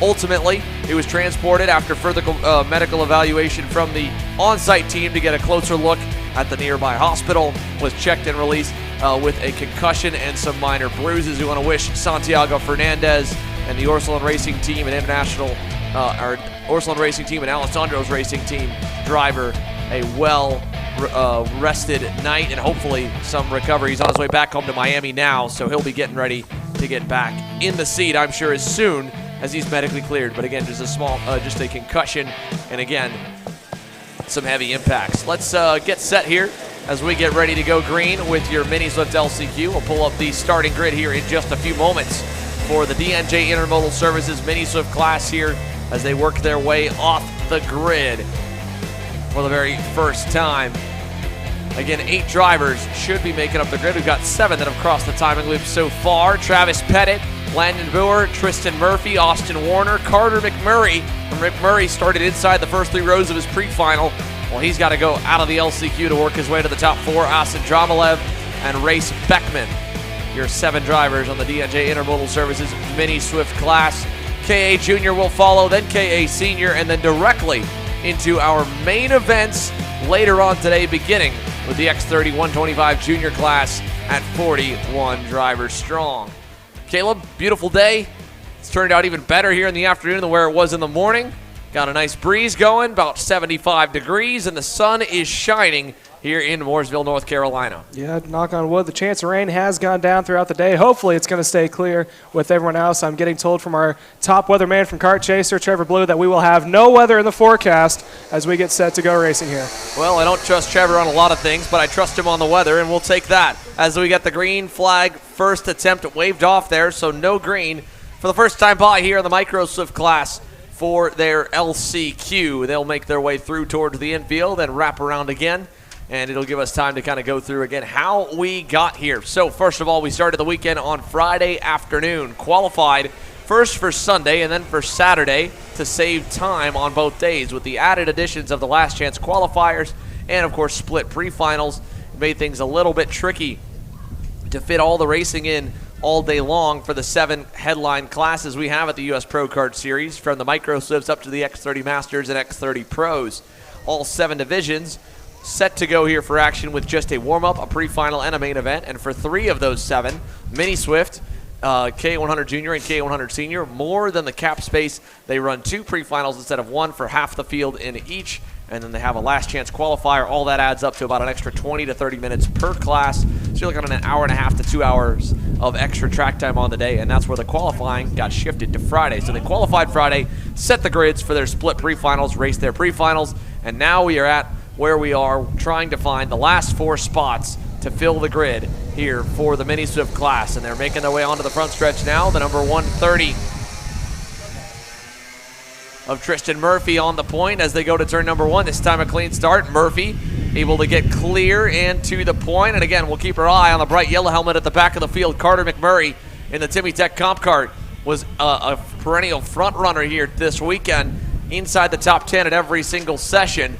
And then, of course, having that issue in the start of the pre-final first lap, a mechanical failure for Carter. He's at the tail end of the pack here as they work their way through turn 6 for the first time. There's a number of other fast drivers trying to work their way forward. We saw Travis Pettit yesterday have some bad luck.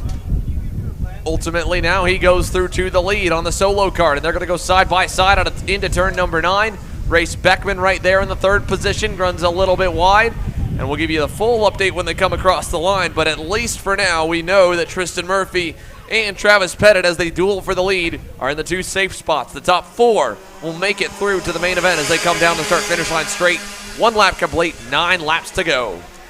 All these drivers make their way to turn 1. The thing about the LCQs, it's a famous saying up in Indiana, is you don't have to put it into the show, or sorry, you don't have to put it on the front row, just put it in the show. The thing is, you got to get into the last transfer spot. It may be nice to make up 1 or 2 positions, but if you're battling it out for the top 2 spots like we're seeing Travis Pettit and Travis Murphy do, make 1 mistake, go back 3 or 4 positions, you're out of it. You got to put it in order to make sure that you are actually running this afternoon. Right now, we're watching these young men and women going back and forth. Carter McMurray already up a couple of positions. Again, someone who we saw yesterday is competing well inside the top 10, sometimes in the top 5 in this class. Now finds himself running in the 5th position. He has 1 more out of the transfer. Yeah, almost there. On the bumper, Landon Boer, who started up near the front of the field and is kind of faded a little bit, so he's on the bubble spot. Now he knows it, so he's trying to pass Race Beckman for 3rd. McMurray looking to follow. Beckman hangs on tough. Here comes McMurray on Boer now into turn number 1. And he's got company. Asin Dromalev trying to get through. Another driver who's been very quick here this weekend. Also in the last chance qualifier. McMurray looking for another one. This time on Beckman. Side by side down the back straightaway. He'll tuck back in. That'll allow Pettit and Murphy to get a little bit further away. About 7 or 8 tenths up the road as the pack exits turn 4. Watching the battle here for the 3rd spot. That is between Beckman and McMurray, making their way out of turn number 7, heading into turn number 8. Looks like a little peek on the inside. That is going to be McMurray moving up 1 more spot. Finds himself inside P number 3. Meanwhile, both Travis Pettit and Tristan Murphy starting to pull away from the field. Yeah, a little bit of a gap, and now it's an even bigger gap here for the top two. McMurray up to third by Beckman. Landon Boer now on the outside looking in, trying to find his way back to the CRG driver to get himself into the show. Austin Dromalev hoping to make the show as well. And then right behind is Austin Warner. He started on the bubble spot in his heat race and unfortunately just missed out on the transfer position. Now he finds himself in 7th at the end of this group here. This is the fight for the final spot in. Landon Boer under pressure. Dromalev to the inside. Can he get clear at the exit of turn number 4? Almost, but he cannot. Boer hangs on tough there in the 5th position through 6. Beautiful shot there. The field going into turn number 7. Now heading into turn 8. This is the best passing point. Look for a pop down to the inside for a block or a pass. There is a pass farther back through the field. That is not for the transfer spot. That appears to be between Asen Dramalov and Landon Boer as they make their way up the hill. There's the second pack, already a division. There's the top 3 starting to pull away as they make their way to the final 2 corners. There is 4th, 5th, 6th, and 7th. Whoever's leading that pack is going to put it into the show. Across the line goes Pettit, Murphy, and now McMurray, who was the fastest car on track. He just went purple. Race Beckman in P4 holds on to the transfer, but he's getting a little bit of action from the field coming up from behind from Asen Dramalov and Landon Boer. Yeah, Austin Dramalov just got by him in turn 1 here as we see McMurray going by for 2nd on Tristan Murphy. Austin Dromalev now in the transfer spot over Beckman here. So this 4-car pack, only 1 spot will go through to the main event. That's what we've got the camera on as they go through 6. The top 3 trading it up again a little bit as we mentioned. McMurray up into 2nd, now going for the lead.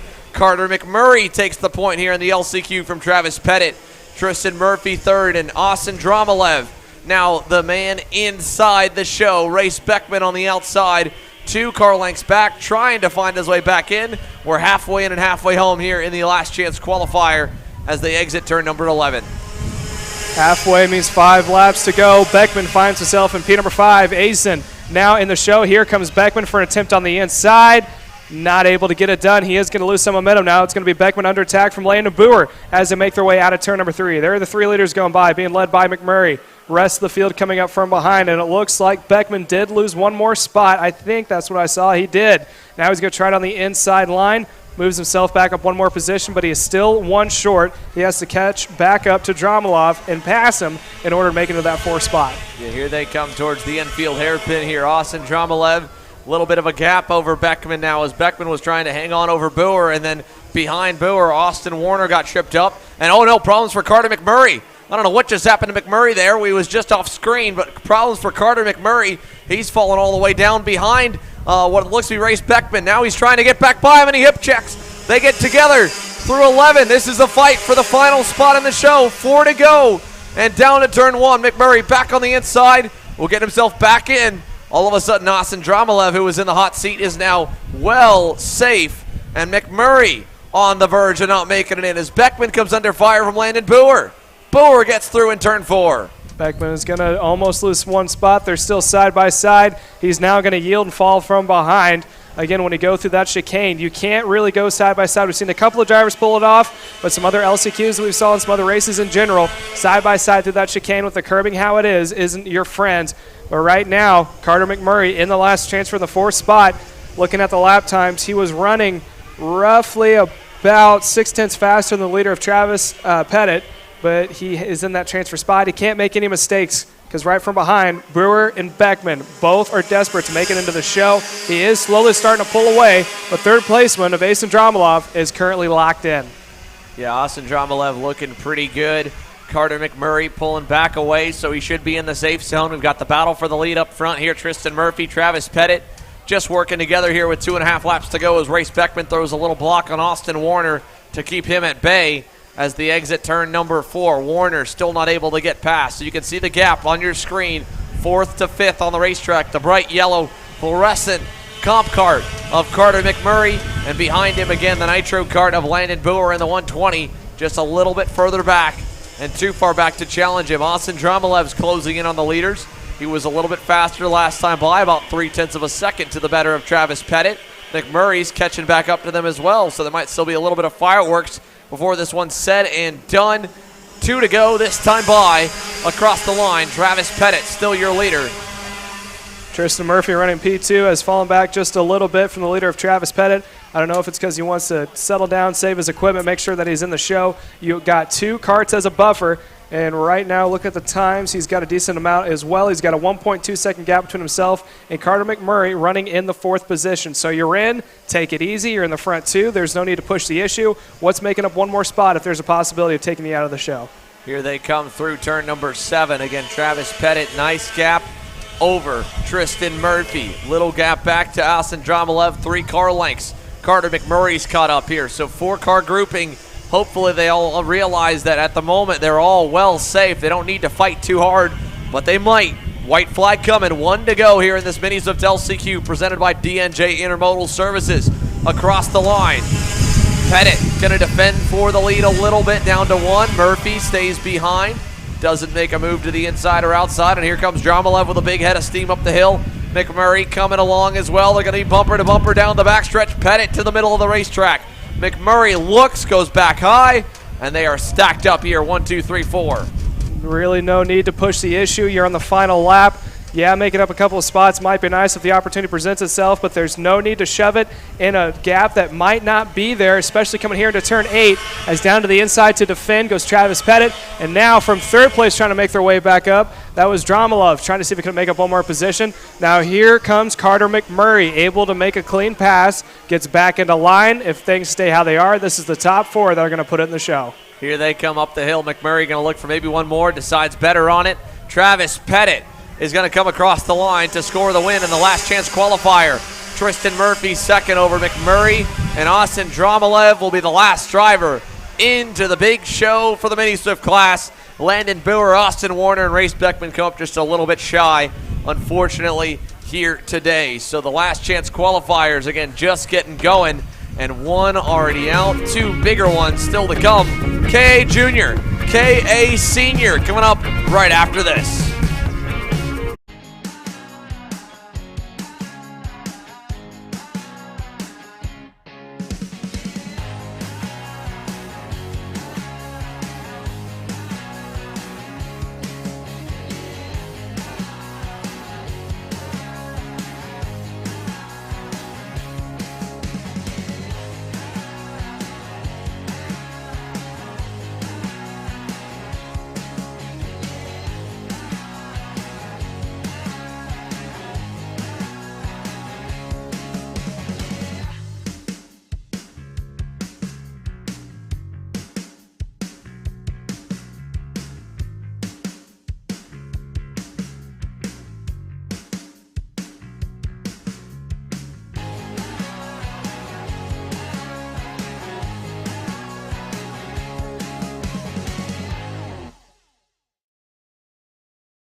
Welcome back to the last chance qualifiers. It looks like yellow flag is out, which means green flag is not going to happen for the start here for our X30. Or KA100 Jr presented by Timmy Tech.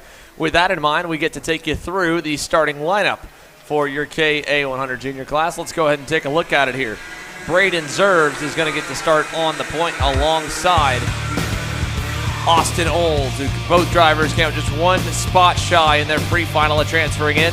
But right now, they are in the show if they stay where they are. Charlie Steins and Sebastian Newberg make up row number 2. Christian Garduno and Cameron Reed on the outside looking in on row number 3.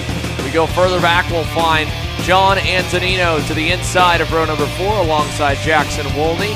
Then it'll be Makai Winfrey and Michael Levitt to make up the top 10. Eli Warren, we talked to him on the grid, and unfortunately may not have been the best omen as he ended up with a DNF and has to start 11th here in the LCQ. Then it's Jake James and Mateo Naranjo as we come to the line here looking for the green flag. Attempt number 2 is good, and we're racing down to turn 1. Olds gets popped a little wide. He hangs in there. Braden Zerbs with a big run up the hill, and one gets turned midway through the grouping.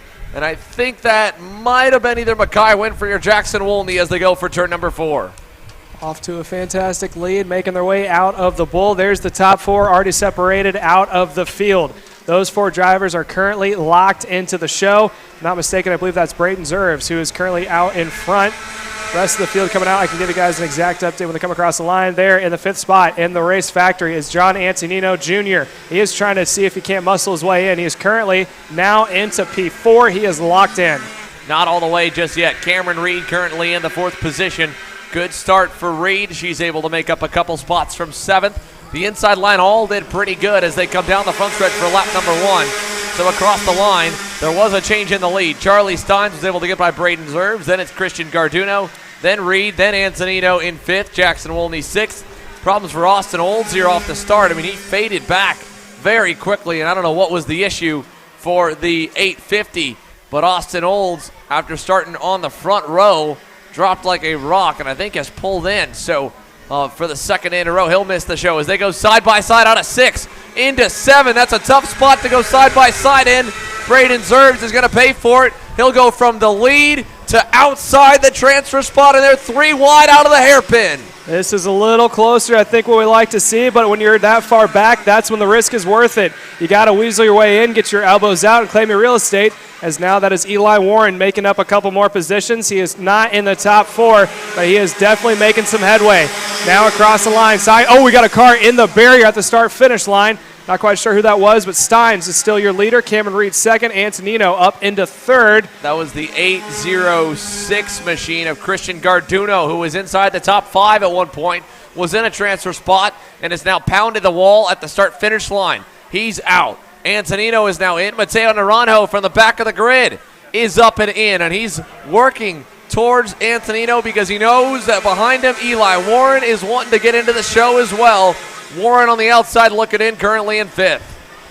Making the way out of turn number 8. Warren now, and along with Mateo Naranjo, has caught up to, that is the race factory of John Antonino, making the way out of the final couple of corners. There's the 3-pack. That is a battle for the transfer. Antonino currently in. Mateo currently in.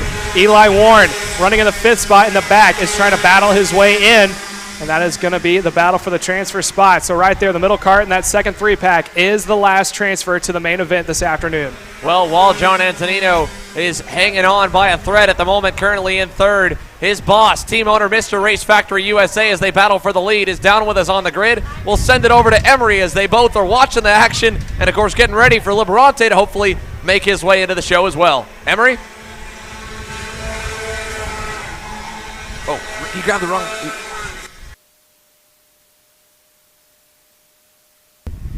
We'll wait just a moment there. It looks like Emery's got the wrong microphone. We'll swap that out for him and get him the right one as they work their way up the hill.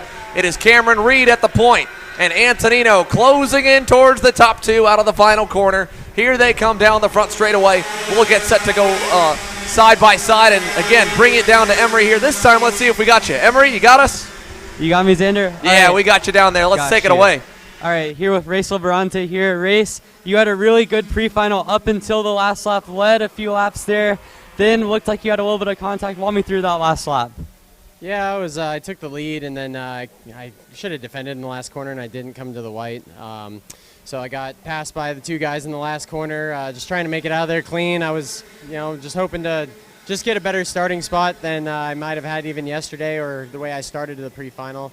And another driver sent it up the inside pretty hard through 1, got me out in the marbles, and then I was just trying to blend in, and when he cut left to go through 2, it just nicked me in the front and put me right in the barrier for 2. So unfortunate, but it's going to be a fun race coming from the back. Got you. And with that, you know that you have the pace to get all the way up to the front here, but you only have 10 laps to do it and roughly 20 karts to pass. Is your mindset any different than it would be in a normal race where you might have more time or have less karts to pass? You just got to, unfortunately, I'm just going to have to take a lot more risk and just send it. So that's what we're going to do and see how it comes out. Got you. Well, thank you for the interview and good luck. Big thanks to Race Liberante as he gets set to go here. We watch now this battle. This is a hard-fought battle for the final spot in the show. Eli Warren, Mateo Naranjo. There goes Warren with a crossover move here with 4.5 laps to go. And Eli Warren now moves himself into a bubble spot, and Mateo Naranjo finds himself on the outside looking in as they go for 11. And they fought so hard, the top 3 have somewhat gotten away. John Antonino behind there in third. There's the battle for fourth. Warren now has taken the spot away, and then it's Antonino, Steins, and Reed. And Eli Warren went purple with that pass. So he is the quickest driver on the racetrack here with 4 laps to go. Took him probably a little bit longer than he wanted. He was struggling there for about 2 or 3 laps to get by. As we are now watching, there it is. He has already pulled away by just a little bit. The thing is that Eli Warren, since he's so close to Naranjo, that there is now a little bit of air cut, and Naranjo is in the tow. So if he is able to play his cards right, he may be able to catch back up and try to make another move. But Eli Warren is going to have to be perfect because that gap is starting to dwindle as they make their way out of turn number 9 and heading into turn 10. Here they come out of 9, up the short chute now, about a 1.5 seconds back from the top 3. Making up some ground, though. Warren, again, was the quickest driver on the circuit, like you said. Mateo Naranjo might just be able to hang on to his coattails. They were 0.5 seconds faster than the leaders that time by. So all that fighting they had for fourth may have hurt them because I think they might be quick enough, and they still might be, to run down the top 3. Antonino checking the gap over his shoulder. He knows they're coming, especially in the case of Warren. So here with 3 laps remaining, the top 3 looked like they were safe a few moments ago. They may not be. Your leader is still Cameron Reed over Charlie Steins. They're hooked up, just pushing, while these 2 right here are trying to catch up and maybe switch up the order of the top 5 to decide which of the 4 will make it into the big dance.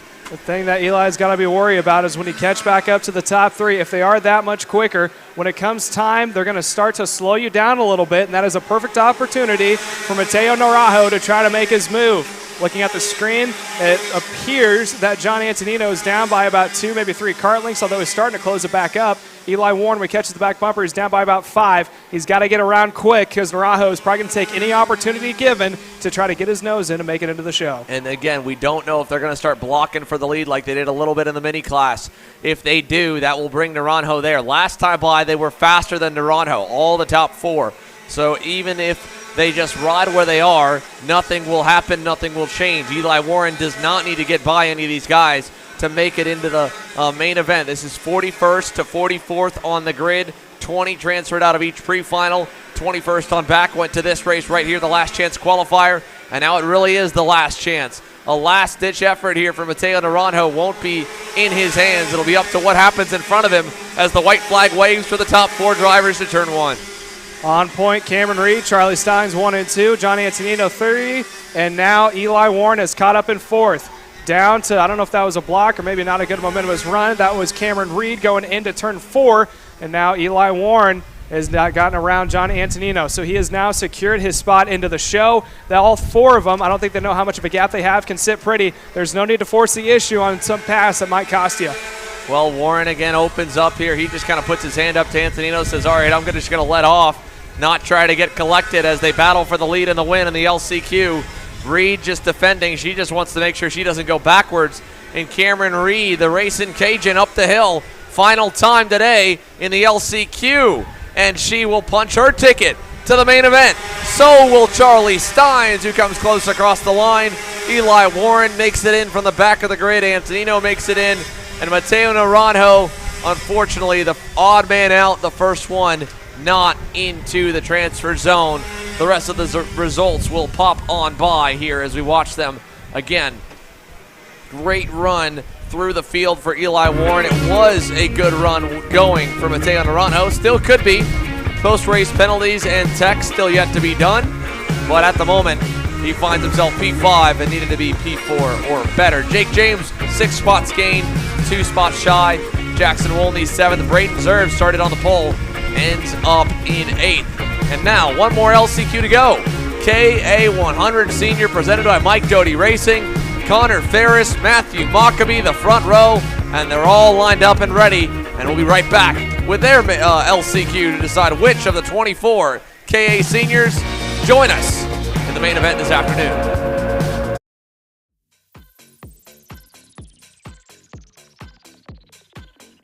Group A Apparel, designed for the athlete in all of us. Check out more online at groupAapparel.com. As the Western importer of the Praga and Formula K chassis brands, Leading Edge Motorsports is a high-performance kart shop and race team with a simple mission: teach others the joy of high-performance driving, supply our customers with the highest quality products and services, and most of all, win races. With our remarkable racing inventory, expert services, and top-ranked national-level team to back it up, we'll help to get your new kart racing package up and running fast. From arrive and drive service to kart preparation and driver coaching to the parts you need to get you back on the racetrack, Leading Edge Motorsports is the industry answer. Odenthal Racing Products, your #1 producer in engine mounts since 1992, along with our leading edge designs and product development, such as the Odenthal Racing Products EasyGP camera mount, which comes in 4 different styles and can be used on any karting platform. To see our products online, go to odenthalracing.com.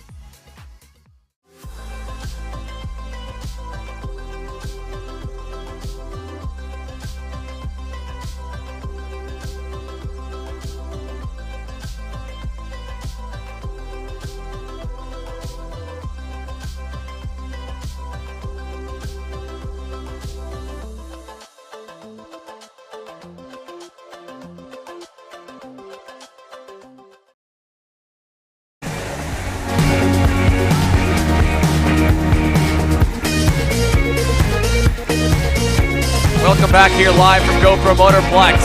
The KA100 Sr LCQ headed onto the racetrack now, and it's time to take you through the starting lineup for the drivers trying to make their way into the show. Let's see where they're all going to end up as we get set to bring you more last chance qualifier action. Connor Ferris and Matthew Mockabee. Again, we'll get to start on the front row. Nikita Paneras and the Trinity Karting Group Kart Republic to the inside of Xander Rogers, Iron Rock Motorsports, Tony Kart. Brooke Berry rolls off P5 to the inside of Mike Doty Racing's Alex Donjo. Nikolai Dukov, Zach Frank, row 4. Ethan O-Ring and Andrew Wilson, row 5. Josh Holtz, a former top 5 driver in the USPKSK Championship, rolls off 11th alongside Garrett Davis. Then it's Oscar Pinozzo, Seth Stowe, Kendall Hedge, your top 15. 28 on the list. 4 will make it out alive. Here they come, green flag, and we are underway to turn number 1. Ferris with a nice jump up to the lead. A few drivers taking the escape route. 2 off in the dirt. Zach Frank riding in dirt track it through 3. He's way out of the way, and unfortunately, that'll about put an end to his hopes as we see the top 3 already getting a nice gap. And big impact with the outside retaining wall for one driver near the back of the field. Not sure who we just lost there, but they were skidding off to the outside edge of the bowl and have pounded the outside barrier. Yeah, another factor. That's something we heard from Race Liberante is marbles are starting to be a factor now that we've had 3 days of on-track action. Those tires start to wear off hard. We got Kart's turnaround. Brooke Berry goes around in front of the field in turn number 9. Unfortunate to see. Once you go to the back like that, it kind of just takes any chance he had out as they're side-by-side coming in the final corner. Top 3 just saw coming across the line. Connor Ferris, Nakia Paranas, and then Matthew Mockabee. 3 that are locked in, pulling away from the field. Bubble spot goes to Dukov, running in the 4th position. We got more contact down in turn number 1. Looks like some more impacts down at the far end of the racetrack here as the leaders head through turn number 5. The top 3 have broken away, like you said. Big gap for them with Connor Ferris leading over Mockabee and Nikita Paneras. Here is the transfer spot. Nikolai Dukov holding it over Seth Stowe. An update on some of the quick drivers trying to come to the field. Tyler Wettengel was starting tail end Charlie in the pack, or at least set to. I don't see where, Wettengel's up 14 spots to 11th already. So Tyler Wettengel up to 11th. Race Liberante's up to 14th here at the end of lap number 1. So a good start for both of them. How far back are they from these two? Nikolai Dukov and Seth Stowe. We're going to find out here in a moment. Wettengel got another one that lap. He's up into the top 10. Making their way out of turn 3, coming to turn 4. They're the top 3. All 3 are locked in, and then the 2-kart battle from behind that's just about to come into view. That is the battle for the transfer spot. 4th place currently is Dukov, followed by Seth Stowe, who is currently the fastest kart on track. There they are, the 2 that are battling it out. Whoever's in front by the end of the race in that group is going to make it to the transfer. There's still plenty of racing yet to come and a whole lot of drivers coming up from behind who would love to see if they can't get a taste of that action. And that's an important comment, that group right there, because while it's 2 on the screen, there is a hungry group of drivers behind them, led by Garrett Davis. Ethan O-Ring's in the pack. Oscar Pinozzo, Andrew Wilson, Tyler Wettengel, all in the mix as they come down the front straightaway towards turn number 1. When does Seth Stowe decide he's tired of waiting? Davis going purple that time by. He was nearly half a second, no, more than that, quicker than Nikolai Dukov. fastest on the racetrack right now is Garrett Davis. Look at them battling back. Oh, man, we just missed it into turn number 4. Making their way out of turn 4. They're still side by side on the exit. Again, battle for the transfer. Whoever's leading this pack is going to put into the show. We see 3 or 4 on screen, but there's probably about 6 or 8 who may be in prospects of trying to make it in. Yeah, so into the corner here. Garrett Davis for the transfer spot. He's through in turn number 8. Davis is amped up about it. He hops in the seat, and Nikolai Dukov right behind him. Then, again, Tyler Wettengel, the pole sitter for today. He's in that group trying to get forward side by side right now with Ethan O-Ring. He'll get clear into 11. Out of turn 11, they're going to burn one more lap. We're coming down to 6 laps to go for this group across the line. Down into turn 1. How's everyone going to stack out? They're still single file. Coming over into turn 3. Looks like slight advantage. That is going to be to the 4th placement of Davis over Dukov. Dukov almost seems to be holding up the rest of the crew. Oh, a little side-by-side action. I believe that was Seth Stowe also trying to get his nose into the top 5. Yeah, Stowe was trying to go down the inside on Dukov because he knows he's got the pole sitter bearing down on him. Tyler Wettengel could be the breakout story of this LCQ, just as Josh Campbell was yesterday. Here comes Wettengel. Another one. Turn 8. Inside on Stowe. Almost clear. He's clear. Stowe tried to hang it around, eventually had to give in. And Tyler Wettengel is 2 spots away from breaking Garrett Davis's heart and getting into the show. He's closing into Nikolai Dukov here. 5 laps in, 5 to go at the line. Down the straight, 3 are starting to pull away. Again, leader of this group is going to go in the transfer. There's a send down to the inside. That was now an exchange for the 5th position. That was Wettengel going around Dukov. He is now right behind Davis. Yeah, Tyler Wettengel only a kart length out of the race now. Garrett Davis is going to be Tyler Wettengel's biggest fan if and when he gets by him to hopefully run down the lead group in front. They're 1.5 seconds up the road. Actually, looks like we've lost one of our top drivers.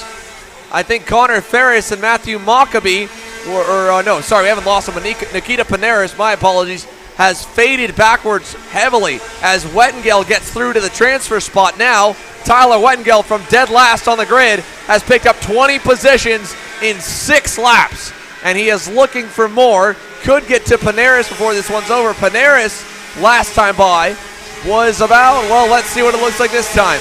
Nikita Paneras, a couple tenths slower than Garrett Davis. So if Wettengel gets to Paneras and Garrett Davis can follow him, Davis has a shot at making it into the main event here as Ethan O-Ring and Seth Stowe go at it just in the distance behind them. Josh Holtz on the outside looking in ahead of Alex Doncho headed through turn 4.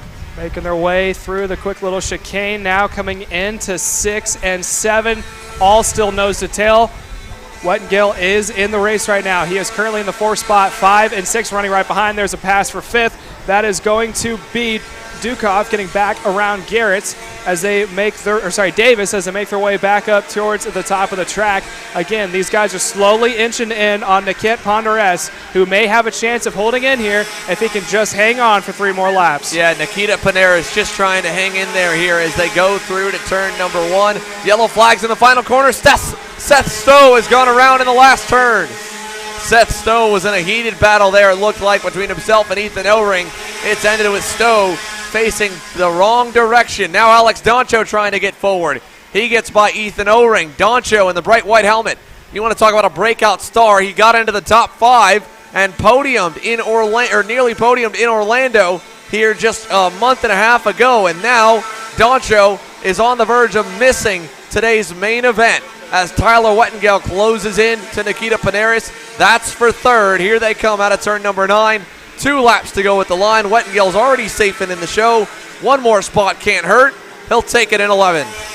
So that means that both drivers are still in the show. The good thing for Ponderes is that Wettengel did not bring anyone with him.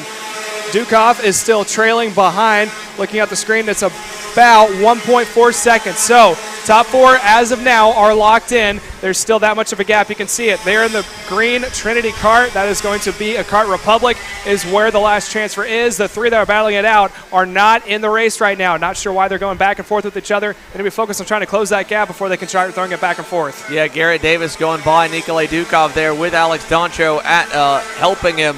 Dukov now knows Ethan O-Ring's coming. O-Ring will go by. Dukov loses another position. Tries to fight it back on the exit of the corner, and they make contact. Dukov around and into the barrier. And right on the racetrack right there, entering turn number 7. Not quite sure what happened there. Looked like a little bit of contact. We got a wheel to wheel. You can pop them up, and usually it tends to spin out. There's your leader, or leaders, I should say, making the way around turn to number 2. Again, Connor Ferris, Matthew Malkaby, Tyler Whitingale, and Nikita Ponares all in this race right now, unless something happens, which, as we know, just might. Pass again for 5th, Alex Doncho and Garrett Davis. I think at this point they're hoping for a penalty for maybe this guy right here, Nikita Ponares, but I think a lot of the top 3 have driven a relatively clean race, so I don't know if they'll get one, but a lot can happen in post-race tech inspection. There might have been something on our cameras or we missed altogether, but at the moment, they all look safe up front. Connor Ferris has had an uneventful day, at least an uneventful LCQ to get himself into the main event, along with Ponares, Whitingale, and Maccabi. So at the line, Ferris wins the LCQ, Maccabi second, Tyler Whitingale. 22 spots gained for Tyler Whitingale. He's in the show, starting 42nd. Then it is 43rd, and Nikita Ponares at the moment with the final transfer spot into the KA100 Sr main event. That'll be the last class to come this afternoon. Garrett Davis, 1 spot shy, picks up 7 to finish 5th. Alex Doncho 6th. Ethan O-Ring 7th. Grayson Redson picks up 19 spots, ends up a few shy though in 8th. Josh Holtz 9th. Andrew Wilson 10th. Zach Frank drove it all the way back up into 11th after getting knocked all the way down to last. Unfortunately for Zach Frank, he had the pace to probably run with Tyler Whitingale through the field. And Race Liberante got going forward, and I think got caught up in some trouble early on and ultimately got marred back to 14th. Liberante will also miss the main event here today. So, Mike Doty Racing KA100 Seniors LCQ is done. The grids are set. We are going to go off the air on this stream, come back on our main event live stream. If you want to watch the mains, go to youtube.com/kartchaser/join. Become a KC Premium member, and you can watch the main events for all of our 20-plus race schedule at $9.99 a month. We'll be right back.